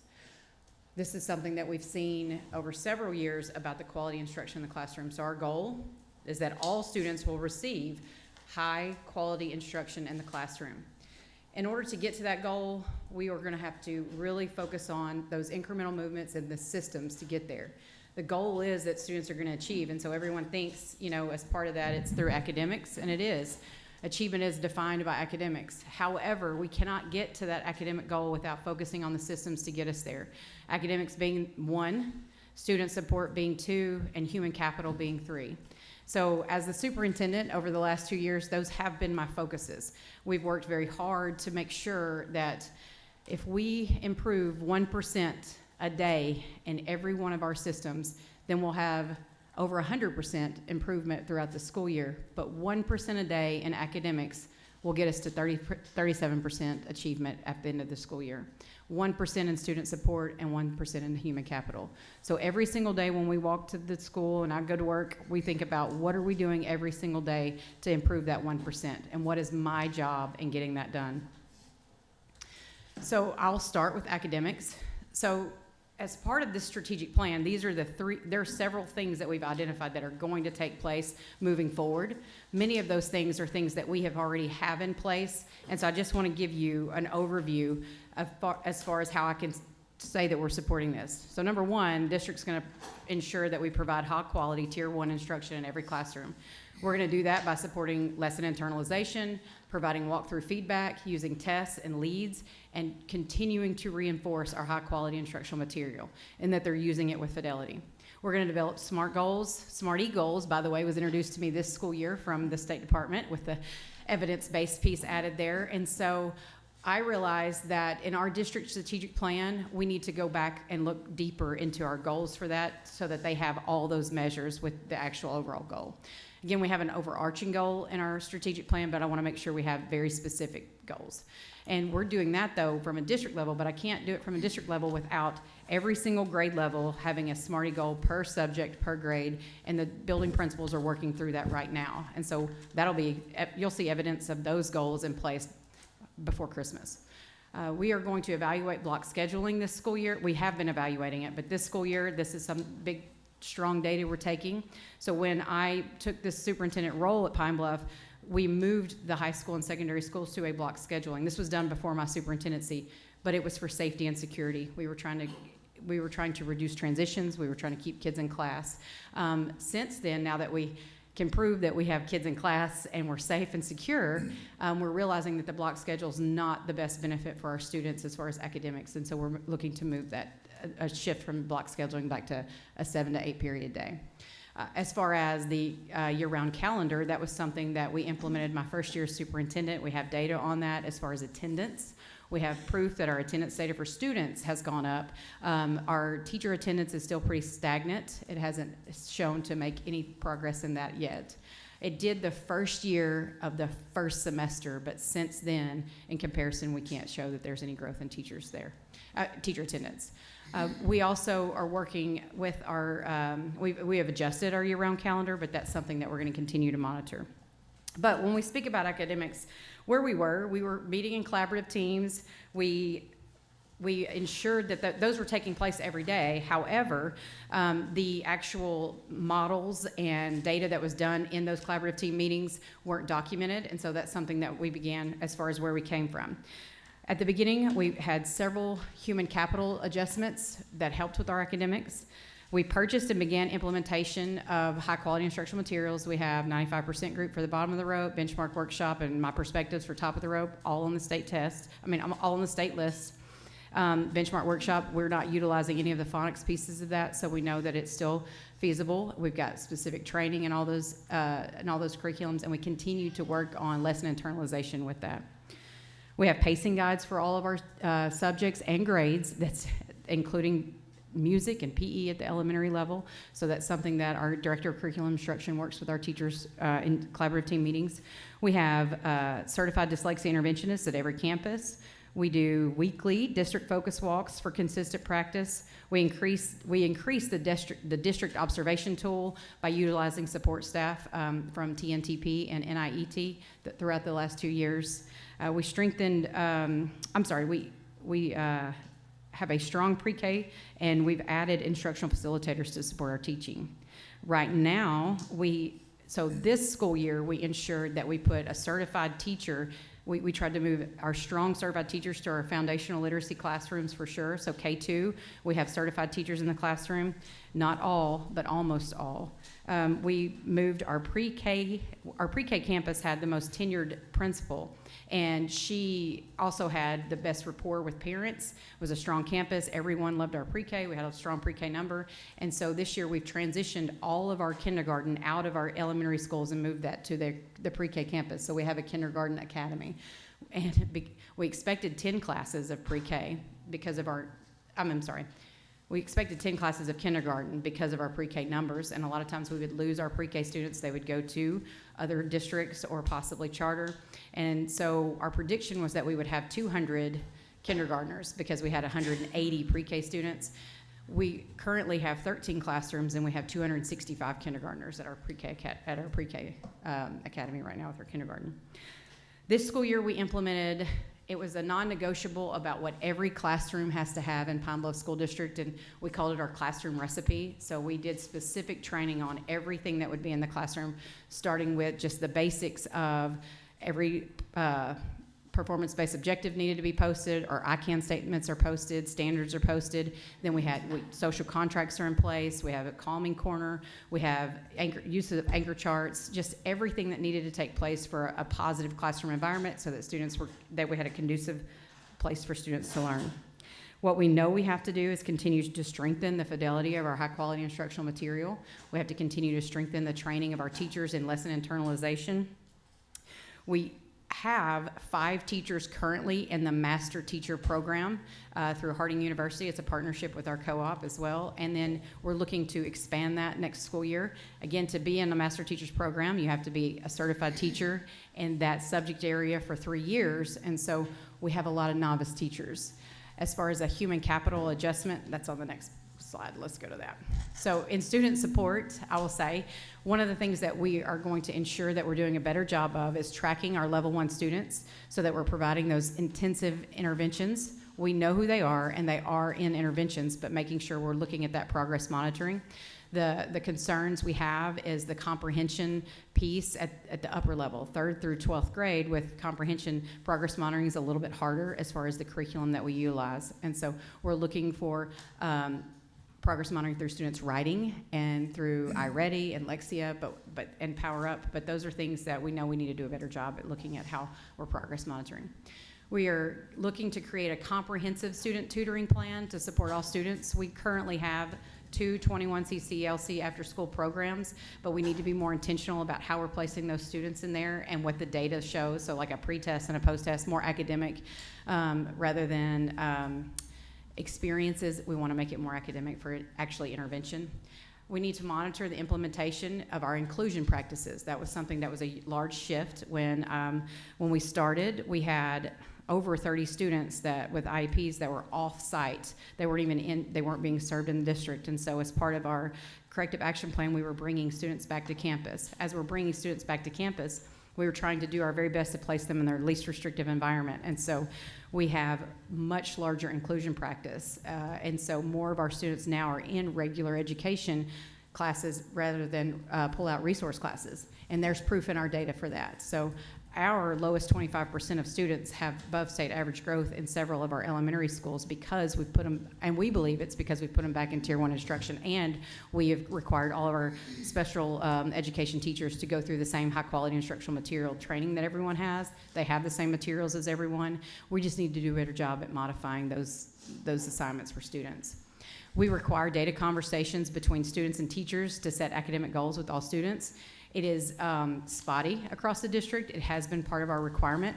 We were actually able to witness it in a walkthrough yesterday of a third grade teacher, a fourth grade teacher meeting with his student about his academic growth. We are working harder to plan intentional parent meetings to share student performance data. When we have overall parent nights, we have less parent involvement coming to the school. So our principals are working to ensure that we do that maybe virtually, offer it where they're Zooming in, and so parents can come in that way. But it's also just made us be more intentional about more individual parent meetings rather than just big parent nights. We have a strong PTO at we have a PTO at every elementary, but we have a strong one at two elementaries have pretty good strong PTOs. Our junior high actually has a very active PTO, and so does our high school. For human capital, we want to ensure that every student's achieving by utilizing our fiscal plan and our budget to hire additional instructional facilitators and assign them to our most struggling schools. Currently, we have instructional facilitators across the district, but they're not assigned to a specific school. They're working with grade levels to support teachers in lesson internalization at those grade levels. But we feel like it's not getting the biggest bang for our buck because they're spread thin, and so we need to figure out how to make sure we're budgeting so that we can move to hire strong instructional facilitators so that they are actually at every campus. The barriers with that are that, our really strong teachers would make good, strong instructional facilitators, but we don't want to pull them out of the classroom because we need them in the classroom to affect more of those students as well. So we're working for a plan to do something like that, especially the leadership pipeline and Grow Your Own. We have lead teachers, we have lead principals, we have people going through that types of training. But we do want to hire, retain, and train master teachers. Again, appropriating funding for that, for training and incentives. We want to intentionally use our peer observations to provide targeted constructive feedback to teachers that are demonstrating low quality instruction. And what I mean by that is that we have a building principal that has really piloted this, where she has her district lead teachers, her building lead teachers that are strong and have growth. Their BAM scores are higher than anyone else in the campus, and so they're actually bringing in those peer teachers to watch those teachers teach as far as a way to help grow our own in that pipeline as well. But when we get to student support, I talked to you guys about student support as far as academic and how we're doing interventions. I also want to share that we have been, because of our district support plan, one of our main goals is a safe and orderly environment, a safe and secure school. And so where we were, and I alluded to it just a little bit, but I will share again, the safety of our students was utmost important for us in Pine Bluff School District. When we began as a team, and I say a team because that's what we are, when the board and I came on together with our district leadership team, we had just suffered 9 students' homicides in 1 year. They were all enrolled in our district. None of that happened within the school, but it happened. And so it was trying to build a culture to support our staff and to create a pathway for our students so that they're not going out and involving themselves in things like that. So as far as a strong community awareness, we partnered with the Juvenile Justice Center and Judge Brown, and we have a very strong GVI program, Group Violence Intervention Program. We're happy to say that our students are safe. They're part of this program. We have data showing we have a 25% reduction in our office discipline referrals.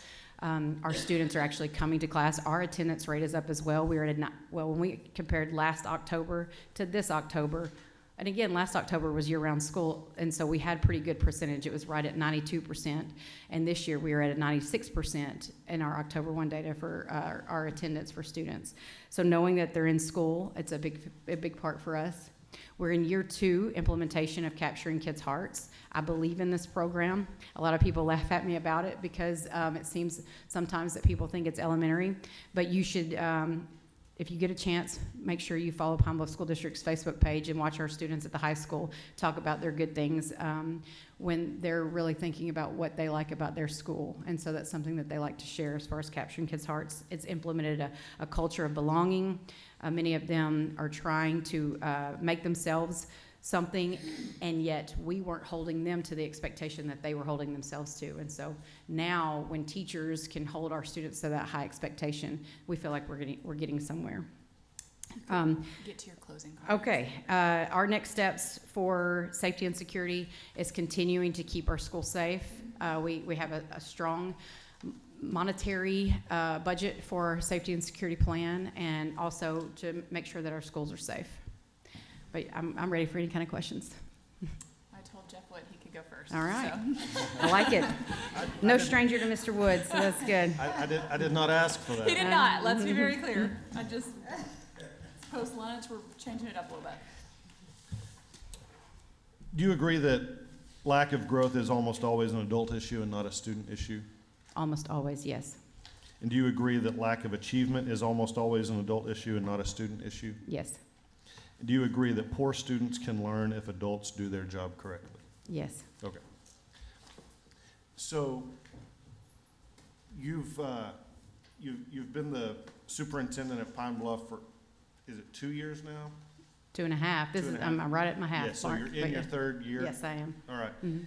And one thing that struck me in the strategic plan is that it feels like we're just now developing these SMART goals. Is that right? To what the state defines as a SMART goal, yes. We've had goals. You've had goals? Yes. Okay. Tell me about those goals. What were those goals? Originally, the focus was getting high-quality certified teachers in the classroom, ensuring that the district had high-quality instructional materials, and then keeping students safe. Okay. Where are you on those previous goals that you had? So high-quality instruction teachers in the classroom, I would say we went from a 42% certified teacher population to an 80% certified teacher population. As far as high quality, we're still working to grow that. Now we have certified teachers in the classroom, but we don't have all of them making that value-added growth and considered master teachers or high quality or highly effective. So that's the part that's still developing. We're doing that. As far as the human capital role, we began by non-renewing 75 teachers that were not licensed.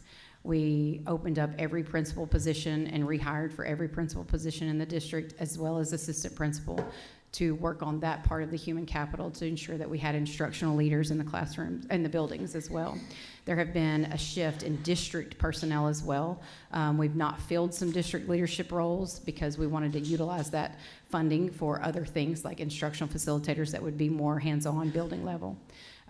So there's where we're at with our human capital. As far as developing, we're still not strong enough in the classroom. High quality instructional materials, we didn't have any that teachers were trained on at the very beginning. We had just purchased the materials, and so we continued that training of the HQIM. So last school year, of course, when we call it a non-negotiable, but one of the things that every focus walk looked for was the teacher utilizing the HQIM, where if they were not, what feedback was provided. And so that's where, as district leadership, we had conversations with building principals. And so even then, that's why it showed a need for the turnover of building leadership, because we set the expectation and leadership wasn't holding our teachers to that expectation either. So I can say we're using HQIM in every classroom now.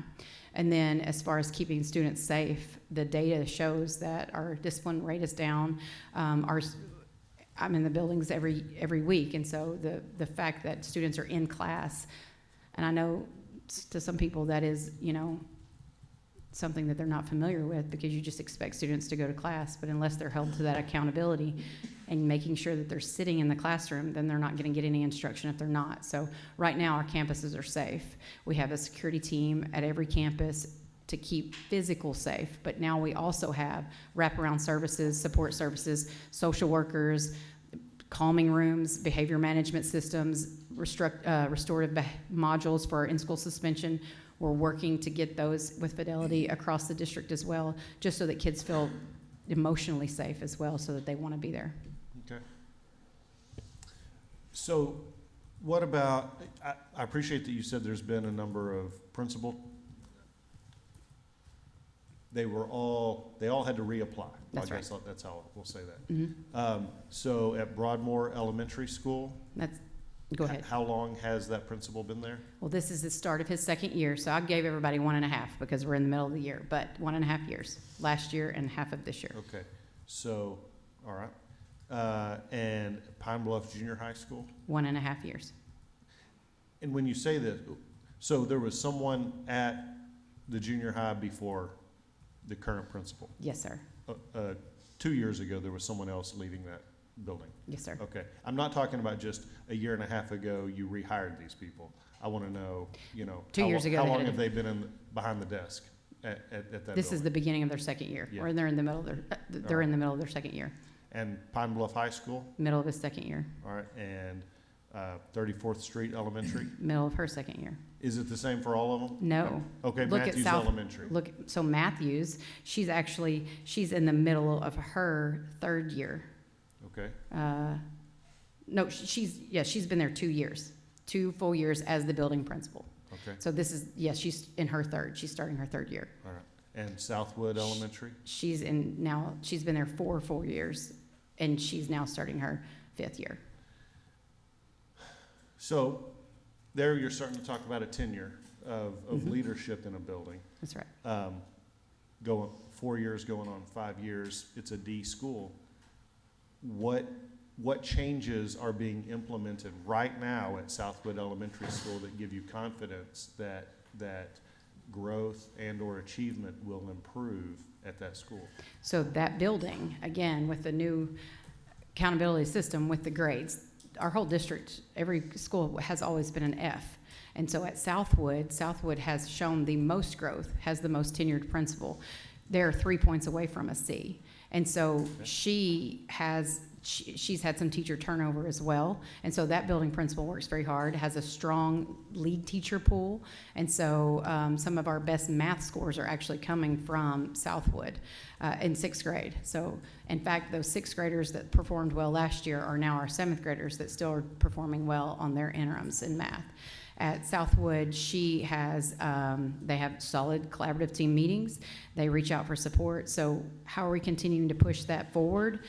The things that we talked about, the novice teachers that are there are going to have to continue with that instructional leader development. That's 1. 2 is making sure that the high quality instructional materials there, but just really working with our novice teachers because we still have teacher turnover. Mm-hmm. At Matthews, they're very close to a D as well. I think they're Very close to a C? I'm sorry, a C. They're 14 points away from a C, forgive me. And that is our second most tenured principal that we have in the district. And she is driven as well on their focus right now are just success targets. So the requirement for the district was to have objectives posted in every classroom, performance-based objectives or ICANN statements for the lower elementary students. And she has gone through some training and through the district and took a hold of actually posting those success targets. So teachers have success targets in every classroom based on the cycle of improvement that they're in with their lessons. And so she's pushing the needle as well. So continuing to grow her teacher population. So we have 2 teachers in the district that have the value added growth score over the last 3 years, and she's placed them in vital areas. So one of them was teaching 5th grade, but we've moved that teacher to 3rd grade because of our 3rd grade population of students that scored poorly last year. And so we have also a teacher residency model that we're partnering with UAPB. So we're piloting this program.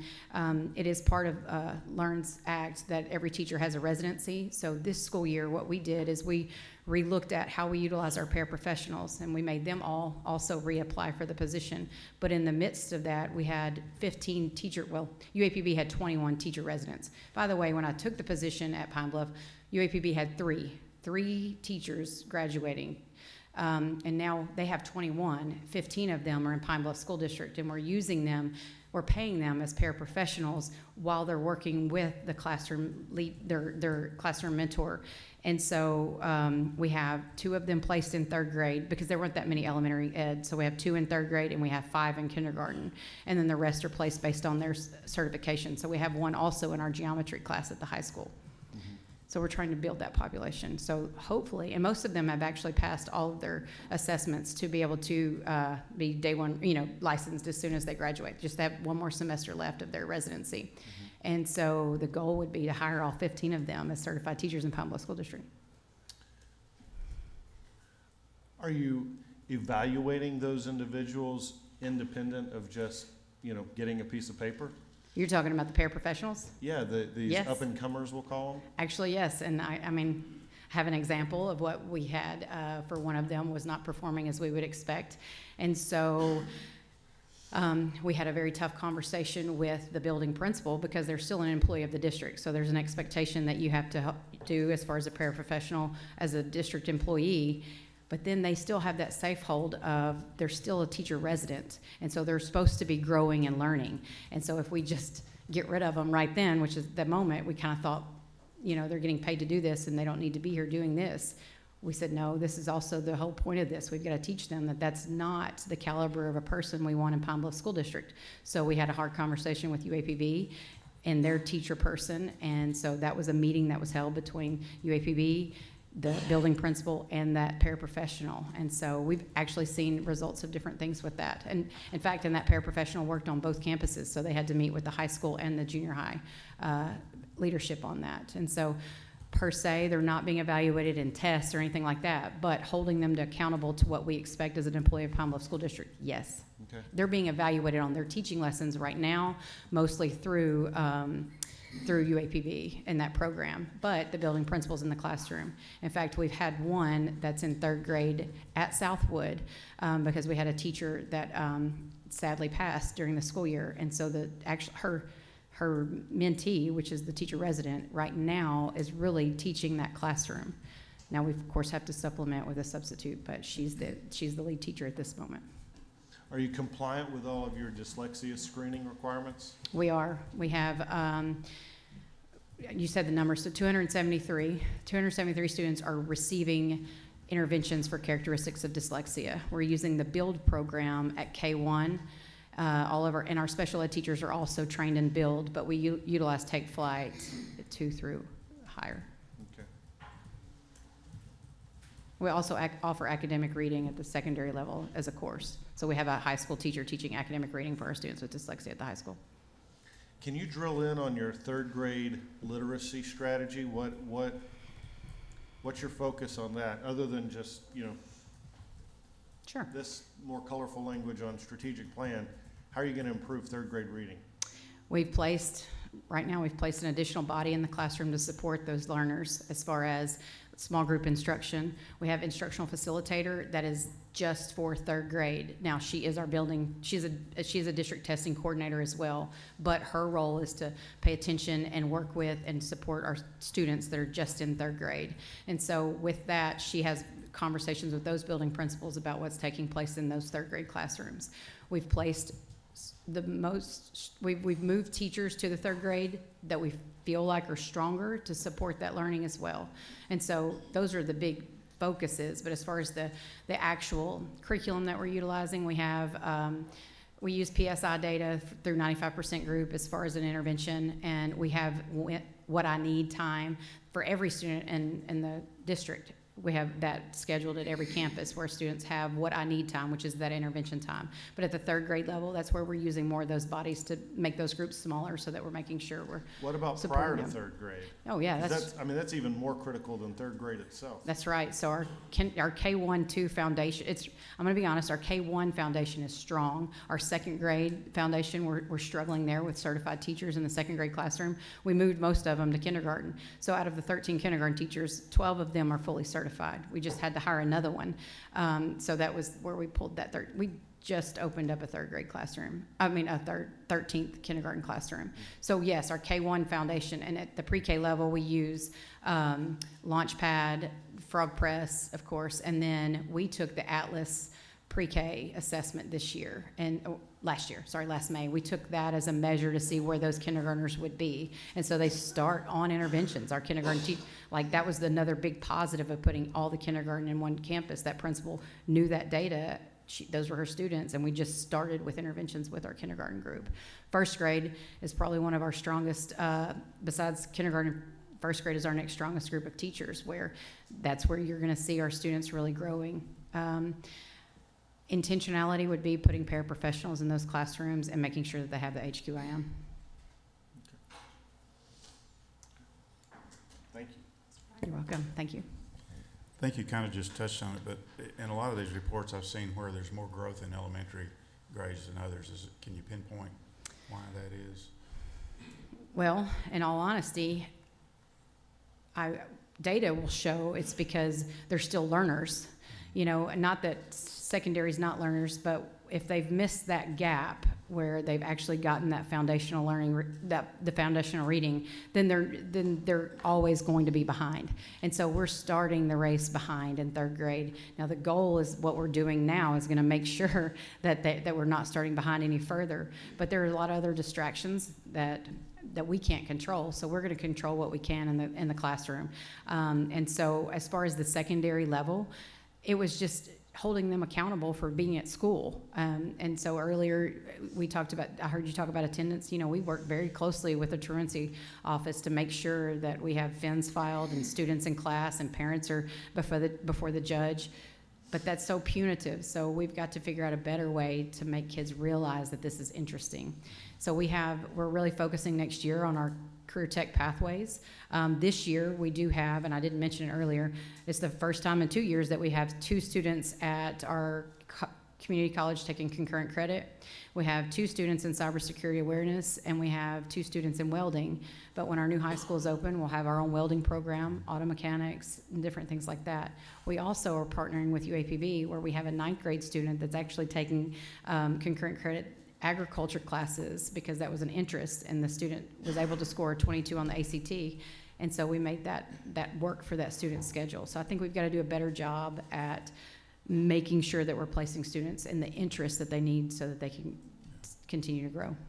Question about the high quality instruction material. I've seen this again in a lot of reports, trying to move toward that. Is that something new that you're having to cycle in, or have we always had that and just not used it? Or Yes, and that goes back to, it goes back to the big shift in literacy and the science of reading. You know, we were a balanced literacy state where teachers didn't always use the curriculum. We weren't, when I was teaching, we didn't have a basal that they gave me to teach literacy. We were supposed to go through that training and learn how to teach whole child and some phonics. And so now that's where the big shift went, when we knew that that's not what was best for students and that we needed to have a solid phonics program and then a good comprehension program.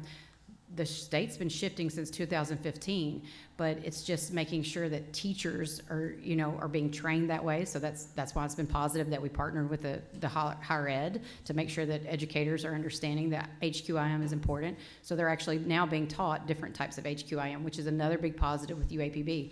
All of their teachers that are going to go into our program go to our science of reading training through the co-op. They also they have our materials. UAPB purchases 95% group. They purchase My Perspectives. They're purchasing the curriculum materials to train our teachers on in the actual in Ed Prep program. Okay. And how do you designate a high quality teacher? What distinguishes that? We look at the state list and Ed reports. And so whatever's on that list that's approved by the Department of Ed, we choose from that. And so from there, we take those materials and create opportunities for teachers and curriculum teams to come in and say, and view the different types of materials. We did that with math last school year. We had a math adoption last year.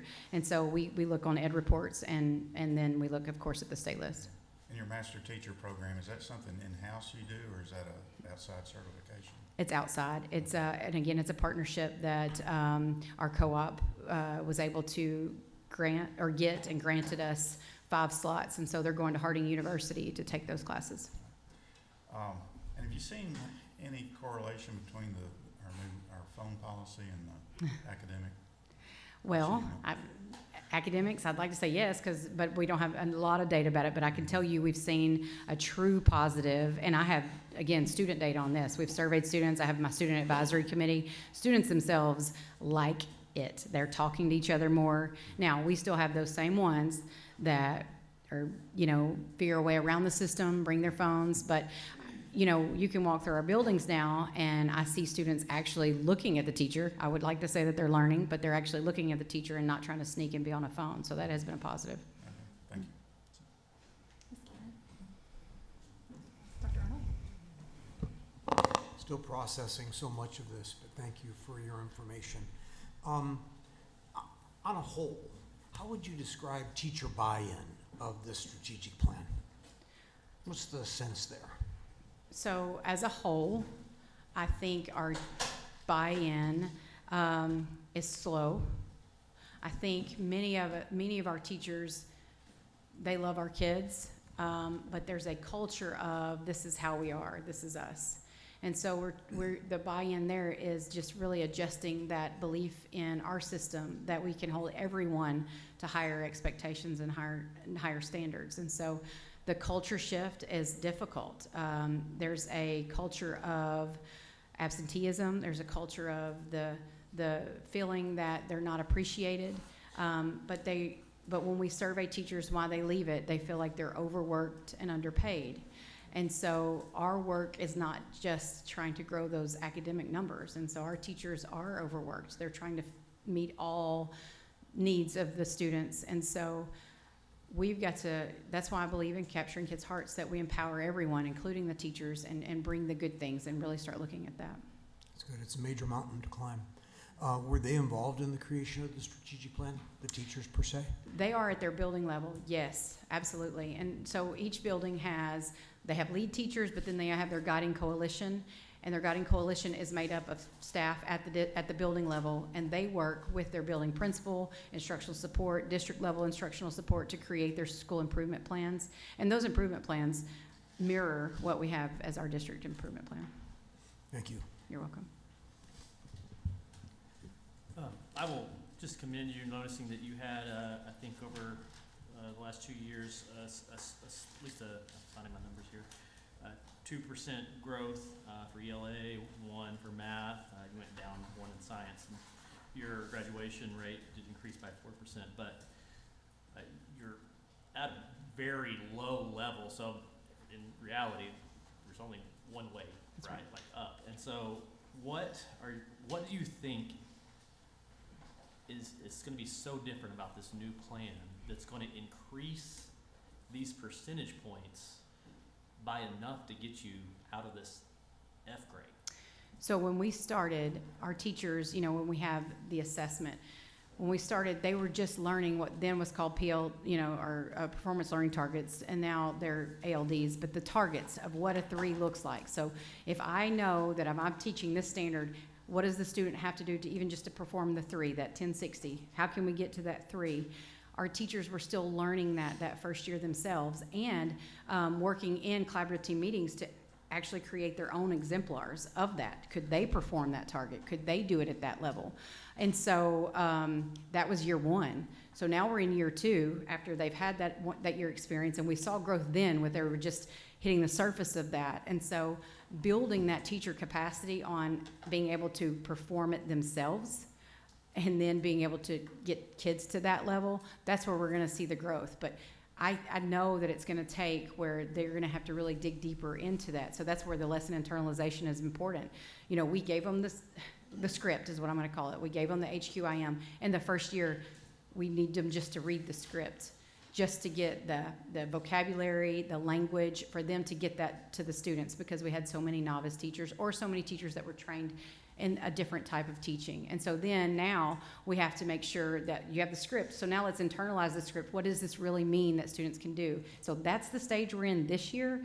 So the expectation, we're going to continue to grow, but it's our achievement that's getting us, and it's just because our students are growing to that the level 2, but we're not achieving yet. And so some of our biggest barriers are in math, and it's because some of our math certified teacher, our math teachers are not certified in all areas, and then those that are still struggling, some themselves. And so that's making sure that we put a high-quality teacher in front of them. Yeah, I just feel confident that even with not a complete teacher buy-in, because Mhm. what I just heard, like That's not right. yet anyway, hopefully Mhm. you get there, that's something you can get to next year. I believe so, yes. No, I mean, the data's showing that we're trending that way, and so that's the goal. And when I see complete teacher buy-in, I mean, just in the system itself is difficult right now for teachers.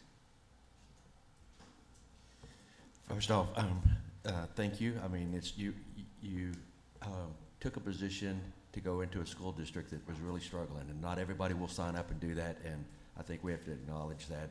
I'm sure that we probably have in the past, but it's my first opportunity to acknowledge it. So, congratulations on that. Thank you. I will tell you that it feels this Q&A session feels a lot lighter than the two that preceded you, and I don't think that's being fair to you and to your school district. There's a history in Pine Bluff, but there will always be a history if we don't expect Pine Bluff to start to perform at a higher level. And so I think we owe it to you to hold you to the same standards that we hold everybody who's performing at the C grade, the A grade, the B grade. And if we don't, then we're not doing our job and we're not helping you. So there's some work to do from that perspective. All right. The presentation is pretty light in terms of details, but I had two specific questions. Earlier, one of the presentations talked about teacher absenteeism. Is that something that you struggled with? You mentioned absenteeism. I wasn't sure if you were talking about teachers or students or both.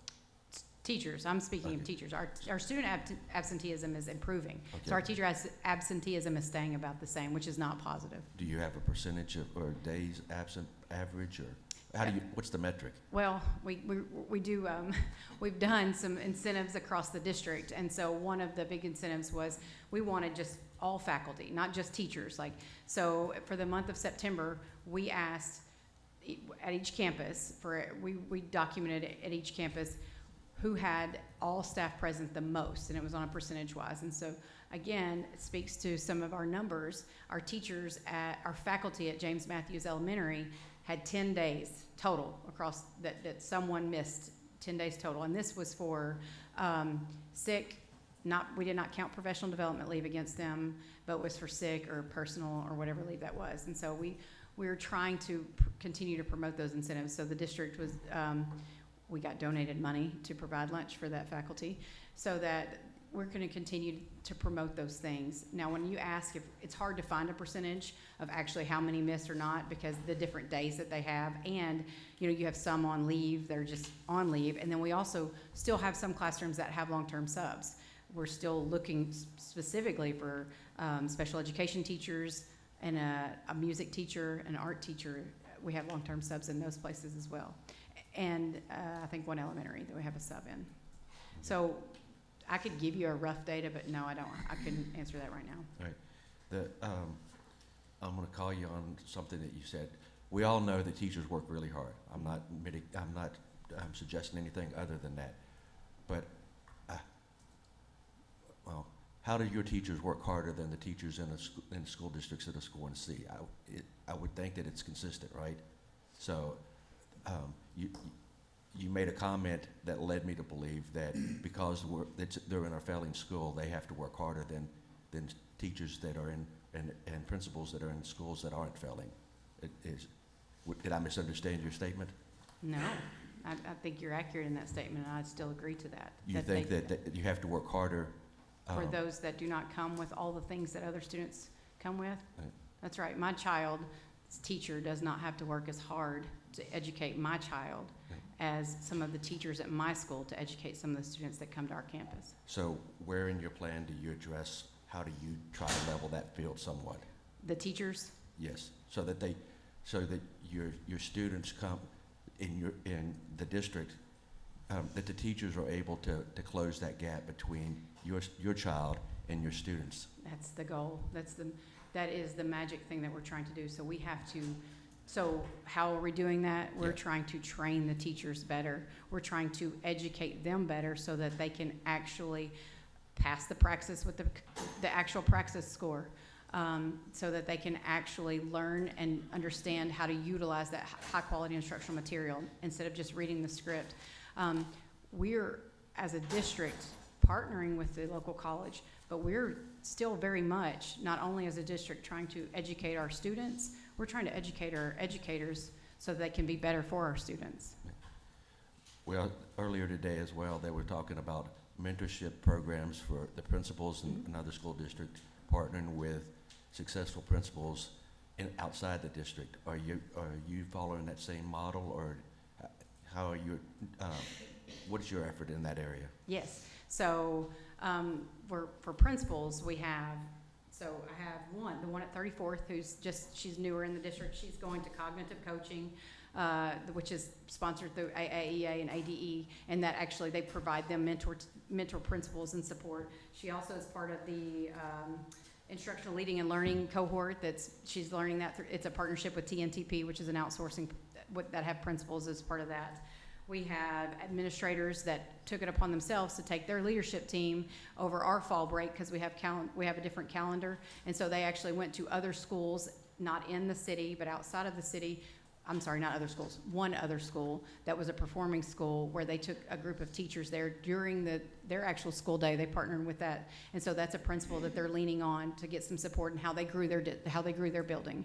And then I was trying to think about the different ones that we always participate in what they call Capturing Kids' Hearts huddles, and so this is where our building principals are required to meet once a month. It's virtual, but it's for principals across the nation that are also part of Capturing Kids' Hearts. So that's a program where they mentor with each other. We have Job-alikes through the co-op where our building principals get to go to the co-op with the principals that are in our co-op area and region that they can listen and learn from and talk with as well. John Wick has also been a program that our co-op offered, and so our building principals participated in that mentorship program through that. So it's definitely there. Finding that mentor that they can have across the state has been really positive. Through most of our principals are novice, and so through the novice principal program, the beginning administrator program, they provide them with a mentor as well. So we've had one that was mentored from this principal from Alma, so there's been some very strong connections that I don't necessarily make them make, but my assistant superintendent as well is part of that and make sure that we have these connections too. But right now, I can say that I'm proud of the principals for asking to do these things themselves, asking, hey, can I take the van and a group of teachers to this building because they've raised their letter grade. And asking, can I be a part of this program? Will you sign this so that I can get an Impact Arkansas? That's another program that some of our teachers are taking place in so that they can grow their leadership capacity. All right. Thank you. Again, it's admirable that you stepped into the role. It's a lot of work, but it's going to be one of those opportunities when you see the progress on paper, it'll make it all worth it. Thank you. Can I ask a follow-up? And I may have missed it in a previous answer, but what exactly in your goals and strategic plan is objectionable that is preventing full teacher buy-in to it? Well, it's there. So. What do you mean? The resistance? No, Okay. no, and I'm not saying, and so I guess maybe I misunderstood the question. I'm not saying that they're not bought into improving student learning. They're bought into improving student learning. That's not it. And they're bought into the HQIM, but I'm saying that their buy-in to feeling like they are actually going to be able to accomplish these goals is difficult because there's so many outside things that they are familiar with and used to, and it's the culture. And so it's that culture change it's a culture change that is the problem. So I could make a lot of money referring people to two specific principals from Little Rock School District. I could start them a business to do this, but your teachers need to talk to Barbara Anderson and Sandra Register from the Little Rock School District. They were principals in challenging neighborhoods that people had written off, and they turned schools around. They had high-performing schools. I would love for your personnel to have the confidence that every student, regardless of the home situation, can achieve and can grow with the right materials and the right instruction for the right amount of time. It can happen. It can happen anywhere. It's happening in Southeast Arkansas. It's happened right here in Little Rock. It can happen anywhere. There are no excuses if people are bought in and believe in themselves that they can do it. I firmly believe that. Thank you. I will certainly reach out to them. I'm very curious. How long did it take to turn it around? Yeah, I don't know the answer to that. Okay. Short period of time, 2-3 years, that type of time frame. We're not talking generational Good. here. No, that's what I'm Yeah. thinking. And that's Yeah. that's the goal for us. I think Yeah. 2 to 3 years, I think we can get there. Yeah. Thank you. Well, and to piggyback off that, I'm sure you've heard of the 90-90-90 schools, where so 90%, I think what you're talking about is 90% of the student population qualifies for free and reduced lunch, 90% are students of color, minorities, and 90% proficiency. And so looking into those models and sort of the key characteristics of things they have would be very helpful, I think. Thank you. Are there any questions for their board or for the co-op? I'll ask a question of the board. Okay, you're the board president.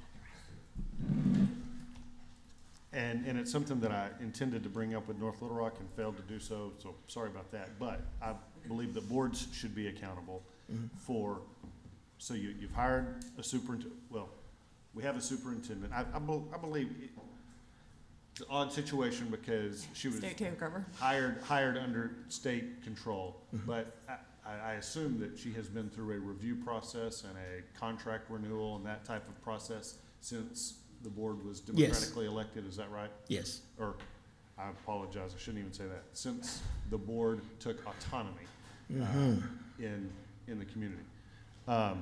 Okay, so she's your person. Yes. What, are you fully supporting her in the decisions that she makes, and specifically in personnel decisions in the buildings? Yes, I think that's what the overall goal of the board is to do. We evaluate those decisions. We look at, the ins and outs. Of course, we don't always agree 100%, but at the end of the day, if those decisions are aligned to supporting teaching and learning, that's what we're supporting. What we heard from North Little Rock just a little while ago was that in a very split decision, there was some dissension maybe based on favoring this person over that person. It came down to, personnel decisions. They didn't want this person to not be in that position anymore or whatever. My encouragement is that you look past all of that in the decisions you make and that you support the superintendent as she makes personnel decisions. If she wants to replace a principal, if she believes that an ineffective teacher needs to be relocated, you all have to look past the personalities and the relationships, and you have to support a superintendent's decision. So I hope that is the culture of the new Pine Bluff School Board, and that it will be that culture going forward. It is. Thank you. Questions? Okay. If there are no questions, I will look for a vote, either to approve, accept, or reject. Thank you. All right, I have a motion by Mr. Peacock to accept. Do I have a second? I'll second. Seconded by Mr. Bragg. All in favor say aye. Aye. Any opposed? Hearing none, motion passes. Thank you. Congratulations. All right. Next up. Elliot.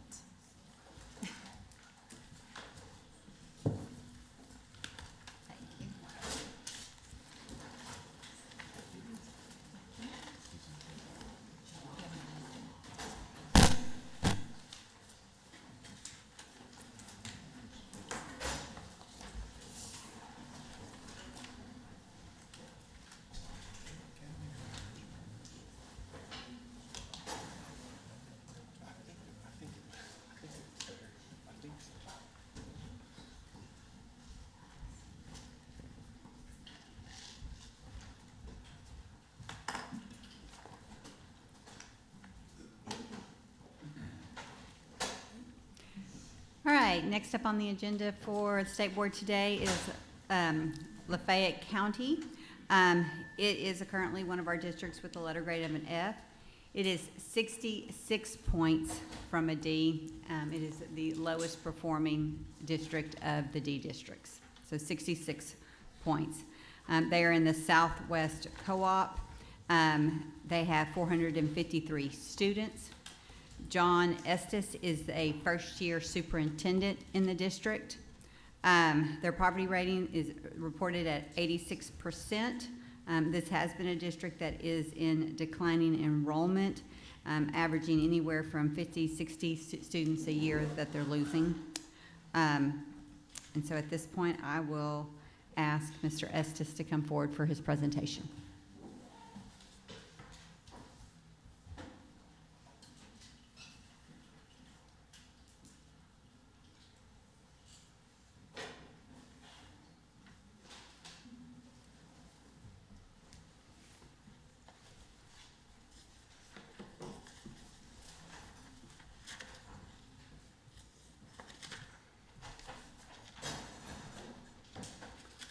Hey,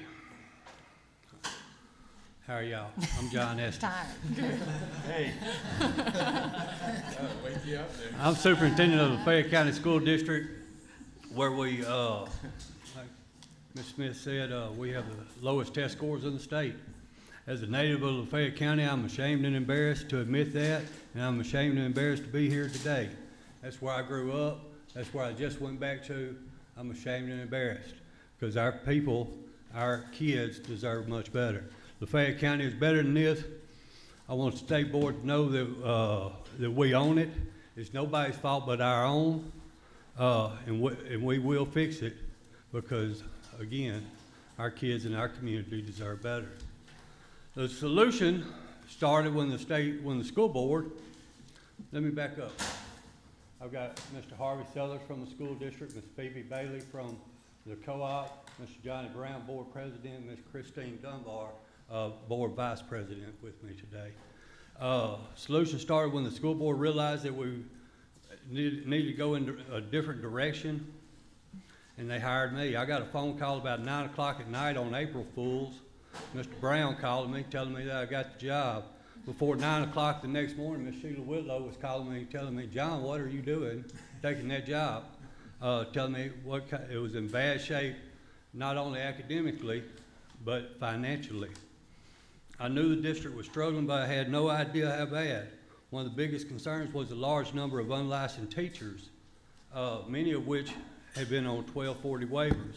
I relayed this concern to the previous superintendent, who immediately began working on it, and today all of our teachers are licensed.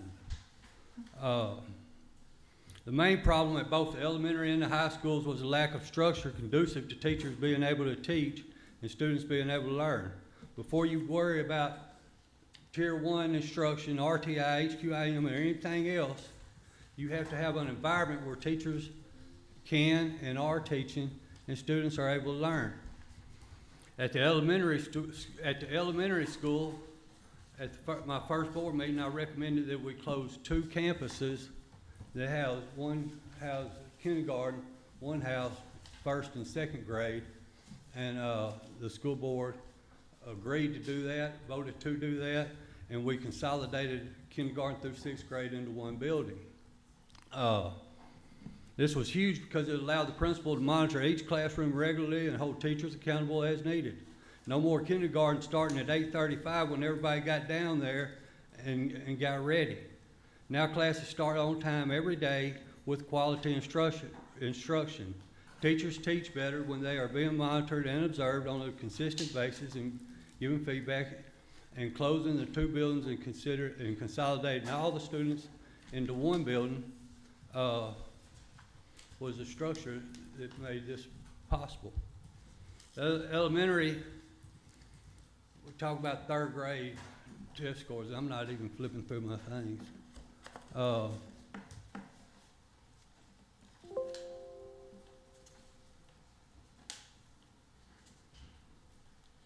But y'all got it. Talk about 3rd grade test scores. I think last year we had one student who was level 3, everybody else was level 1 or 2. That's terrible. We've utilized the services of Karen Harris to support K-2 teachers and improve reading ability of K-2 students. Test scores show that this is working great. The co-op is providing assistance with a math specialist, Ms. Wilson, who works with our teachers on modeling Tier 1 instruction and Atlas test prep for both the elementary and the high school. Speaking of testing, there's our, that's much better, much improved than what it was the previous year. Speaking of needed structure, one mistake was in the way that we administered the Atlas test. I'm still not sure why, but at the elementary school, they gave their interim practice test during the first week of school, during the first weeks of school this year. So obviously there isn't much growth. The problem has been identified, solved, and will not happen again. They're testing again towards the end of January and should show expected improvements. At the high school, when 9th and 10th grades begin their interim testing, their practice test, the internet went down, so we moved it back a day. Instead of administering the interim test on 2 days as previously scheduled, they decided since we moved it back a day, let's just do them all in one day. And so they, again, this led to lower test scores on the interim test. Again, though, this problem has been identified and addressed and will not happen again. The 7th and 8th grade tests were properly administered and show growth. The high school, the first thing we had to work on at the high school was, again, providing structure. You don't worry about mice when you have elephants running through your house. Last year at the high school, the needed structure was not there. 15 fights a day, 30 fights a week was not uncommon. Teachers not coming to work, can't find subs. Kids going to the gym to spend the day was not uncommon. We did not provide an environment where students could learn. Expectations for teachers and students were clearly communicated at the beginning of this school year, and when you expect more, you get more. We have turned the negative learning environment around this year. Our school is doing good. Teachers are teaching. Students are in class learning. Expectations are high. Excuses are not allowed. We've only had 2 fights all school year. Teacher absences are way down. Our interim test scores taken over a month ago show that we are already scoring higher this year than we did at the end of last year when the tests were properly administered. Our science teacher, who is responsible for all tested science subjects, is being coached by the Arkansas Teacher Corps, as well as being monitored and observed by the principal and myself and the co-op staff. Our 2 math teachers are being coached by the math specialist from the co-op.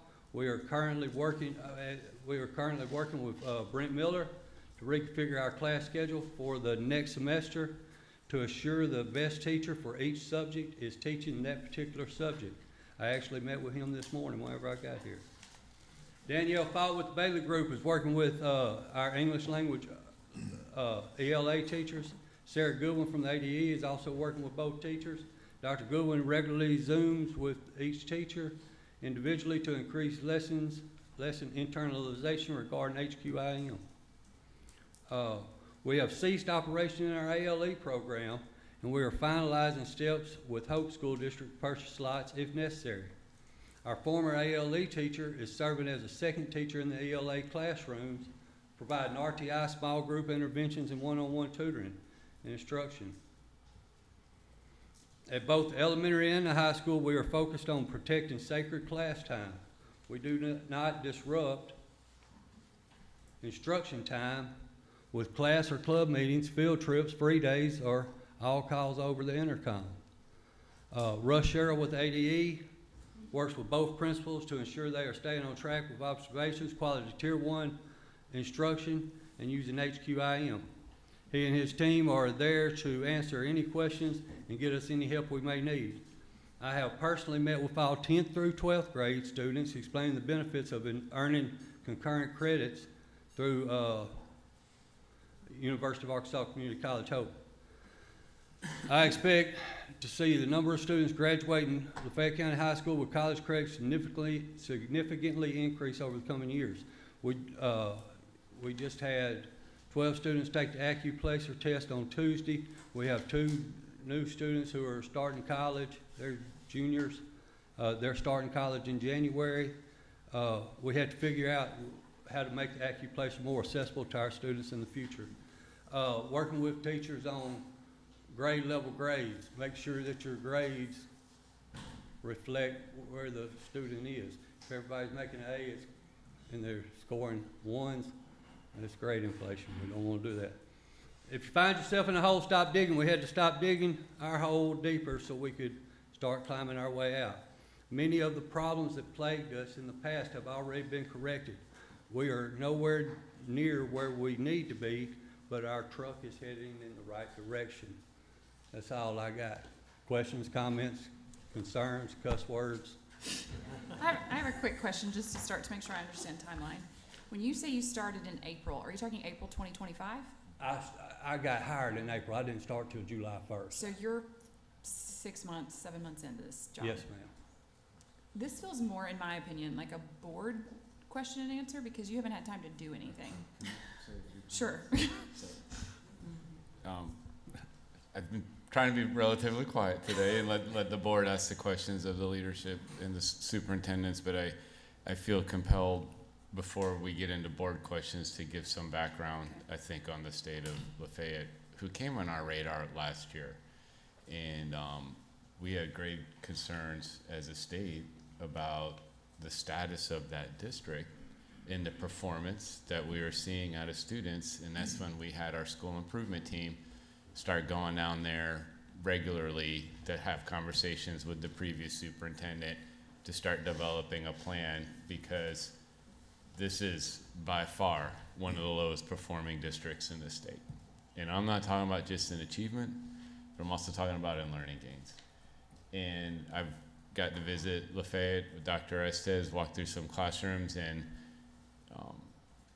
how this district got lucky to have somebody from the community that just recently retired willing to take on the dysfunctional mess that is called Lafayette County. And I think it is appropriate to have these conversations with the board, because for the life of me, the decisions the elected officials would make in this community were what's best for adults in that system and not for students. And I think we have a superintendent who we've had some very serious conversations with that says we need to change that mindset and that culture, and he's up for that challenge. I commend him for taking on that challenge, because that's not an easy challenge. But if you're one of the lowest performing districts in the state, would you think it's a good idea to have kids come to school less? Let's take 178 calendar and turn it into 136, because that's going to help the lowest performing district in the state. That's the decisions that Lafayette County is making on their own. That's why they're the lowest performing district in the state. You heard from districts that are 2-3 points from a D, and that's nothing to celebrate, right? But when we talk about systemic failure, and it's financially, it's leadership quality, it's professional development, it's teacher quality. We walked through some classrooms, and I will tell you, I was very encouraged by the very quick actions that we have seen in place. And now when I tell you that there's been some change in expectations, principals are in classrooms, teachers are using their instructional materials, that there is a momentum happening. And this is why I worry about urgency, because I have a feeling that board members we're going to hear from are going to say things that hinder progress. That's what I'm worried about. I've never talked to these board members. I just look at their track record of decisions. And when Mr. Woods talks to other boards about are they supporting the superintendent, I think we need to have that conversation and ask these questions as well. But when I sit there and talk to teachers in your classrooms and ask them, why are your students level 1? And the teachers tell me it's the parents. That's an embedded mindset and culture of low expectations for a community that's not going to be cured overnight. We're talking massive overhaul needs to happen in this district. So I love that we're here to do this update. I just want you to understand my sense of urgency for the students that are in a failing system, how we're going to hear about these plans, but if there was one district that I want to elevate, that I have grave concerns about the future of, it's Lafayette Schools. Can we talk to your board president?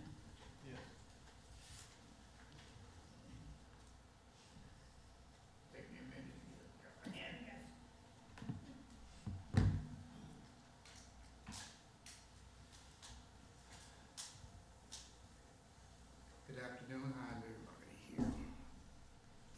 Good afternoon, Mr. Brown. How long have you been on the board? About 29 to 30 years here. 30 years. Mhm.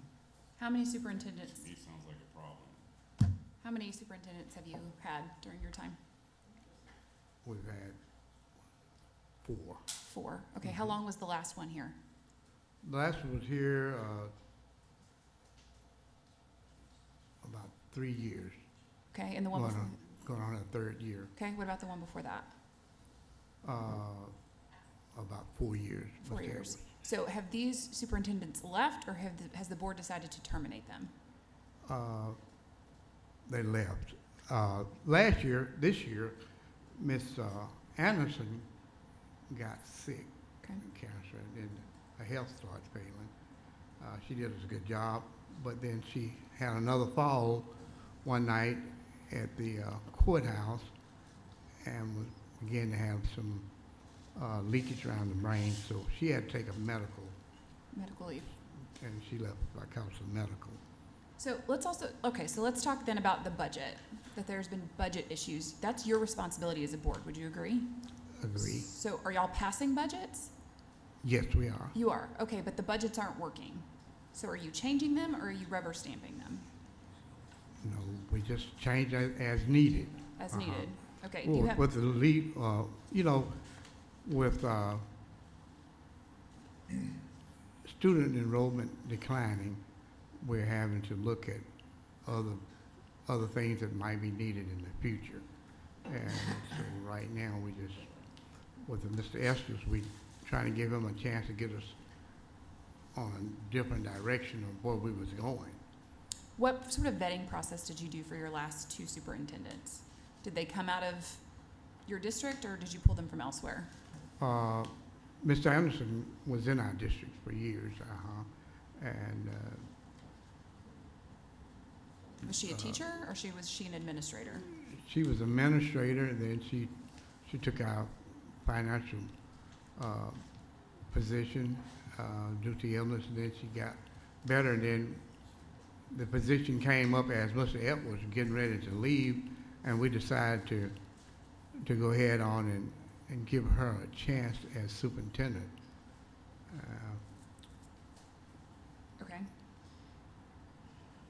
I'm going to open up the floor to my colleagues, and then I may have some other questions. Anybody want to go first? I'll go first. Go for it. So, district overview page on the presentation. This is really kind of boggling to me. A K-6 building with a student population of 200. You've got a second-year principal, 88% low income, but that's lower than some of the other districts. Average class size of 15 students. 14% special education. Average teaching experience is 9 years. There are schools and school districts all across Arkansas that would complain about numbers that are way worse than that. That seems like an opportunity to do better than worst in Arkansas. What has been identified as? Tell you what, give me the 3 most fundamental root causes of the failure at Lafayette County. Well, one failure was like the superintendent just said. Last year we had problems with teachers teaching, coming to school, problems with fighting. We got some kids from different states that came back to Arkansas, and we was having problems every week with a fight. Every week we was having fights, and we was having a lot of disciplinary hearings. We had to get rid of some kids that was just troublemakers that didn't want an education, and that was causing problems within our whole district. When you get one bad apple, and he started turning the whole bunch into bad apples, and they're not really hungry for education, that's the problem for any district. But hey, Mr. Brown, I appreciate that you probably can think of depth to these examples, but we'll be here all day if we go that level. But so you've identified teacher attendance and student fighting.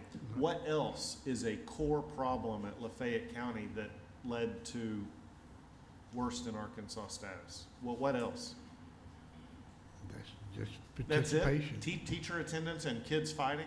No, participation. Kids hungry for education. Maybe I'm not.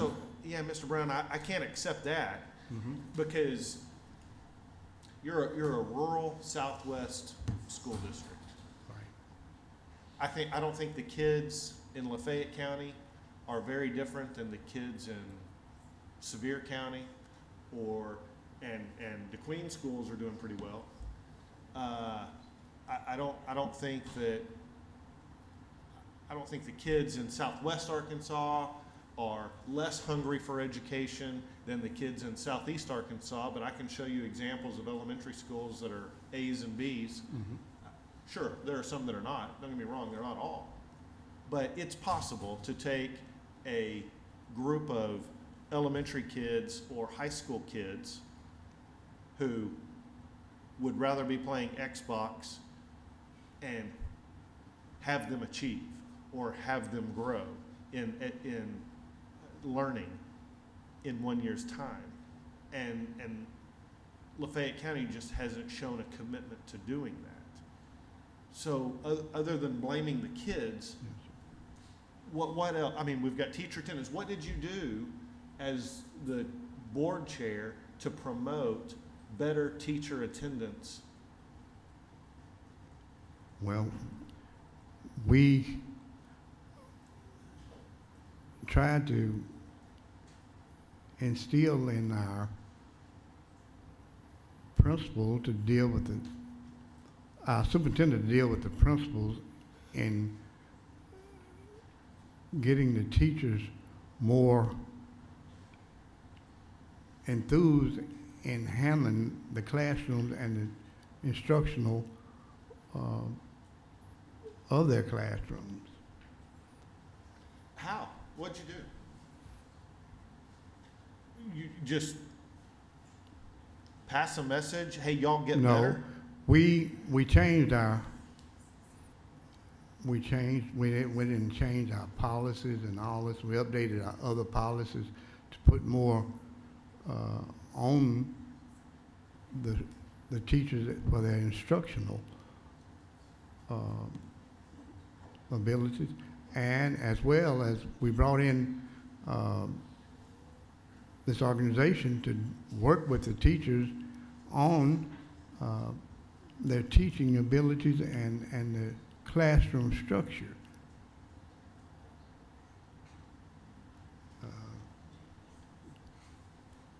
So that's Here's about my opinion on this. I don't think you know.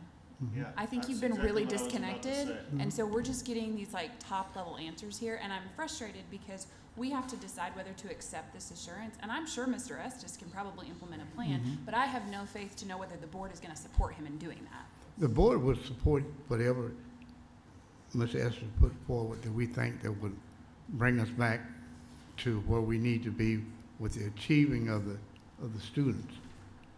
But we have no assurance that you have done that, because we have no history of that. You're a failing district. I go back to the luck that Lafayette County has to have a citizen who retired and saw a local need that says, I want to help. And he knows, he's a lifelong educator who's had success in other districts that we've heralded. He knows there's decisions that need to be made in that district I don't think this board is going to stand behind him, because those decisions are going to disrupt the status quo. And the reason this district is failing is because the adults in charge of running that district want to protect that status quo. So I can tell you, of all the boards that I do not have a lot of confidence in, this is one. Now, as I stated at the beginning of today, today is day one of letting a district know where they stand with our board. And I want to go moving forward in good faith that they've been put on notice, that we're going to monitor their performance and their actions, because we're going to have an update in front of this board. So I want to walk away from this in good conscience to say we are here talking about some assurances that need to happen. And we have to do our part with the co-op and the superintendent to make sure that's happening. And if we find out it's the board that's not letting that happen, then I'm going to probably be making future recommendations about that board. But I can tell you, I've been trying to be quiet today and let the districts present, but this is one district. When I look at the abysmal performance of a school district that's failing a generation of students, this is by far one of the worst districts in the state. Well, I'm almost speechless, so thank you for speaking up so strongly. Newer on the board, my experience with Blytheville was very informative, and recognizing that there are processes and protocols for the level designation of school districts. I mean, there's a unique classification here of being lowest in the state, and that might call for, I think it does call for a state board visit to this district in 2026, so we can hear from the community and get feedback direct from the people that are entrusting their children to such a dysfunctional, abysmal school district. And thank you, hats off to Dr. Estes. I mean, what you've done in a half a year or less is remarkable from your testimony. I was curious if I can ask about this may be a question for the superintendent. Mr. Estes. I noticed that only 64% of the students that took the summative evaluation took the interim and the English language arts in November. That is, of course, problematic because then you don't know how they're doing. And I know that the summative has a requirement attached to it with accreditation. Maybe the interim doesn't, so maybe we got a little relaxed there. Can you talk about that? Hey, and would you ask me the question sure. again? So, could I look at it? Yes, of course. Okay, so ignore my chicken scratch, but the English language arts, the summative evaluation at the end of last school year, 309 students took that. But during the interim in November, only 197 students took that, which is 64% of what I imagine to be near close to the total population. Do we know why so few? Was that attendance? Was it just didn't get it done, or? Can you come back to the microphone? Oh, sorry, yes. Dr. Smith, where she told about our population being 450, we're down to 390 something now. We've lost that many kids.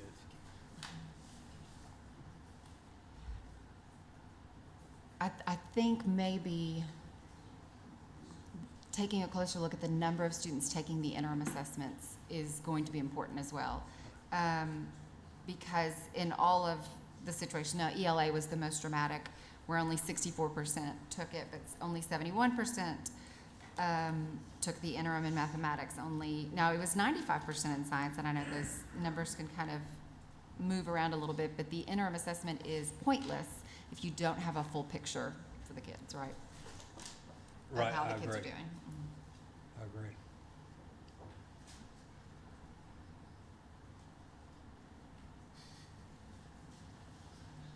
Other questions? What do you attribute the enrollment, like what's going on there? I've tracked the kids, and tracked the kids at the elementary school and see who requested records for them. The majority of the kids we've lost since the end of school last year to, I think it was October of this year, they had moved out of state.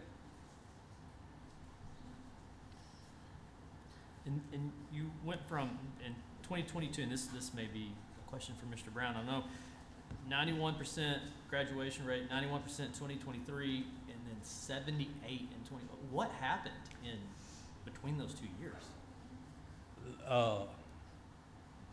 Between basically 23 and 24. Up until last year. You had a smaller class, so the less kids that, so if you had 4 kids who didn't graduate last year, it made a bigger, it was a bigger percentage than 4 kids who didn't graduate 4 or 5 years ago. Mr.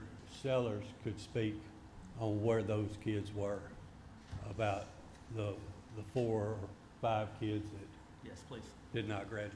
He was there.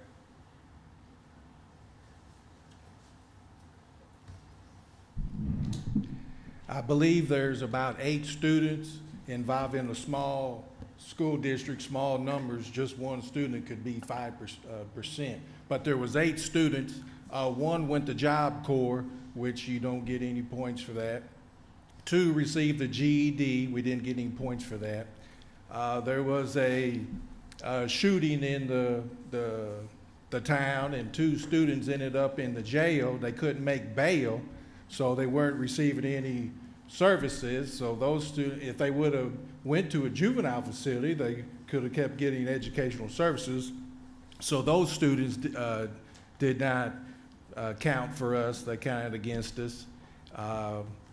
And I believe there was 1 more student, and there was a student that was special education, did not take the DLM test. They was moving back with Easter Seals in Little Rock, and somehow they didn't get that DLM test on the graduation correction window you have to do. So that was about 8 students that counted against us. And this year, when that correction window came out, there was about 5 students.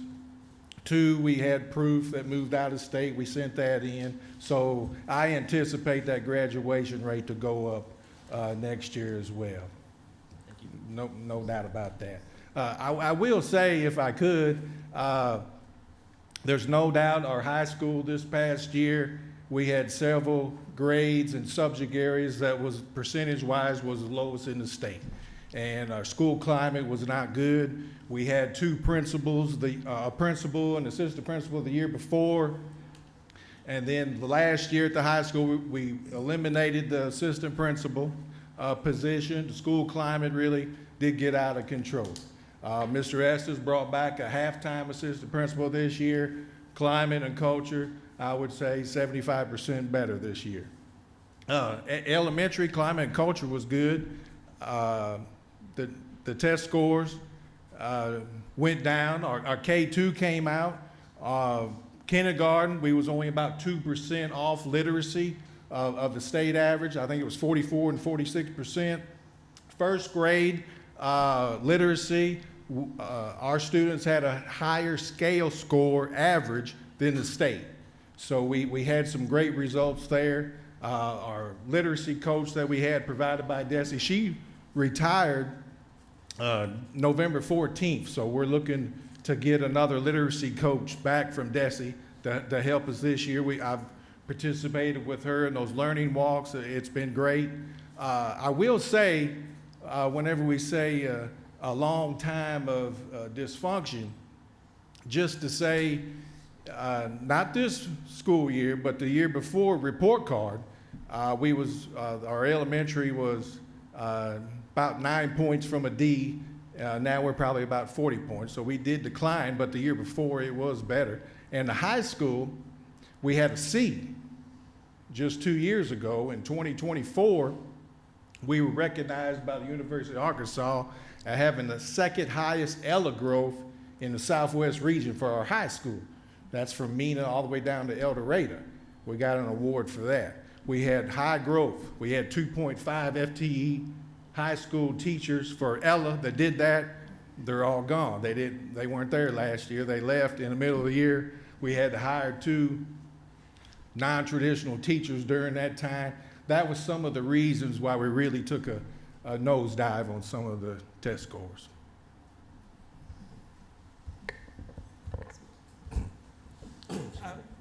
I'm sorry, could you repeat that last thing? What'd you say was the reason for the decrease in the test scores? That was, I think, a question earlier about what could be some of the reasons maybe they went down. And like I said, you go back 2 years in 2024, we get recognized for high school Ella scores, having some high growth, second highest growth in the region. But I'm just saying, all those 2.5 teachers, FTE, they all retired or left the district. We didn't have them last year. So we had to bring in 2 non-traditional teachers. That was one thing that we've had a lot of non-traditional pathway teachers that we have to work through. So now we have to retrain. We had those veteran teachers. Now we have to retrain. We're getting a lot of support from DESE, a lot of support from the Bailey group that we have coming in to help retrain them, and hopefully we'll get the scores back up again, increase the learning. Yeah, but we're not talking like a couple points, man. I mean, we're talking monumental. It's more than 2 teachers. I was just talking about the Ella at the high school. I was just giving an example of where it was before getting an award, high growth. The next year, all those teachers left. We went down to 2 teachers instead of 2.5, and the 2 teachers we have now, they're working hard, but their bachelor's degree background is in health kinesiology. What are they teaching? There are 2 English teachers. Now, the master's degree and so forth, MAT, that type of thing, yes, they are licensed, they pass the praxis test, but their background. So that's what happens a lot of times. We get non-traditional teachers, and then you have to teach them up, and then once you do that, then they may leave to a neighboring district. You know, I don't want to.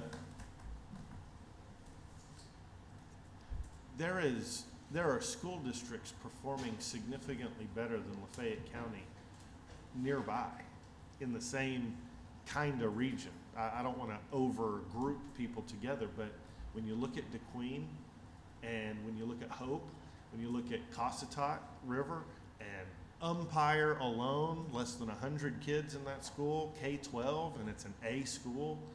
I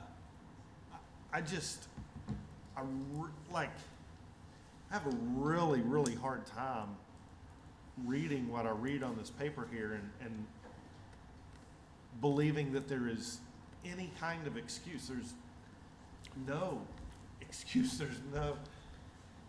I'm truly speechless.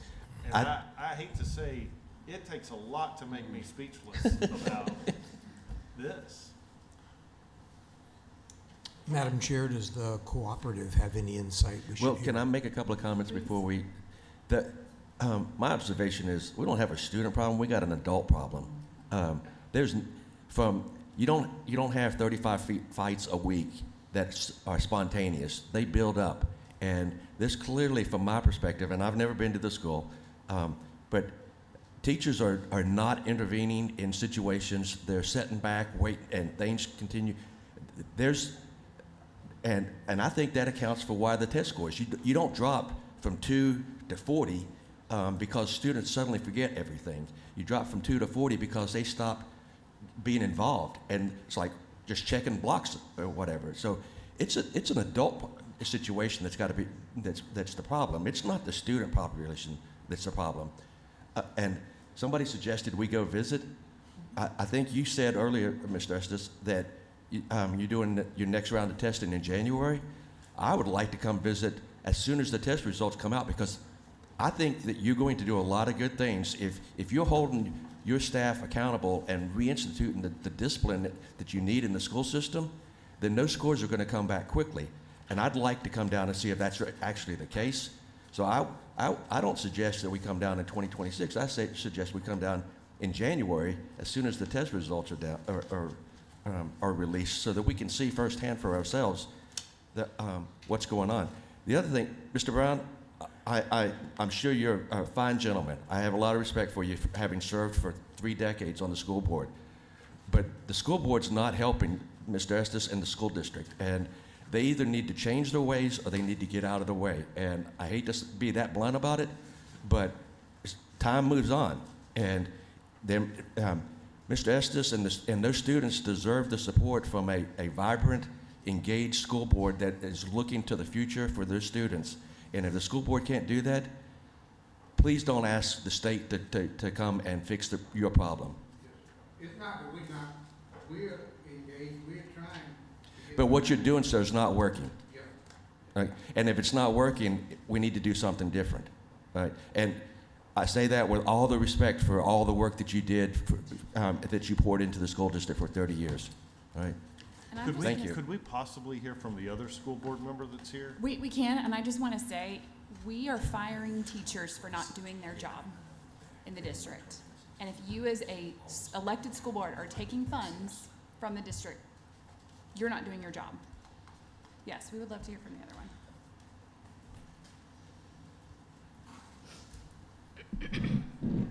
Hello. I have a question. Yes, How ma'am. much annually is the district paying to the Bailey Group for support? That number I can't tell you right off the bat. You can come up and answer that question. She's from Oh, she's from the co-op. sorry, She's from the co-op. co-op. Okay. Thank- Can you introduce yourself too? Sure. Phoebe Bailey, Director of Southwest Co-op. And the Bailey Group is through the Communities of Practice grant that runs from the co-op. So it's grant funded from the co-op. It's not costing the district anything. Okay, interesting. Thank you. Do you have questions specifically? Yeah, sure. I'll ask you the same question that I asked Mr. Brown a minute ago. Could you maybe identify for me the top 3 issues that have led to the poor performance of Lafayette County Schools? Sure. First of all, I'm Christy Dunbar. I've been on this board probably 2, almost maybe 3 years.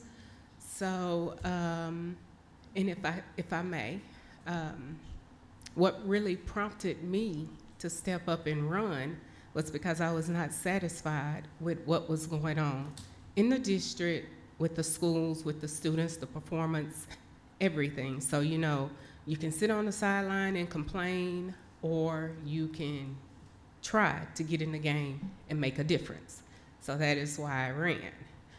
But what I found getting on the board, because it's different when you're on the outside looking in, and then when you get in, I felt that there was a total lack of accountability for the teachers. They just weren't held to what I thought should have been a standard of accountability.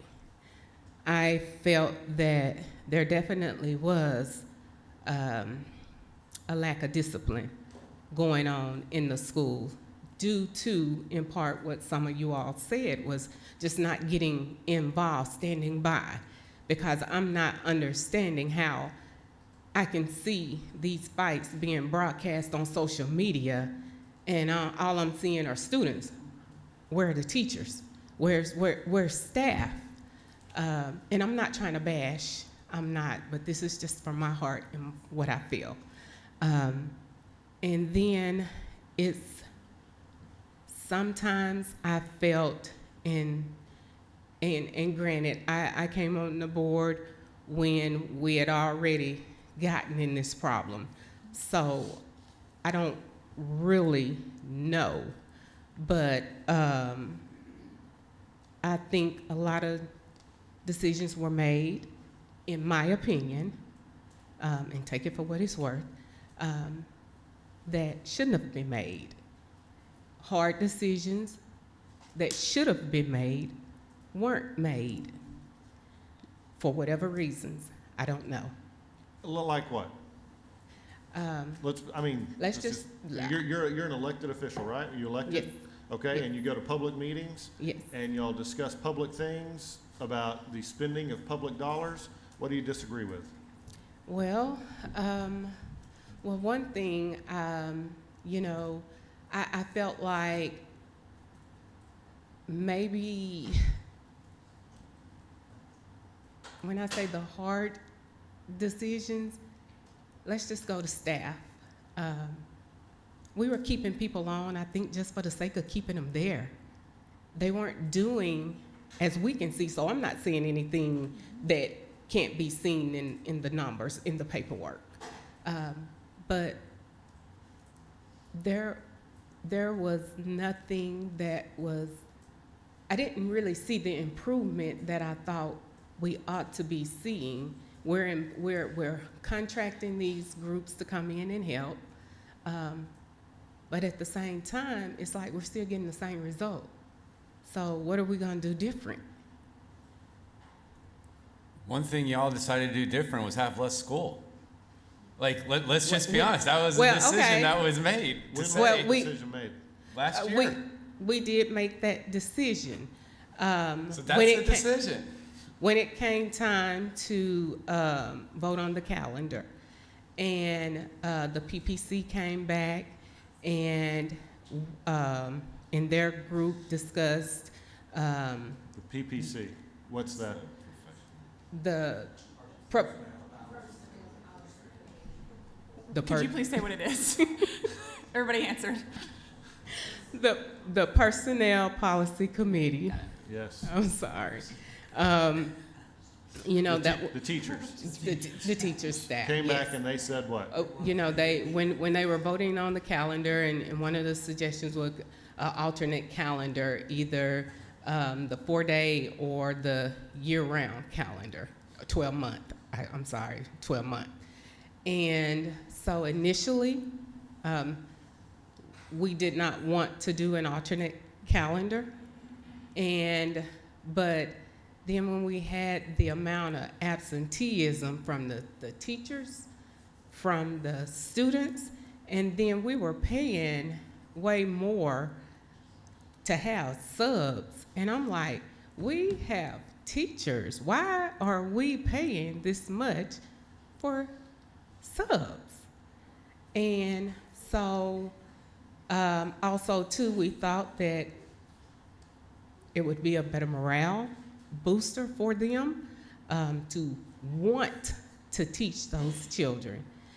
We thought that as far as the absenteeism with the kids, you know, because they were missing school, we thought that that would allow the parents or students an opportunity, instead of missing for doctor's appointments and all of those kinds of things consistently, that day off, that would take care of itself, you know, with that kind of thing. And has it? And or do you still have absenteeism? we do, but it's not, and I don't know the percent, but we do not have as near amount of absenteeism as we used to have. And Mr. Estes he brought that up in one of our meetings about the number not being anywhere near what it used to be. And I want to pivot for just a minute on Mr. Estes. I support him. I was one that, and I will support him, because I feel like he is what this district needs in this time. I was happy he accepted the position to come and try to help us out of this mess that we're in. We didn't get in it overnight. And that's one of the things I had to tell myself was, good Lord, you didn't get in it overnight, so Christy, hey, you're not gonna get out of it in a year or two. But we were gonna have to have the right leadership and the right direction to clean this thing up, to fix it. But see, I disagree. I think this can be turned around in a year or two. You only have Well, no, 400 kids. You only have, I mean, how many teachers Well, no, do you have? I was saying in reference to when I had first got on this board. But yes, he is making significant changes, and I can see it and I appreciate it. What is the weekly schedule? Which day did y'all vote to not have school? Mondays, So everybody has Monday off, and we go to school Tuesday through Friday. Tuesday through Friday, 7:40 to 4:15. Was that a unanimous decision on the board? No, I think one, So, no, overwhelming- it was unanimous because one was just absent that day of the meeting. Okay. Did Mr. Estes bring up going back to a traditional model for this year? I'm sorry. When did y'all vote on the calendar for this year? Was it prior to Mr. Estes? It was prior to, yes, it was prior to Mr. Estes coming on board.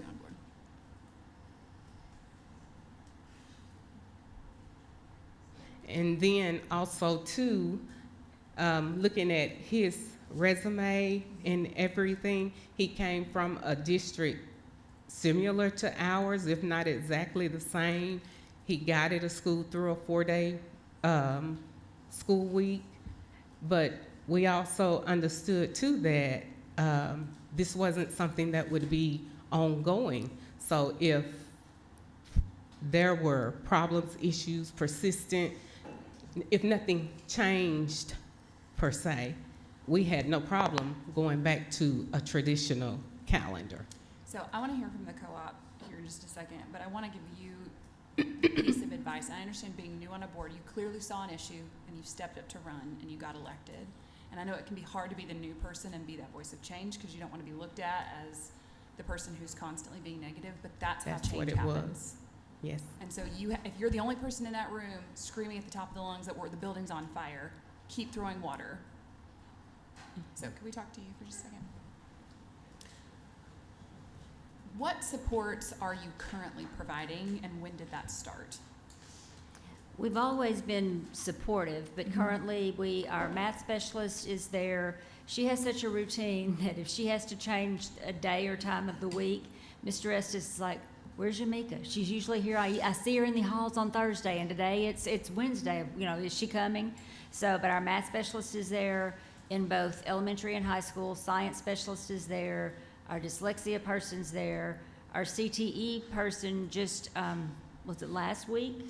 Brought a team from the state down to make sure that the career pathways that Lafayette's offering will match up with the new jobs that we anticipate and hope that are coming through the lithium project so that our students will be ready.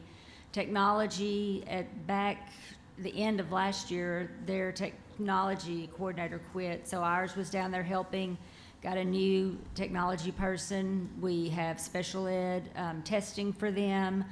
We've got a preschool there.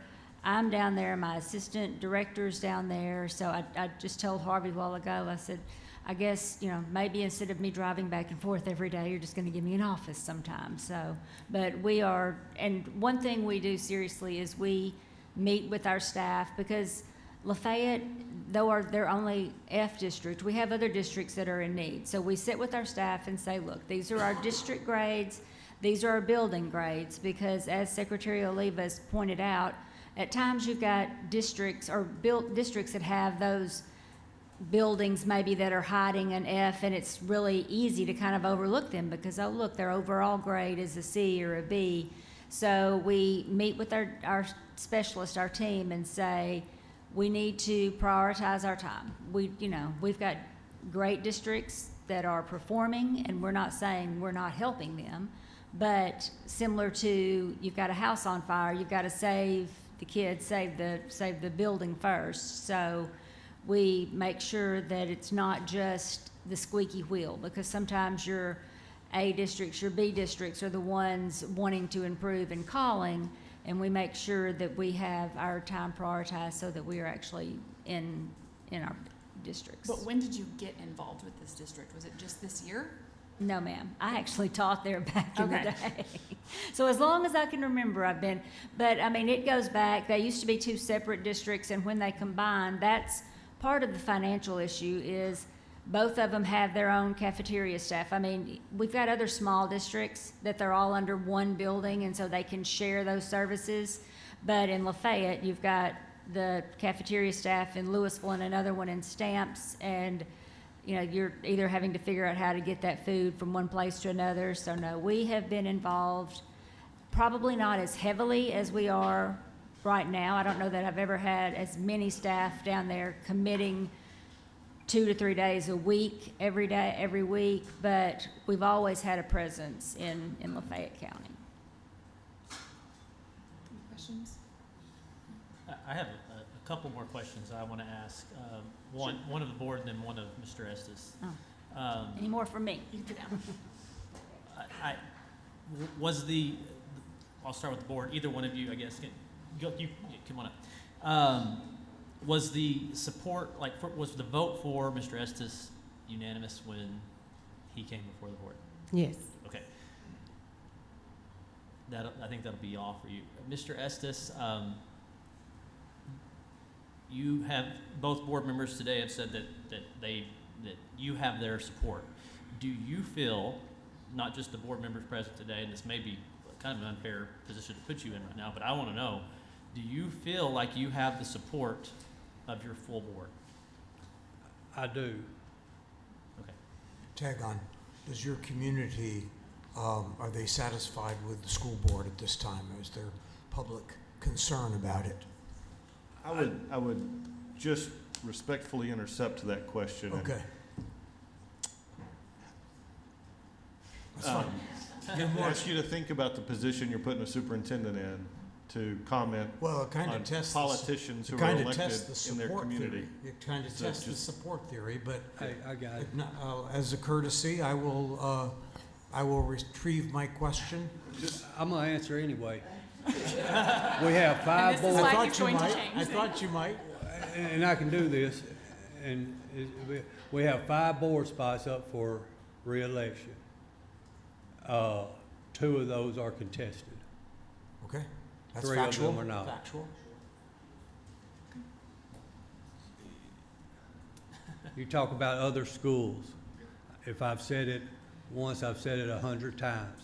We're on Highway 29. 18 miles to the south of us is Bradley, Arkansas. 18 miles to the north of us is Hope, Arkansas. The names are the same. The names of the families are the same. If they can do it in Hope and they can do it in Bradley, we can do it in the middle.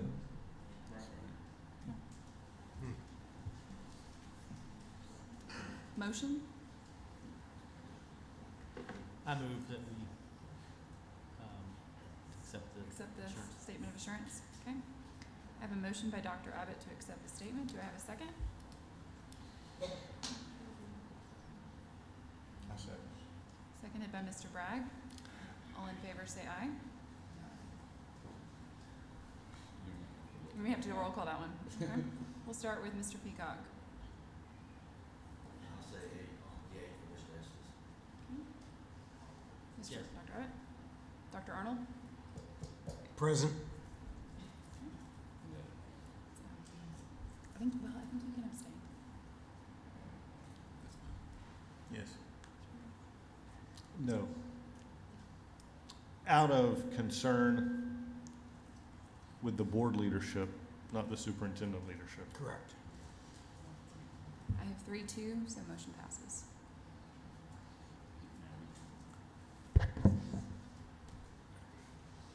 So I just want to remind the board, what we're doing is accepting their assurance, meaning the district has a plan. They have support of their board, support of their co-op, and the oversight of our agency through school improvement and support. I do think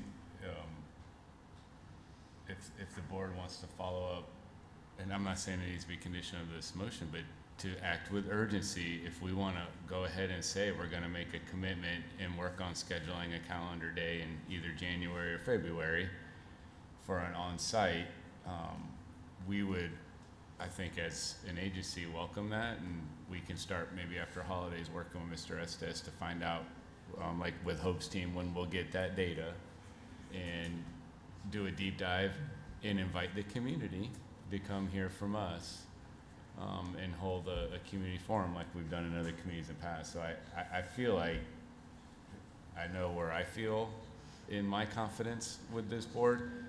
I feel like we should just go ahead and be proactive and take that suggestion if if that's the will of the board. Yeah, and I would just say that my vote and motion there was an acceptance of the plan. I am in concurrence with Mr. Wood, Dr. Arnold. All right, I would say if we can, let's calendar it for February timeframe. Okay. All right. To those in the room who are sitting under the ducks, I know how cold you are, so feel free to move closer. All right. We'll move on to CrossFit.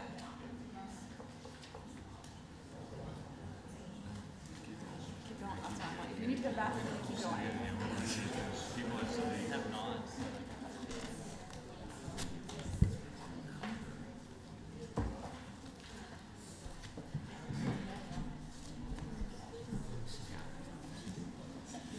It was the same thing.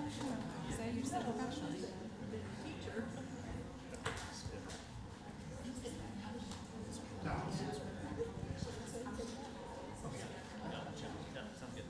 Good.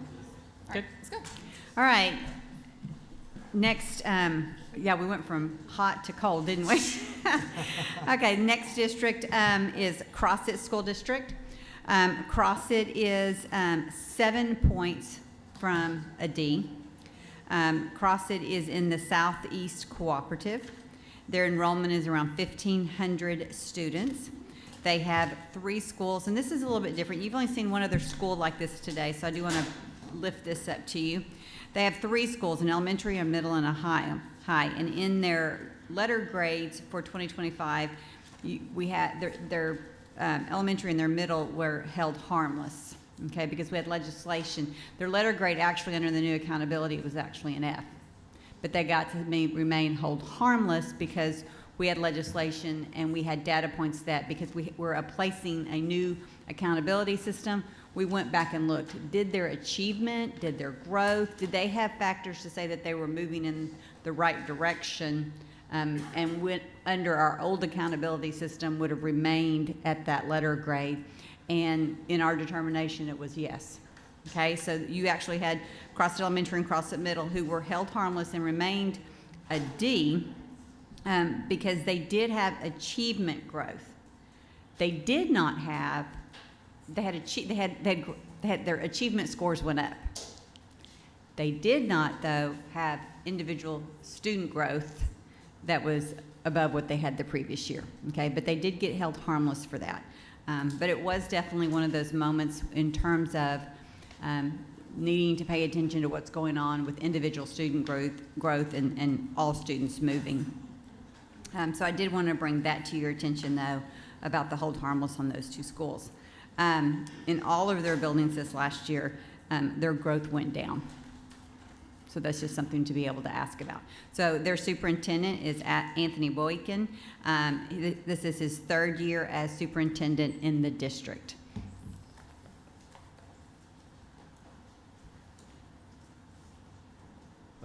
Good afternoon, board. My name is Anthony Boykin. I'm the superintendent of Crossett School District. The way I've tailored this PowerPoint is around the statement of assurances that were provided to us from this board to show you the plan that we've put in place to move forward. We've actually been doing a lot of work over the last 3 years to make some changes within our elementary school and our middle school specifically. What I would like to do first is go through the actual PowerPoint. I was told 15 minutes, and so I've kind of summarized the PowerPoint down to allow you all an opportunity to ask any follow-up questions that we might have. So within the PowerPoint, we have the statement of assurances that were provided to us for myself and my board president to sign. And then that moves us into the comprehensive needs assessment that we've placed for Crossett Elementary School, Crossett Middle School, and Crossett High School. It's pretty much the same whenever you look at all 3 buildings. The biggest problem that we're running into within the classrooms is actual Tier 1 instruction occurring on a consistent basis. What that means is we have a lot of time where we're teaching below grade level. We have high quality instructional materials. We have teachers that are trained on those high quality instructional materials. We spend a lot of time teaching below grade level. The reason that there's a lot of time taught below grade level is there's a concern that trying to get our students up to that level 3 and 4, the rigor needs to be lowered in the actual classroom. We know that's not actually true. We can see that from our scores that we've gotten for this current school year. So all learning that's across the district is focusing not just on Tier 1, but making sure that Tier 2 and Tier 3 is also done appropriately at the appropriate time that is provided inside the actual schedule that we have. And not only that, that is connected to the Arkansas State Standards. So something that, and I know I said 15 minutes and I would summarize, but I kind of want to give you an overview here of what I've noticed, because I am in the buildings every single day. And I walk in the classrooms and I observe the classrooms.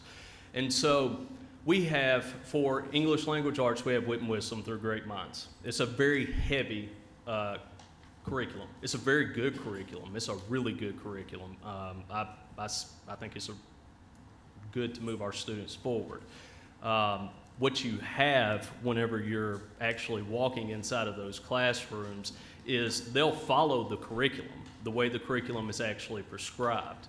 But the individual pedagogical decisions and the teaching decisions that the teachers have to make to ensure that they're actually internalizing that lesson, to ensure they're teaching these state standards so that whenever they get to the end of the lesson and they assess the students, they understand that what they're actually, the end product is based off of an actual learning of the material that's tied to the state standards. And that's the reason why you see a lower outcome whenever you provide these assessments, whenever you're just strictly sticking to the script and you don't have any type of internalization. And I'm not saying that's across the board. I'm saying that's some things that I'm seeing that we need to make some changes on. So going back to the comprehensive needs assessment, we actually have a team that we pull in. It's a progress monitoring team, and what we do as that team is we go through and we look at what we've observed in the classroom. This team consists of myself, my director of curriculum, my federal programs coordinator, that's at the central office, all the building administration, both the principal and the assistant principal, all the interventionists that we have in the district, and all the instructional coaches that we have in the district that go through and look at the classrooms. We come together and we say, okay, so basically what are you seeing that is a deficit inside of these classrooms in terms of what are we not providing the teachers to get them to the next level, to where what they're putting before the student is going to push them to the next level. And that's where you're going to see in this PowerPoint a lot of the professional development that we're prescribing to these teachers. We get that through our actual classroom observations as well. So some of the professional development that we've already had, and I got a little ahead here, let me back up just a second. What we see is the Tier 1, the Tier 2 intervention, and the Tier 3, and implementing them appropriately. That's the biggest thing that we're seeing in terms of comprehension and moving kids to the next level and making sure that what we're doing is appropriate for the students.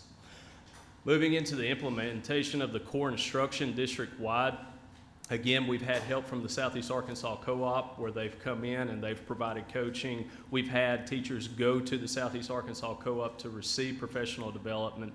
We've also contracted through Solution Tree to provide a 15-day challenge where we have somebody from Solution Tree come down, work with our teachers, work with our grade levels, take a look at the standards, take a look at the actual curriculum that we're teaching, and try to move it forward. Now, just recently, I was actually blessed to have Miss Sandy Shepard and Miss Alicia Whiteside come and visit the district. That was a very good visit. I spent the entire day with both of those ladies at my elementary school. We walked through every single classroom except for maybe 2 or 3. And one of the ahas that we had whenever we were walking through there was, you have the HQIM, you have the teachers, the class sizes are manageable, the behavior is good. It's marrying the two, the standards and the curriculum, to make sure that it's being taught with fidelity, but it's also being internalized during the actual planning period. And again, this is just across the board. These are some expectations that we've established. These are expectations that we've had, and these are expectations that we're going to ensure that we're actually achieving. So something different that we're doing this year whenever it comes to classroom walkthroughs is being intentional whenever it comes to the principal actually going into the classroom and observing. Something that I've assigned my principals, all 3 building principals, to do is they have to conduct 15 classroom observations every single week. Whenever they do those classroom observations, I go through and I look at the actual feedback that they're providing to the teacher, and then I have a follow-up with that principal to tell them whether or not I feel like that is adequate based off of what I'm seeing in the classroom as well. Because what we do also is we have walkthroughs with myself, the director of curriculum, and the building principal to calibrate what we're seeing in the classrooms, meaning that what I see, what they see, what that director of curriculum sees is all 3 lining up. Because if what I'm seeing is not Tier 1 instruction and the principal is seeing they think would be considered Tier 1 instruction, that's a problem. That's a problem that we have to address, and we have to make sure it's not happening. So we're having these calibrating walkthroughs. It's not something that's a one and done. It's something that we actually are doing periodically throughout the school year. Going back to the 15 classroom observations, it's not that principals weren't observing in the classrooms before, but we're making sure that they're being intentional. How I'm monitoring that is whenever I go through and I look at the classroom observations, I look to see what the feedback's given. And if it's surface level, I follow up. And then what I ask the principal to do is if they're seeing something that is considered a deficit, then they need to go through and have a secondary follow-up direct observation with that teacher. Whenever they have a direct observation with that teacher, it's more in depth. They have the ability to follow up afterwards, ask questions, talk about the lesson plan specifically given during that lesson, the pacing, word lines inside of the standards where they should be during the day, during the school year at this point in time. And whenever they have that conversation, they're to follow up with that teacher through another observation. So that's 3 observations. If they're seeing no fruit from any of those observations, the teacher should be placed on an intensive growth plan, and that's where we prescribe the professional development to the teacher. They do not have an option on what professional development they receive. If that does not show fruit, then they are non-renewed at the end of the school year. And that's something that we have done in the past, because failure is something that I do not accept. I'm not here to make any excuses about this letter grade. I'm very upset about this letter grade. I have 3 kids in this school district. I have a vested interest in this school district. I want to lead this school district to greatness because I think it can be a very good school district. We have a great school district. We have a great staff, and we have a very supportive community and a very supportive board. And so what I want to do is I want to push it forward and move us to the next level. And so this is not satisfactory at all. So we are moving with a sense of urgency based off of these scores. When we got these scores back, we wanted to make sure that we started to make some pretty effective changes to begin with. And it's not to say that what we were doing before was not making changes. And I'll get into that because I'm sure there's going to be questions pertaining to what I've been doing over the last few years. Instructional expectations district-wide. Something that we do at the Crossett School District is we provide a new teacher academy. That new teacher academy is for all new teachers that come into the district.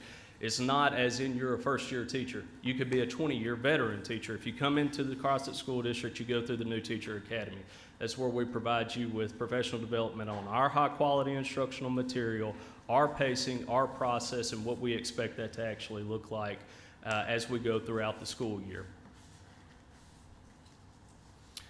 So what we're doing with our lowest quartile, there was a question on, and I'm going to go off script just a little bit. There was a question on calendar. All right. So the buzzword and the big thing around the state was alternative calendar. That was one of the things that I heard quite a bit whenever I was a superintendent. Well, you know, I know other school districts have an alternative calendar. They have a year-round calendar. They have a 4-day calendar. They have a minutes calendar. You know, there was just endless examples that were given. And so I was resistant to any change to our calendar per se.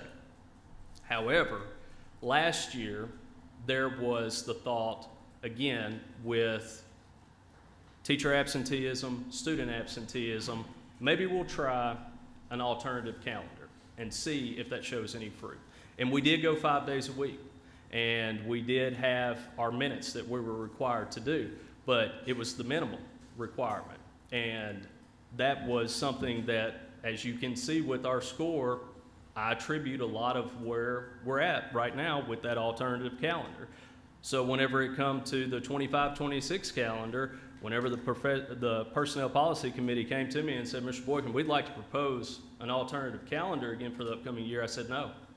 Now, that's their prerogative to present it to the board. They do not have to listen to me at all. But what I did is I told them if they go before the board with an alternative calendar that is anything other than traditional, I will not support it, and I will let that support be known to my board while we're sitting there in an open meeting. And so we're back on a traditional schedule. We're back on a traditional calendar. We've actually added days. Our schedule is completely student-focused as we move forward. We tailored our master schedules around our students for this upcoming school year. And so I just wanted to touch a little bit on that because I'm sure that was a question. I'm one of those that I like to preempt questions just to try to give you an answer so you can think about it. But I wanted to give you an overview on why we've made that change and what I personally felt was part of the root cause to that slip that we saw.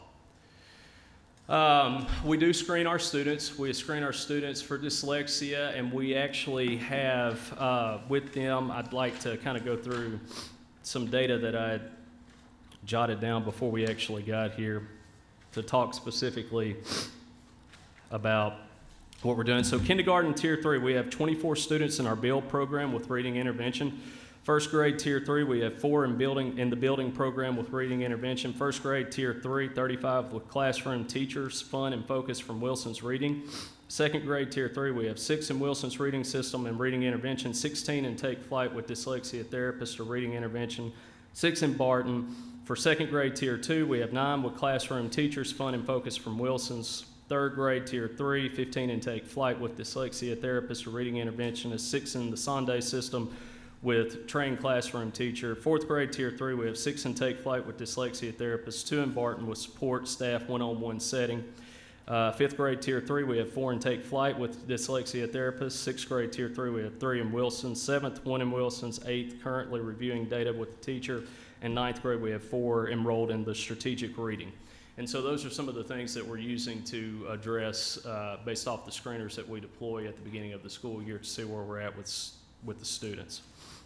And so to go back to, I wanted to mention that to hit on what we're doing for the lowest quartile. And something that I mentioned whenever Secretary Oliva actually come to the district, and I'm sorry, Secretary Oliva, it was cohort to cohort whenever I was giving you that statistic. It wasn't the same cohort moving into the upcoming school year. And so just to give you a good idea, so in 24-25 with our beginning of the year screener, 95% of the students were potential risk and 5% were ready. That was last year. The screener for this year, 66% are now considered ready. So we went from 5% to 66%. And you're going to ask me why. What did you do to do that? Well, that's easy. That's human capital. We made some changes whenever it comes to our human capital and the teachers that we actually have in the classroom, because one of the things that I actually look at are the BAM scores whenever we get those in LEA Insights. I take a look at the BAM if it's available, take a look at the classroom data, and we look at that to make decisions whenever it comes to placement within the classroom. So that's our lowest quartile. Our workforce. So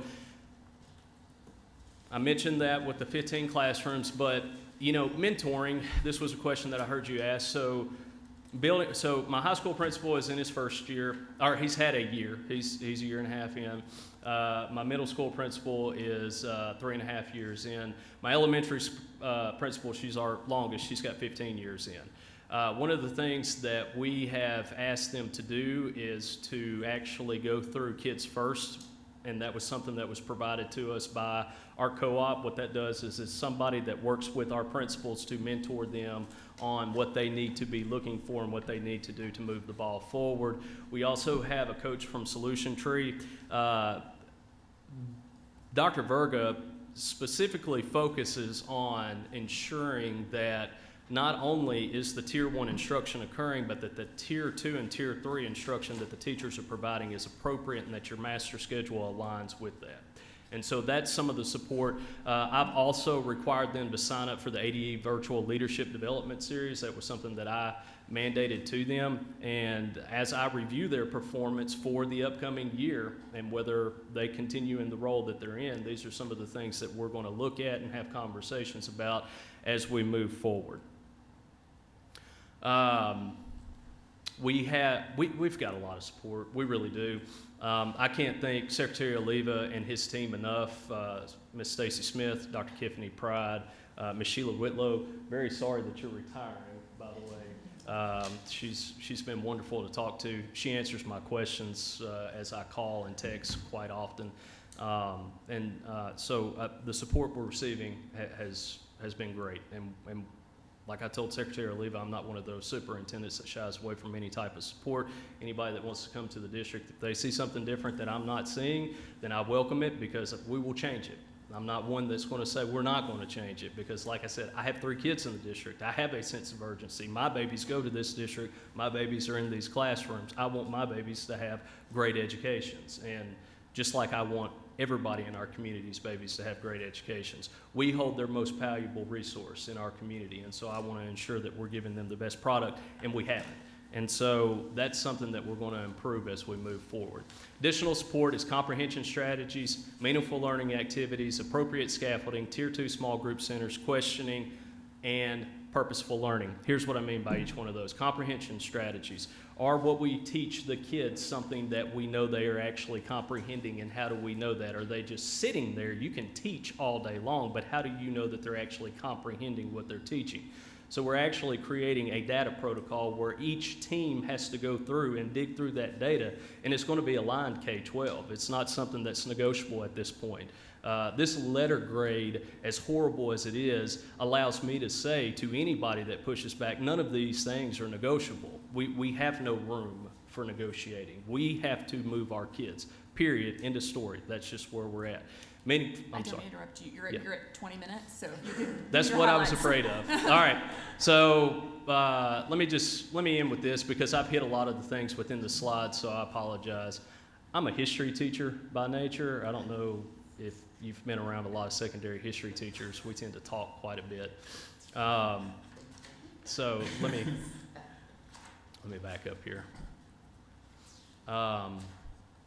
These are our next steps that we're implementing, as in the now. These are not things that we've already done.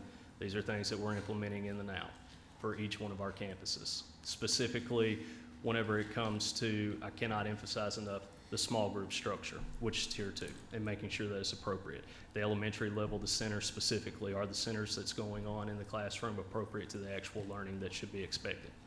And with that, I will answer any questions that you might have. Do you mind?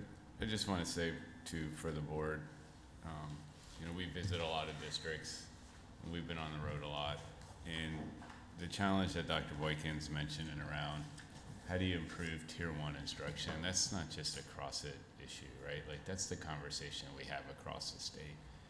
And when he says that he's open to feedback, he's willing to work with partners, he truly is modeling, I think, for other superintendents, that cycle of inquiry and that belief in the cycle of continuous improvement. And I wanted to share one story because he was even brave enough to have Ms. Whitlow, Ms. Smith, and myself do classroom walkthroughs all across that school, all 3 of us at the same time. So you're going to get an earful, right? You're going to get a lot of feedback.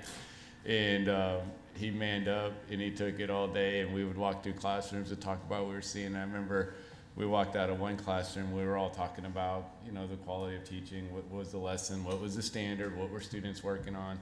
And we were all standing. I was like, yeah, that was one of the best classrooms we saw, so far in the district. And I think there was a sigh of relief because that was his wife's classroom, and it could have got really awkward, really quick, and we didn't know that he was keeping that from us. And so kudos to them. And I just figured, I thought I had to share that story. Well, kudos to her. Yeah, it would have got awkward. It would have been for an awkward night. But I would not have been afraid to have a tough conversation. That's right. And that is from 8 o'clock to 3 o'clock. Yeah. Yeah. The one thing that jumps out at me is the consistency from presentation to presentation about teacher absenteeism. That just blows my mind. What are those conversations like? I know in my world, if a salary person doesn't come, they still get the full pay. Right. Is there a comp impact? has this been a historical problem and it's just getting worse, or is it a new phenomenon? It's been a historical problem. I will say that we are seeing an improvement with teacher attendance. We really are seeing an improvement with teacher attendance, and a lot of that has to do with some of the decisions that were made with the teachers that we allowed to continue within our school district. You know, whenever it comes to teaching, specifically teaching, if the teacher's not in the classroom, the kid's not learning, period. That's all there is to it. You can't phrase it any other way. And so one of the things that we're looking at is to try and provide some type of an incentive for actually coming to work. However, my incentive as of right now is you get to keep your job. And so that's where we're at currently. Yeah, two things. One, you lead by example, right? So yes. How do you expect the students to come to class if the teachers won't even come to class? Yes, sir. That's basic leadership 101. And whether teachers realize it or not, they're leaders for their class. 100%.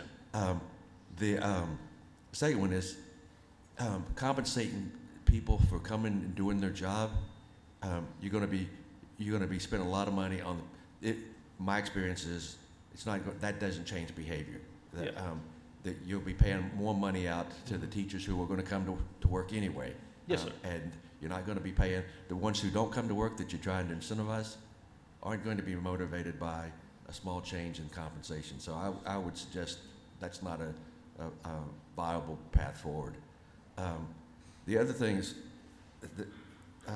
and I don't know if the results in the scores are the results of the change in the evaluation. I know we got some information on that earlier, but it's what I understand all the things you said, and there's a lot of good things in here. Yes, sir. But how is that going to change the direction that you're on, or it's when you look 2 years in a row, you move the needle up into 1 percentage point and the other one down a percentage point. So it's, for all practical purposes, it's flat, and it's flat in a really low area. Yes, sir. And so why do you have confidence that this plan is going to make a difference? So I can give you, I'm going to try to give you an abridged version on why I feel confident about this. Good example, whenever I took over as superintendent at our elementary school, for example, our elementary school's hallways were set up in colors. So you had the blue hall, the green hall, the yellow hall, the orange hall. Okay, those classrooms were set up K4. So it was kindergarten, first grade, second grade, third grade, fourth grade. They didn't see what everybody else was doing in kindergarten, first grade, second grade, third grade, fourth grade. They did have time where they would plan together, but then they would break apart, and it was just kind of like, you know, I'm doing my thing, I know what I'm doing, I've been doing it for 32 years, so I've got this. So one of the things that we did is we changed that. We put our teachers back in grade levels. So we have a hallway of fourth grade teachers, we have a hallway of third grade, second grade, first grade, kindergarten, pre-K, and infants. Because we offer free childcare to our staff. That's something that we piloted last year. That was something that I put in place to try to stabilize our attrition whenever it comes to teachers leaving. One of the biggest incentives to keeping people is if you can take care of their kids while they're actually at work and provide them a safe environment. So in that building, we actually have birth until fourth grade. But what we did is we put the teachers to where they could actually have collaboration with one another. That was year one. Year two was strengthening what that collaboration actually looked like, because teachers would rely a lot on our instructional coaches for the pacing, for the data digs, for the internalization of what that data was telling, how they were going to teach the lesson moving forward. And there was really no buy-in from the teacher because it was something that was actually handed to them by the instructional coaches. We did away with that. One year I didn't even allow instructional coaches to come into team meetings. It was just simply the lead teacher that was in there. They had to establish a lead teacher to begin with, and that's somebody that was actually going to lead it. Typically it's a teacher that has a model classroom. And so we've started building systems over the last 3 years to where now we can actually start fine-tuning this work to where we will start to see fruit from this. One of the biggest things that we did at the middle school is we did away with our block schedule. So our middle school was under a block schedule. Whenever you throw a schedule like that out the window and you start over completely different, it causes something that I probably would not want to experience again, I'll be honest with you. But we aligned 5th and 6th grade to where it was an elementary schedule, and we aligned 7th and 8th grade to where it was a high school schedule. And the whole idea behind that is that it was a transition year. What we had is we had 5th and 6th grade teachers teaching whole core, because that's what we had at our elementary school, meaning one teacher taught math, science, English, social studies. We discovered very quickly that that was something that was not going to work. Mid-year last year, I completely did. I'm not one of those that's afraid to make a change in the middle of the year, so we completely revamped that schedule going into the spring and made that change. We also made a change with our 5th grade, and we created it to where they had partner teachers, to where they weren't trying to gobble up so much of the curriculum, to where they could actually get in and actually teach the curriculum to the depth that needed to be taught to move the kids. So to answer your question, it is a lot of the things that we've put in place. We've done a lot of the heavy lifting. Now we're actually able to start fine-tuning it to get the product. It's kind of like building the factory. We built the factory, we got the machine in place, now we can make the Corvette. Hopefully, or the Prius, whichever way you want to go with it. Definitely the Corvette. You have an 81% graduation rate last year. Yep. I mean, well below 90%. Yep. What do you attribute that to? I can tell you exactly what I attribute that to. So one of the things that we did whenever I became superintendent is we looked at our alternative learning environment that we had, and we wanted to do something a little bit different. And here's what I mean by a little bit different. We had a traditional alternative learning school where you had 15 high school students inside of a classroom, right? There were also other options out there called the Hub and Connect Care. Where Connect Care come into place was students that we would expel from school in order to ensure that we offered them the ability to continue in an education. We provided them a Chromebook, we provided them a hotspot, and we placed them in Connect Care, which is an alternative learning environment. What that turned into were students that would have typically went to homeschool that wanted to still be a part of our school. They went to Connect Care as well. What you have in Connect Care is you have a lot of instances where whenever you're monitoring these kids, they fall off, and then you lose them, and then they're tied to your graduation rate, and then whenever it comes time for scores, you see a drop in that graduation rate. So I attribute a lot of that to Job Corps, GED, and our Connect Care. So what are you doing to fix it? So I actually looked at our graduation correction window, and so if we stay on track, our graduation rate should actually be 90%. Great. Yep. You mentioned earlier with the classroom walkthroughs, you're doing some triangulation there to kind of check and see how that's going. I would be curious to know, are you finding that you're seeing the same things that your principals are seeing in the classroom? How's that going? So that's actually going pretty well. We're having really honest conversations about that and what that actually should look for. And what we're seeing is a consistency. There was a little inconsistency whenever it comes to the calibration, like what they considered tier 1. Like I think back to whenever I first did the calibration walkthroughs, I'm sorry, I don't mean to turn my back to you all. What I noticed whenever I was in a history classroom, because a high school classroom, I was a high school principal, I was a high school history teacher. So one of the things that I noticed when I was doing that calibration walk is whenever we walked out, it was, man, didn't you think that was great? It was, yes, you could tell the teacher was working. Absolutely, the teacher was working. They were working very hard. They were teaching. They were using the HQIM. However, did you notice that 5 of the students had their head down, or 3 of the students were the only ones answering questions, and it was only the students that were at the front of the classroom and not at the back of the classroom? So it's fine-tuning those things, because I'm not looking for a 500-foot view at this point. I'm looking for granular. Yep. Mr. Bragg? All these reports have references to tier 1, 2, 3. Yes, sir. What distinguishes between those tiers? Is that a statewide standard or something that y'all determine with yourself? Just kind of walk me through how all that works. So tier 1 instruction is on grade level instruction. That's actually teaching on grade level. So if you're reading a 3rd grade text, you should have a 3rd grade text in your hands. That's what the kids should actually be looking at. That's what should be going on during the actual traditional school classroom day.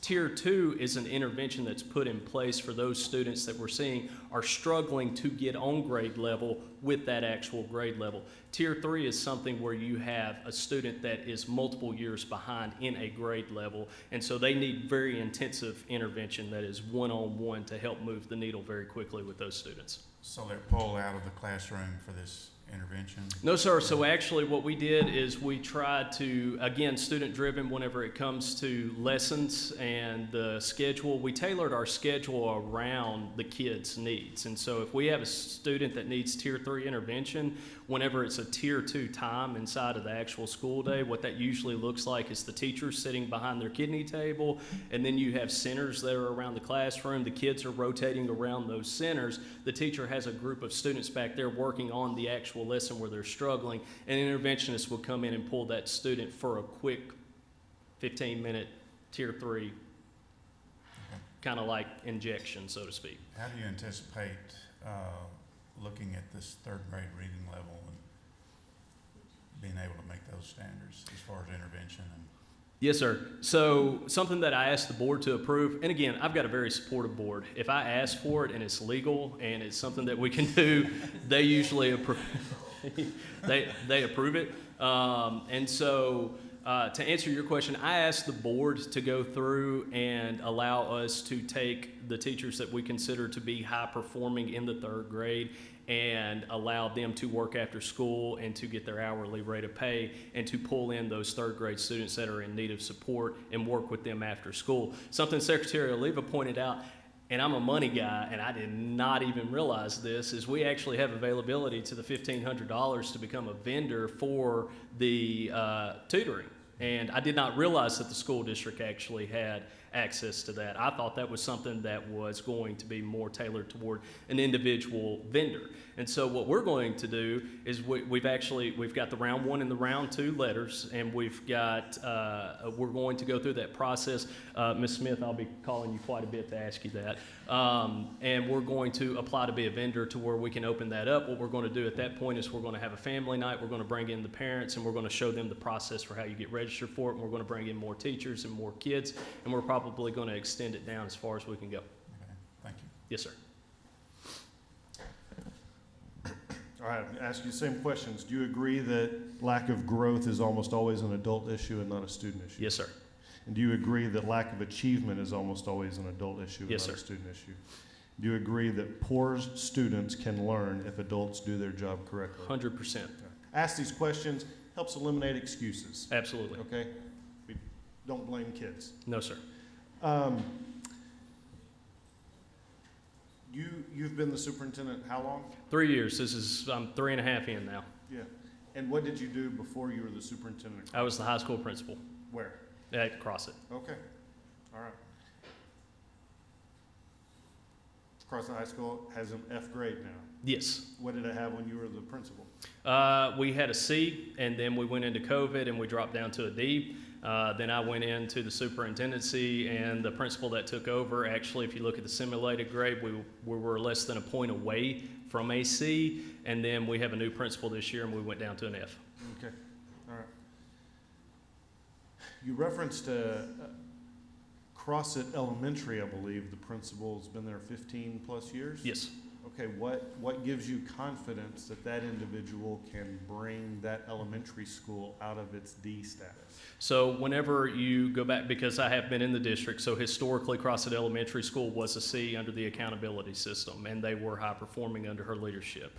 One of the things that we had really in-depth conversations about, her and I, was excuses and the lack thereof, and there is no need for excuses. What I have done is monitored. I've been in that elementary school from the first year that I took over. That was the one that I saw that needed the most support. And so I've spent a lot of time with that principal, growing that principal. She no longer gives me excuses. She accepts where she's at, and she is very much so meeting with those teachers to outline those expectations. So confidence level is we'll see changes or we won't. If we don't, there's different avenues. Okay. And Crossett Middle School, how long has 3 that years. principal? How long? 3 years. 3 years? Mm-hmm. Okay. I guess I consider 3 years kind of on the cusp. It is, and here's where we're at with that. It was like I was saying, whenever he took over, we did a completely total overhaul of the master schedule with block scheduling. We completely did away with that, and we put in a process where it was 5, 6 looking one way, 7, 8 looking one way, and we changed it again because it just wasn't working. And so to be fair to him, he's had 3 different schedules in 3 years to try to move the needle. Plus, we've had some staff changes that we've made. Yeah. And so we've put the pieces in place to see where we move for the end of this year.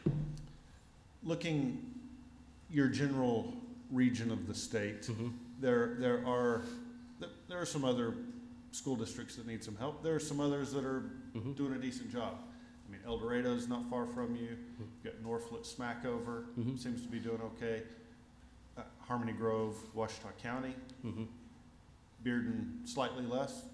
But what have you done to reach out to your contemporaries in that region to help improve the processes in Crossett?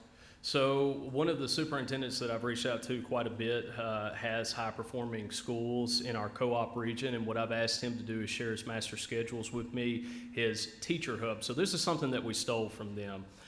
Here's what a teacher hub means to us. We actually have a Google document. Inside of that Google document are hyperlinks, and it literally tells every single thing that a teacher needs to know. What is the pacing supposed to look like? What are the summative assessments supposed to look like? Here's the curriculum that we actually have. Here's what a second grade student should know by the end of the second grade to make sure that they're prepared for the third grade, and that's something that we're building to implement this year. So to answer your question, I do not shy away from calling other superintendents. I call quite a few of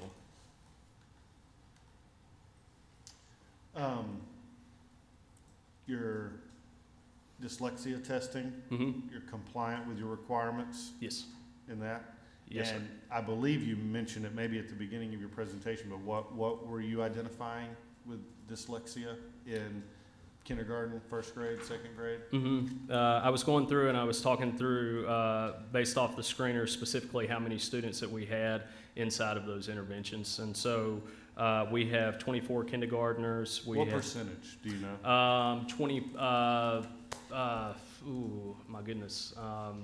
30%, 20%, somewhere in that neighborhood. Okay.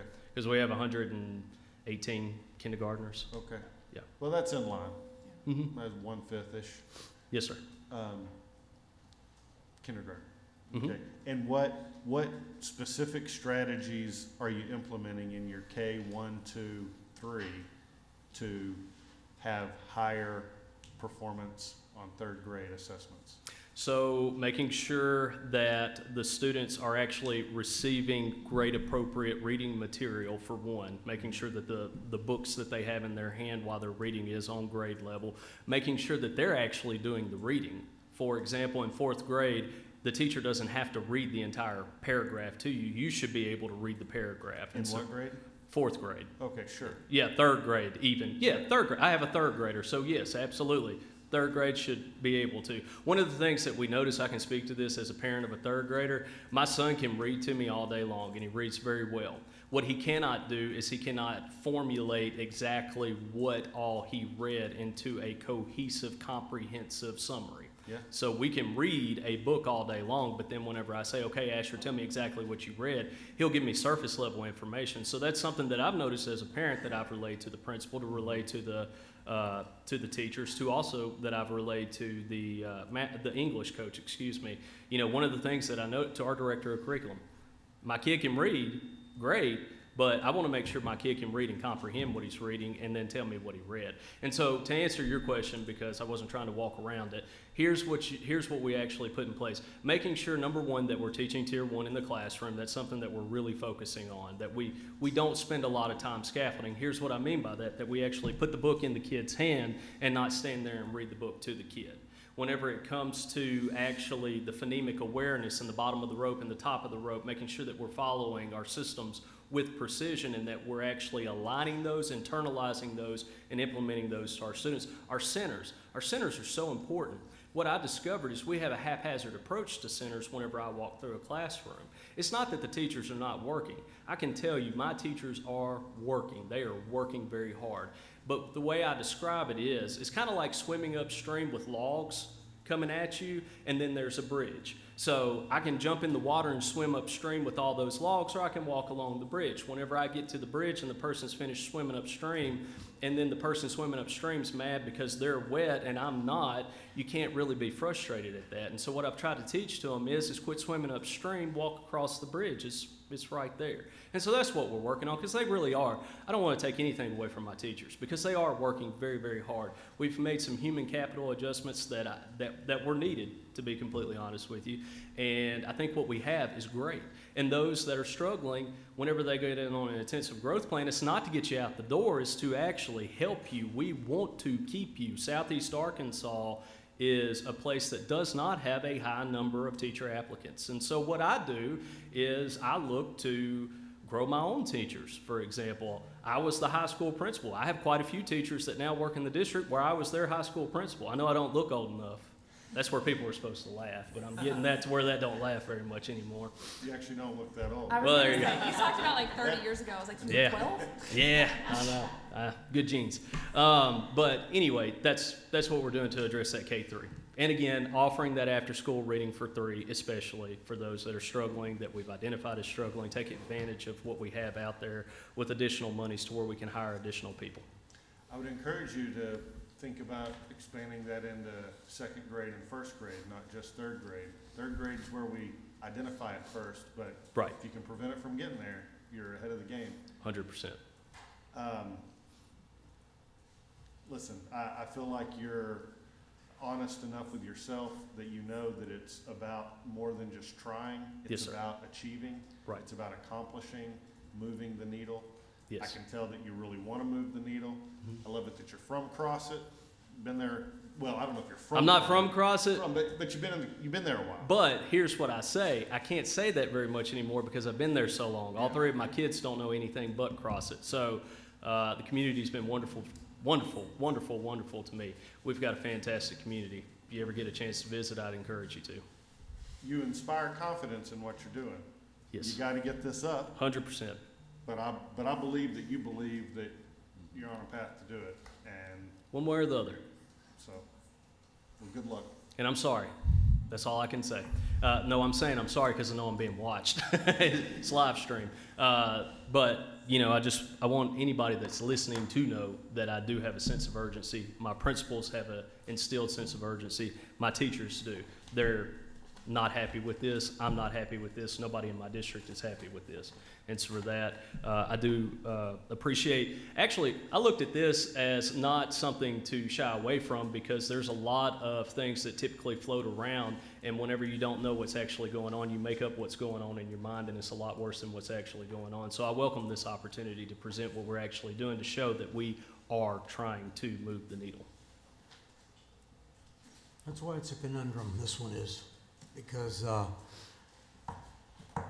apparently self-aware, good leadership, good knowledge, an okay plan, and as you say, great context for potential improvements. But it's still a conundrum to me because I just don't know if the real core issues have been adequately addressed yet.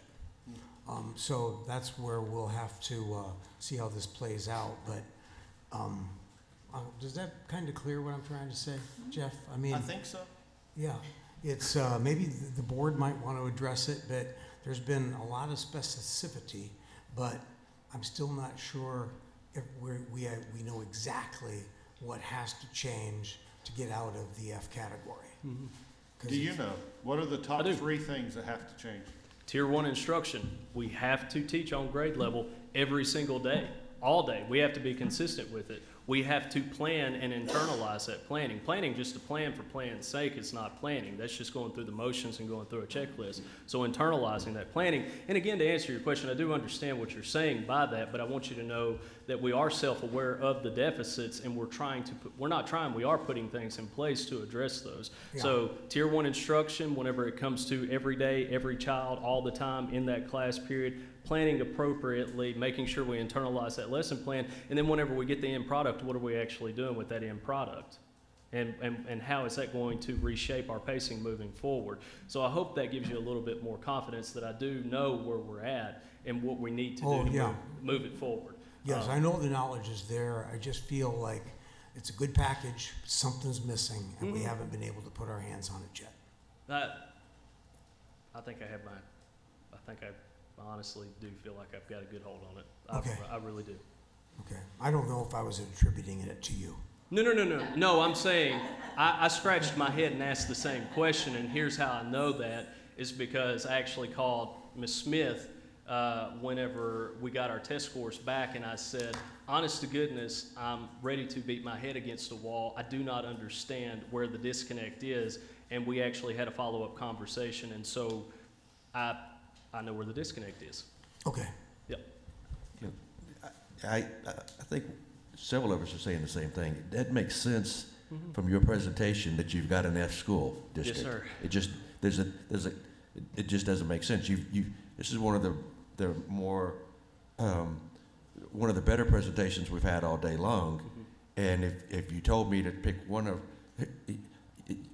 it just doesn't make sense. You got an F school district, and so We made some changes in staff from last year. Yeah. It goes back to the previous comment. It's time for the results to come. Yes, through. sir, 100%. I agree.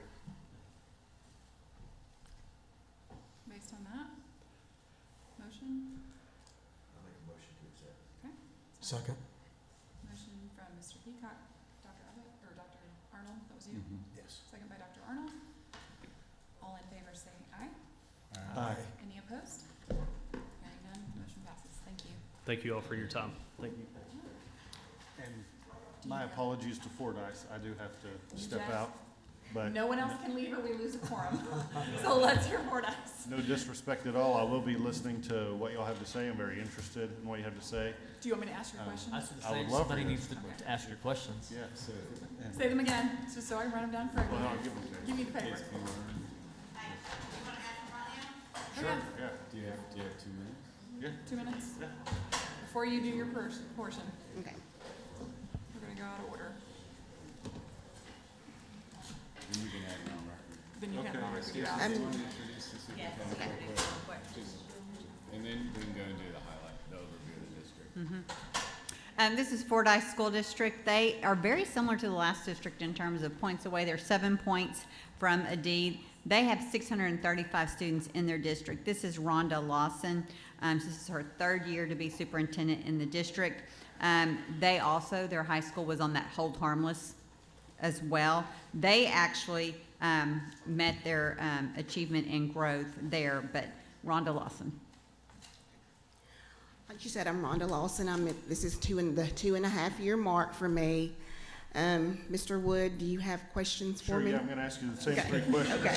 Well done. Do you agree that lack of growth is almost always an adult issue, not a student issue? Definitely. Do you agree that lack of achievement is almost always an adult issue and not a student issue? Yes. And do you agree that poor students can learn if adults do their job correctly? Yes. All right, real quickly, do you have any building level administrators, principals that have been in their building more than four years or more and have an F or a D? on their building? I have one, the elementary principal. This is her 4th year. Okay. She has an F. Okay. And what gives you confidence that her continued leadership there will move the school from an F rating? I feel that I've seen a shift in her this year.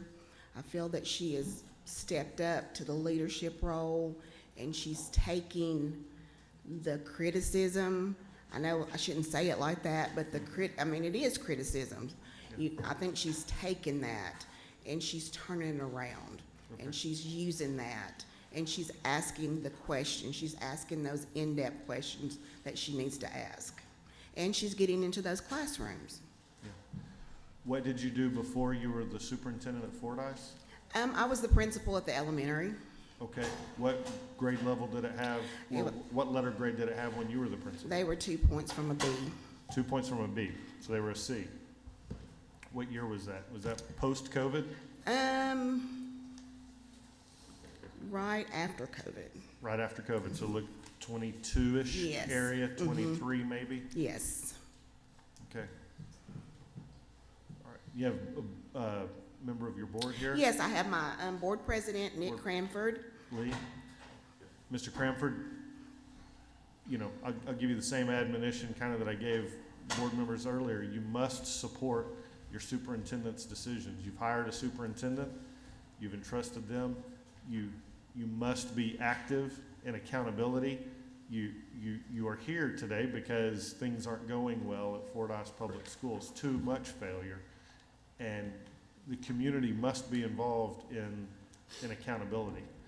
And that doesn't mean be in the way of what she's trying to do. If you believe she's not doing the right things, get a different superintendent. But hold them accountable to achieve the results that you're looking for and support them and I'm namely talking about personnel decisions. Too often that is the problem that boards get in the way of, is because they know a friend or because a friend of theirs has a job or because somebody's kid has a job, they won't support a decision that a superintendent makes. I have no idea if that's what's going on. I'm just giving you general, former board member here, advice. You must put that stuff aside and support superintendents when they need to make the hard decisions that are gonna hurt some adult's feelings, okay? Support your superintendent. Thank you so much for letting me go out of order here, but. And I also want to introduce my vice president, Susan Ridings. She's here with us today, too. Thank you all for being here. The principal's job there, I'm retired now, so I've got a long history with the education part. And Nick's got a long history with the community part, so.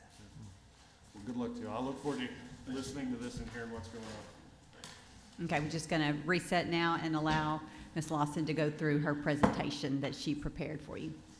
Okay? Good afternoon. I thank you for the opportunity to tell our story today. I want to begin with complete honesty with you today. Our current performance, as reflected in the F rating, is completely unacceptable to myself, to my board, and to my community. We owe more to our community and our students than that. Our students deserve better, our community deserves better, and the teachers and staff deserve better. So as superintendent, I take responsibility for these outcomes, but I'm going to show you what we have done and what we're going to do to fix this.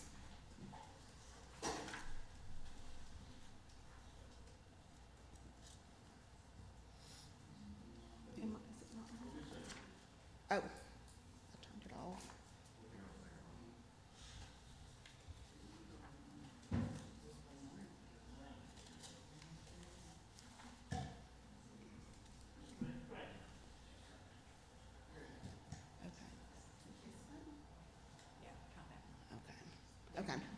Okay, through our comprehensive needs assessment, these are some things that we went through with our district admin team, the teachers and their PLCs. We started looking at some identified issues. The first one was we saw a lot of varied instructional practices, and they were not good instructional practices. So that's one thing that we are working on. That Tier 1 instruction is key. We had a workshop yesterday, or a PLC with the whole staff. APSRC came in yesterday and met for 2 hours with our teachers on Tier 1 instruction. And it amazed me at the teachers that did not know what Tier 1 instruction is. We have to clear that up. That's instruction for all kids on grade level every day. So that's one thing. Walkthroughs that showed us our instructional strategies were not in place, that people were using all different kinds of instructional strategies. Another issue that we found was the training and support for teachers was not in place. You know, South Arkansas, it's not an excuse, I promise you, but we don't have a high applicant pool. But you know, one thing that I've learned this year, that I'm gonna stop hiring because that's the only person that applied. I will have to figure out another way to get it done. I have promised myself that I'm gonna stop saying that is the only person there is. Because the only person there is may not be best for our kids. So we've got to work on getting training and support for our teachers, and that's gonna be done through PLCs, The co-op has been instrumental. I will say that our math department has struggled, as you can see in our scores in the high school. The math specialist from the co-op has been with us from week 1. She has been there once or twice a week, every week since school has started. That has come to a conversation where our 7th and 8th grade math teacher, he is making progress. Our high school math teacher, Algebra 1 and Geometry, not so much. We are making a change at Christmas. I'm not afraid to make changes at Christmas. We are flipping the schedule. We're putting 2 other teachers in those roles to teach high school geometry and Algebra 1. I do not have time to wait. I feel like I've wasted a semester. I do not have another semester to wait. Also, our curriculum is not aligned. We are working on that through PLCs. The next thing is staffing. Some hard decisions had to be made at the end of last year because I am on the campuses every day and I'm in and out of the classrooms. I saw things I did not like. So last year, at the end of the year, I did not offer 4 contracts to 4 people because of what I saw in the classroom. And you know that's hard in a small town, but it's the right thing to do for kids. So, and with that, we replaced 3 of those spots with certified teachers because we do have a lot of people that were on 1240 waivers that were not completing their pathways. We've gotten a handle on that. They have to, the principals have a form each semester the teacher has to fill out. They also have the TLP through the state, the teacher licensure plan that they have to have completed. So we are keeping a tight rein on that, but the goal is to find certified teachers, and I did find 3 to replace those 4 spots. I didn't need the 4th spot, so I didn't have to replace it. Restructured federal and state categorical funds last year to bring in instructional facilitators. What I did was, my dyslexia specialist, she works half a day as our dyslexia specialist and half day as an instructional facilitator. In turn, at the elementary, I have another teacher who does K-6 science labs half a day because we know that science is an important part now too. We're not, our science scores are, we've got to start somewhere. And the other half of the day, she is an instructional facilitator. Both of those teachers have been through NIET coaching training. And they meet with teachers weekly in PLCs. At the high school, I did the same thing. Our testing coordinator, she's district testing coordinator part of the day. The other half day, she is an instructional facilitator. I have an English teacher. She teaches 3 English classes. And the other half a day, she is an instructional facilitator. That's how we're working things. So I took that, I restructured those federal and state categorical funds from ESA and Title I to meet those needs. We were partnering with a company, and that wasn't there every day. They were doing a good job, but I felt like our teachers needed that support on a daily basis from someone there. So now there is someone there to support them on a daily basis besides the principal. The next thing, supporting our teachers, daily classroom walkthroughs. Principals, instructional facilitators, and myself, I've charged them with doing 2 walkthroughs a day, at the least. I charge myself with doing 2 walkthroughs a day. There's 2 campuses. I try to go to one at high school and one at elementary every day. Sometimes we go together so that we can come out and calibrate, because sometimes what I see, they may not see. The next thing is we have weekly admin meetings with the instructional facilitators and the principals. That's where we review our observations, what we're seeing, the trends that we see, the adjustments we may need to make, any kind of PD that we may need to bring in, or what we need to do for our teachers and our kids. And also that timely feedback is important because teachers need to know how they're doing.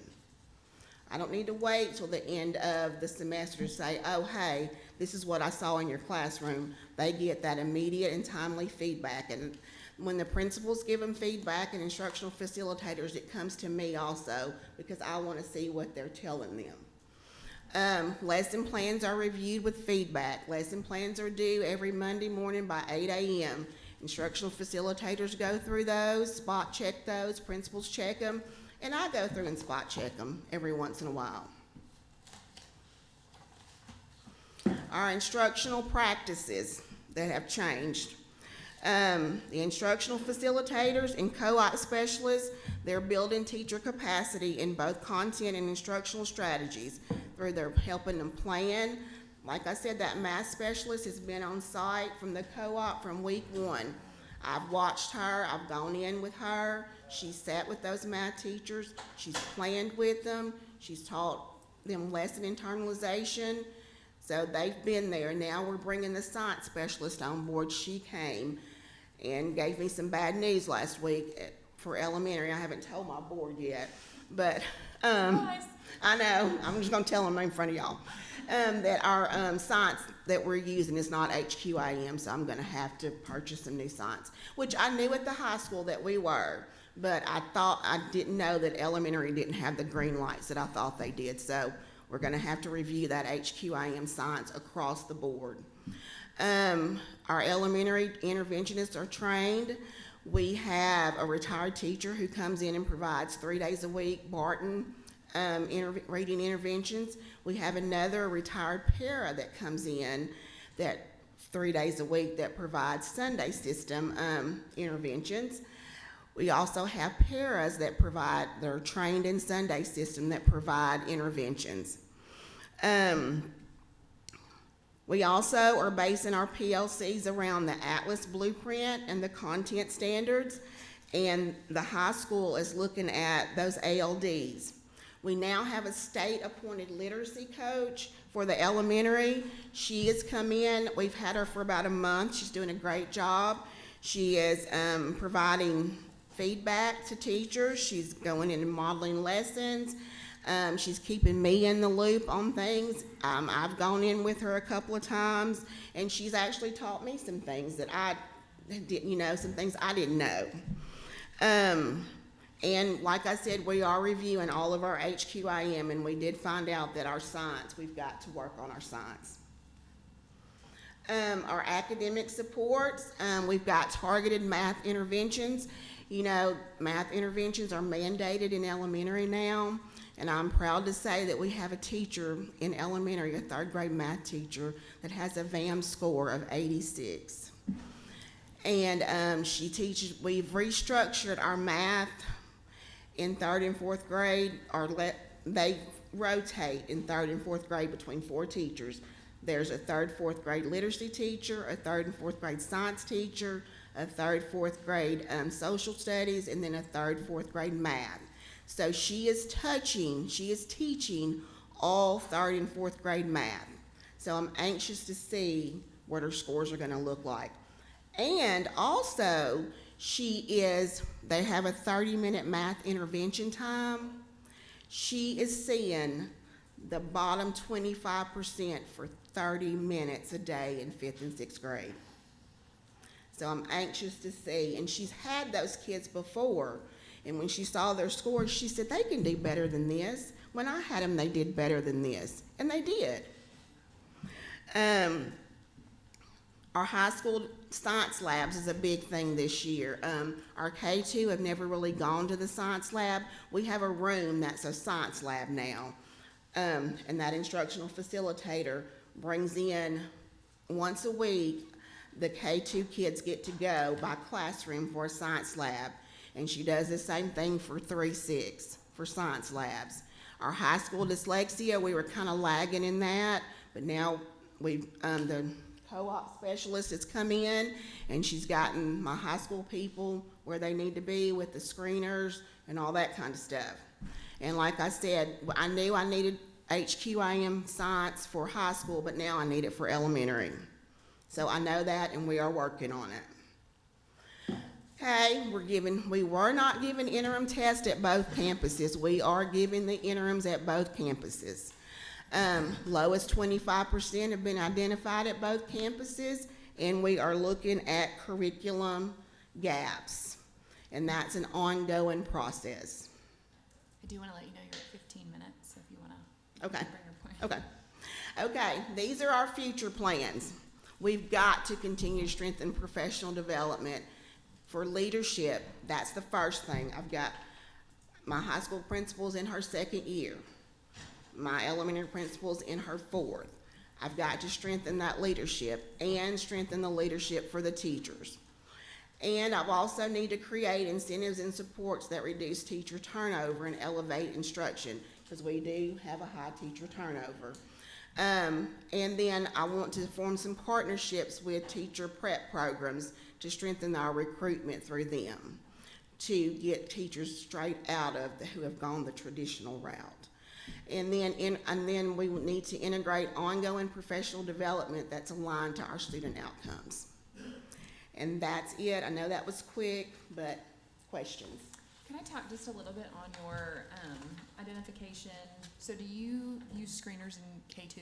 Yes. K2? And what are you using? I know you mentioned Barton. I think that was for dyslexia, Yes, right? we use Barton. Oh gosh, if you wouldn't ask me. Barton, Sunday, Okay. Do you have anybody, Dibbles. is anybody certified in Take Flight? Are y'all Yes, looking for that? that's what my dyslexia specialist is certified is? in. Okay. Yes. Excellent. And what are you seeing in terms of who you're identifying for early intervention?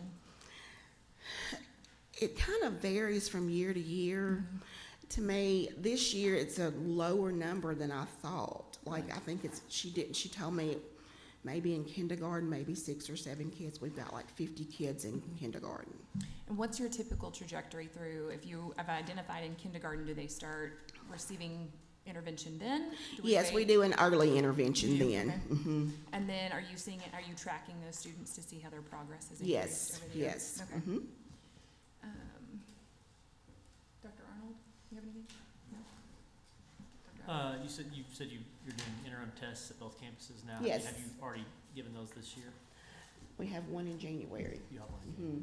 We have had an interim IXL, but that's not the Atlas test. Right. And it did show a lot of growth. Like, my instructional facilitators called me and they said, you've got to get here right now to see. And it showed a lot of growth, especially in the area of math. But like I said, my teacher's touching them. How did you learn that your science HQIM was not approved or The inadequate? science specialist from the co-op. So the obvious next question is how did it slip through until? Honestly, it's my fault. I thought it had green lights, and when she went back and showed me, she said, no, in Ed reports it doesn't. But we've had it for a while, so it's old. I'm assuming then that you went back and looked at all of your materials, not just Yes, science, to yes, make sure that there was we nothing have. else? And Okay. science is our worst. All right. Can you speak to teacher absenteeism? Oh.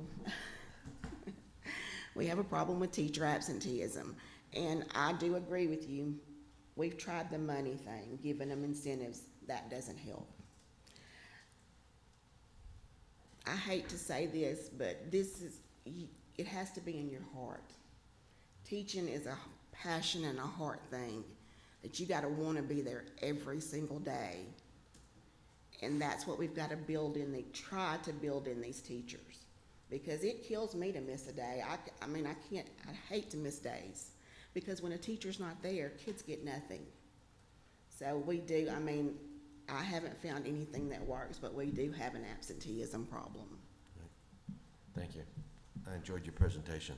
Thank I you. like the fact that, you identified right out of the gate that you had 4 underperforming teachers and you dealt with them. So Yes. a lot of other people skirt those types of issues. It looks like you tackled them head on. I did. Mr. Bragg? I see, everybody's talked about these walkthroughs. Do you have a specific checklist or things you're looking for when you do those? Yes, we walkthroughs? have a tool that we use. Is that your primary way of evaluating teacher performance? Well, the primary way is with tests, but the walkthrough is the daily one that they're used to. And that's do you document? Yes, it's results there? documented. You mentioned your curriculum not aligned. Wouldn't that have an effect on your test scores? Yes, definitely. Because here's the thing. Sometimes we think, oh, these kids, they can't do this, so I'm going to give them something lower. So they're never exposed to grade level work. When they get to that test, they're exposed to grade level work on that test. And so they give up and they don't want to, they just mark stuff. I mean, they do. I'll just be honest. So you're in the process, are you gonna have that completed, say, by the end of this year? I'm hoping so, yes. Okay. Your literacy coaches, have you been able to see results yet? I've seen a lot of results. Their work, yes. Good. All right. I think that was one of the better investments that we made. Good. Can I talk to your board president? Yes. Yes. Hi, how long have you been on the board? I think this is my 5th year, 5.5 years. I got in half-term 5 years ago. 5 years ago, okay. Yes. And do you feel like your board supports your superintendent? I do. Okay. I support her 100%. Okay. Have you reviewed these changes with your board that she has proposed? Yes, ma'am. And have they Yes, ma'am. unanimous support or, okay, sounds good. Any other questions? Okay. If nothing else, then. Well, and I'll add, I had an opportunity to spend some time in Fordyce, and when you talk about a superintendent that has the courage to release 4 teachers in a really small district, in a small community, that has probably not happened in a very long time, that's a recommendation that goes to the board, that board has to support, and I guarantee those were people connected to the community, and I applaud the courage to make those decisions because you're doing what's right for kids, and other people are going to notice that in the buildings too. And so I would encourage you to stay the course, hold high expectations. We can love our students into mediocrity, but lowering expectations is actually hurting them. It is. And the only way to help set them up for success is to keep raising that bar. So stay the course. I just keep thinking about what you said to me Friday, that we're not an employment agency. And we're not. You wanted to speak to the dismissals? I wanted to speak on what you were saying about the 4 people that we non-renewed last year. You're right. You said what I was going to say. That was tough. In a town the size of ours, that small of a town, we knew them. It's personal. It's tough. And I support her even more for having the gumption to be able to do that, because we know that's what's best for our kids. Because I will tell you, I'm probably not the easiest board member for her. I support her more than anything, but we hold her feet to the fire, and she exceeds my expectations, with it every time. And the ability to do that really lets us know we're moving forward with that, because that was not easy to let them four go. So. Thank you. Thank you. And I'll entertain a motion. I'd like to move to accept the The assurance document, okay. I have a motion by Dr. Arnold to I'll accept, second. seconded by Mr. Bragg. All in favor say aye. Aye. Any opposed? Hearing none, motion passes. Thank you. All right, we will go on to the next point on our agenda, which I think is approval. We had tabled last month the board meeting dates. I'm going to recommend that we go ahead and keep the board dates throughout the next year. If we end up needing to convert them to work sessions or school visits, we at least have them calendared on the date. If y'all are good with that, then I just need a motion to approve the. I move to approve. I have a motion by Dr. Abbott to approve the 2026 State Board of Education meeting dates. Do I have a second? I'll second. Seconded by Ken. Mr. Bragg, all in favor say aye. Aye. Any opposed? Hearing none, motion passes. And I believe consent agenda is next. Gotta pull it back up.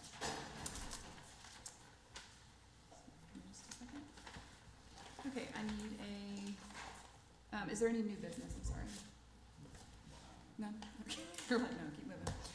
Okay, then I need a motion to accept the consent agenda. I move we accept the consent agenda. I have a motion by Dr. Arnold to accept the consent. I think I have a second by Mr. Bragg. Yeah. Cole, yes. All in favor, say aye. Aye. Any opposed? Hearing none, consent agenda has been passed. And then we will move on to, yes, I will go ahead and do public comment and then move forward. Ms. White from Equipment?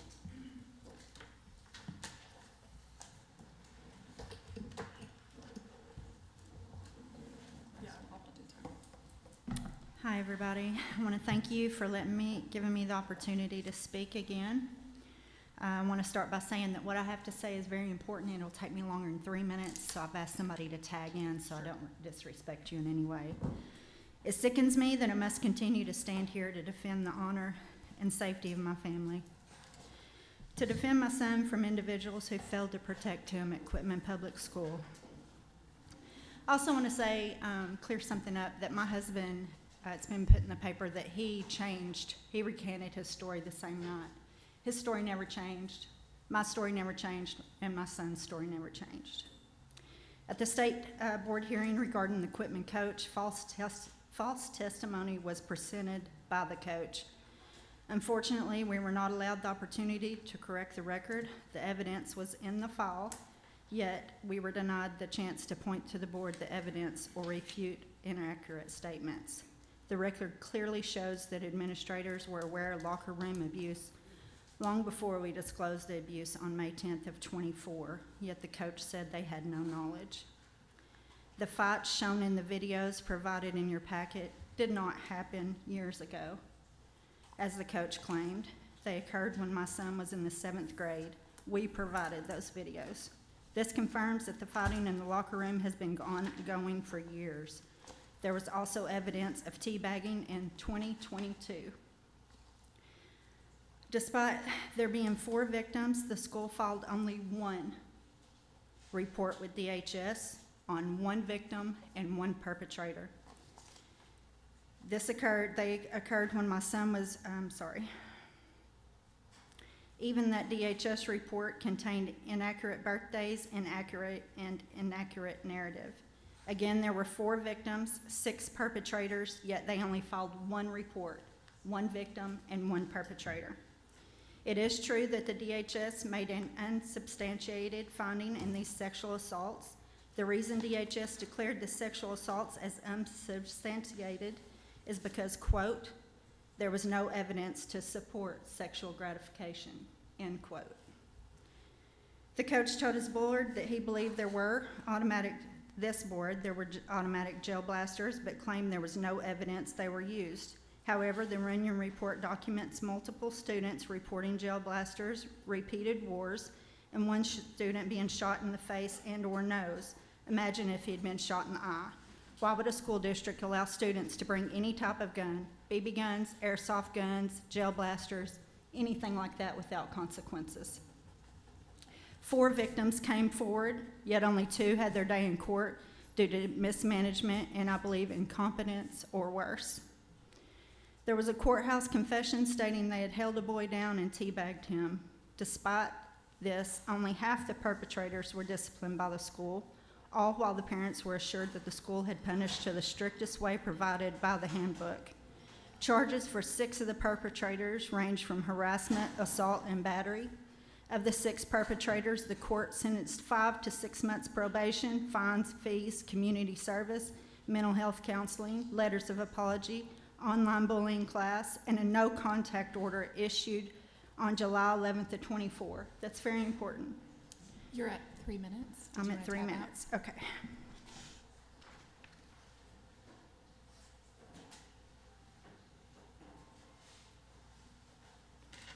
Ms. Allenbell, is this yours? Okay. Yep. I'm sorry, I forgot one more thing. Angie Edwards also wrote a letter to you guys. Thank you. And since I didn't say it all, I printed out my Or, and her Miss- statements. Thank you very much. Am I good, Miss? Would- You go, yes. A no-contact order issued on July 11th, 2024 should remain in effect through their probation. One perpetrator received a sentence of 12 months probation, fines, fees, community service, mental health counseling, bullying course, and a no-contact order that was to remain in place through his probation. The no-contact order was between the victims and the perpetrators and between the perpetrators themselves. Despite the fact that my son never spoke in court, the administrator who appeared before this board on the state ethics charges reported to both you, Mr. Oliva, and the Attorney General multiple lies in a 4-page document. In this document, it stated that my son testified that he had participated in the humping. This is not true. My son did not even ever testify in court. These people have seemed to try to rearrange the truth to blame the victims. It's shameful. Tragically, the victims were punished more harshly by the school than those who abused them. Perpetrators were allowed to practice football while victims were sent home. Contrary to the coach's testimony, the 2 victims who did remain on the football team did not start every Thursday night, nor did they even play. The coach also claimed perpetrators did not play at the start of the year, yet photographs submitted in your file prove otherwise, and the perpetrators were playing together despite the no-contact order. No one was surprised that the victims didn't get to play, as they were rarely allowed to practice because the perpetrators were practicing and there was a no-contact order, so the victims were sent home. Again, our boys were victimized. The Runyon report is not a Title IX investigation, despite what we were told by the administrator that it was a Title IX investigation. It did find that there was sexual harassment. No Title IX was ever conducted. Had there been a real Title IX investigation, counseling could have been available to the victims and the families. Both the students of the perpetrators and the victims would have been able to review the investigative report prior to the finalization to correct any errors and provide additional information. Since this wasn't done, the report ended with many inaccuracies. One administrator testified in court recently that he believed it was going to be a Title IX investigation, yet an email from him to the district's attorney states, "Would you let her, Emily Runyon, know that we're good with rolling with an informal Title IX process? For the record, under federal Title IX rules, there's no informal process." You would think a seasoned educator administrator who has previously been the Title IX coordinator would know this fact. Muddy the water to make it seem deep. This seems to be their MO. Oddly enough, the district has paraded this report as a vindication for them. No one in their right mind could read this report, even with all of its inaccuracies, and being proud of its finding. It is shameful. They claim our stories changed over time. That's false. Every document, transcript from the beginning to the end, shows the same facts. Our boys were whipped with bullwhips, shot with BB guns and automatic gel blasters, thrown into lockers and laundry bins, humped from behind, forced to fight, hazed, bullied, teabagged, and threatened repeatedly throughout the year. A review from the compliance assistant complaints over the past 5 years in this very department shows that the Quitman School District has repeatedly failed to follow bullying laws, hazing laws, terroristic threatening laws, federal Title IX requirements. These reports come from the department within the DESE, and we were told that these reports would be added to the investigative report, but they were not. This board should request to see them. You're at Good. 3. I don't mind if you want to just defer your time to her to let you finish, if that works. Yes? So, yeah, I'll just Okay. take Melanie's All time right. and transfer it to you and All so right. whatever. Go for it. As if everything that's been said so far wasn't bad enough, we, the moms, and our sons have experienced retaliation for reporting the abuse. Two of the many retaliatory events are this: we were sued by the coach and the administrator for harassment, tortious interference, civil conspiracy, and defamation, all because we came and made public comment to you, the board. All but the defamation part was thrown out by the judge, and then the defamation claim was withdrawn because they would not verify the statements of facts that they had made against us. Ironically, I believe we were defamed in an attempt to silence us. The coach sent a text message out saying, well, half of what they say didn't happen. The mama has lost her mind. She's a crackhead. Her kid is awful at football too. During the ethics complaint process, complaints were treated our complaints were treated unfairly. Our documents were censored, and we were not allowed to refute false statements made by the coach and the administrators. Lastly, in court recently, Quitman administrators and a Quitman board member testified that they don't follow state laws and DESE rules. For example, the board president testified that he admitted on the stand that the district agreed in executive session to pay the coach and the administrators legal fees without ever voting in public. There were many more revelations from their testimony, but we will save them for another day. I could outline many more lies told by the equipment employees and the justifications for and the injustices for hours, but I don't get hours, so I'm going to leave you with this. In the LEARNS Act, the E stands for empowerment, the A stands for accountability, and the S stands for safety. None of these were afforded to our families, especially our boys.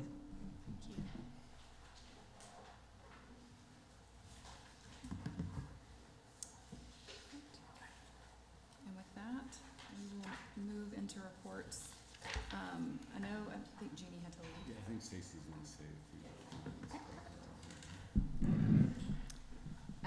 So Ms. Wilcoxon just had to step out, but she did have a presentation attached. I did want to just make comments about some of the work that she's been doing. She has been getting into classroom after classroom after classroom. She was awarded Teacher of the Year as a math teacher, and she is phenomenal. She has been getting into classrooms co-teaching with other math teachers, current math teachers, helping them upskill. She's also reached out to these districts that you saw presentations from today to see how she can push in, co-teach, work with their math departments and their math teachers, especially in the upper elementary, middle school grades. So we're very lucky to have her and her passion for not only getting out there and working with kids, but getting out there and working with teachers to make them better in math education. What a great partnership. Do you have any reports? My remarks will be brief. I just want to thank the board. I know it was a long day, but I feel like this is important work. This is some of the most important work that we can engage in when we're talking about improving learning and outcomes across the state. And this is the first time we've started holding districts accountable for their letter grade. It's not going to be the last time we have a meeting like this. I think we're going to get some lessons learned on how to make these meetings more efficient and help better prepare you with some of the background data so you can be more informed in the questions that you're asking. But a lot of this work, that the heavy lift to make a lot of this happen today is because of the people leading our school improvement team. And I just want to one time formally recognize Sheila Whitlow for her dedication to some of the lowest performing schools across the state for the last few decades.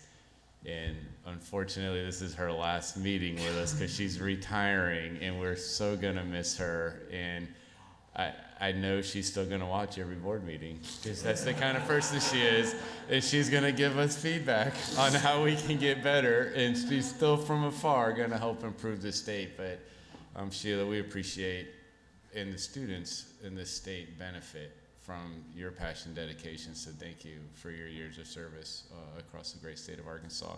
So yeah, if you want to give her a little.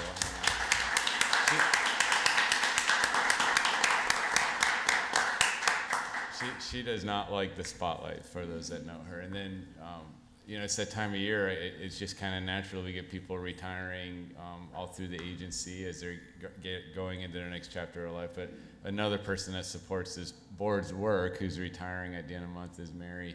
And she's been phenomenal the last year or two, keeping us organized and in compliance and on notice. And we're really appreciative for your commitment to helping our meetings run efficiently, and we're going to miss you a lot. So thank you for your service as well.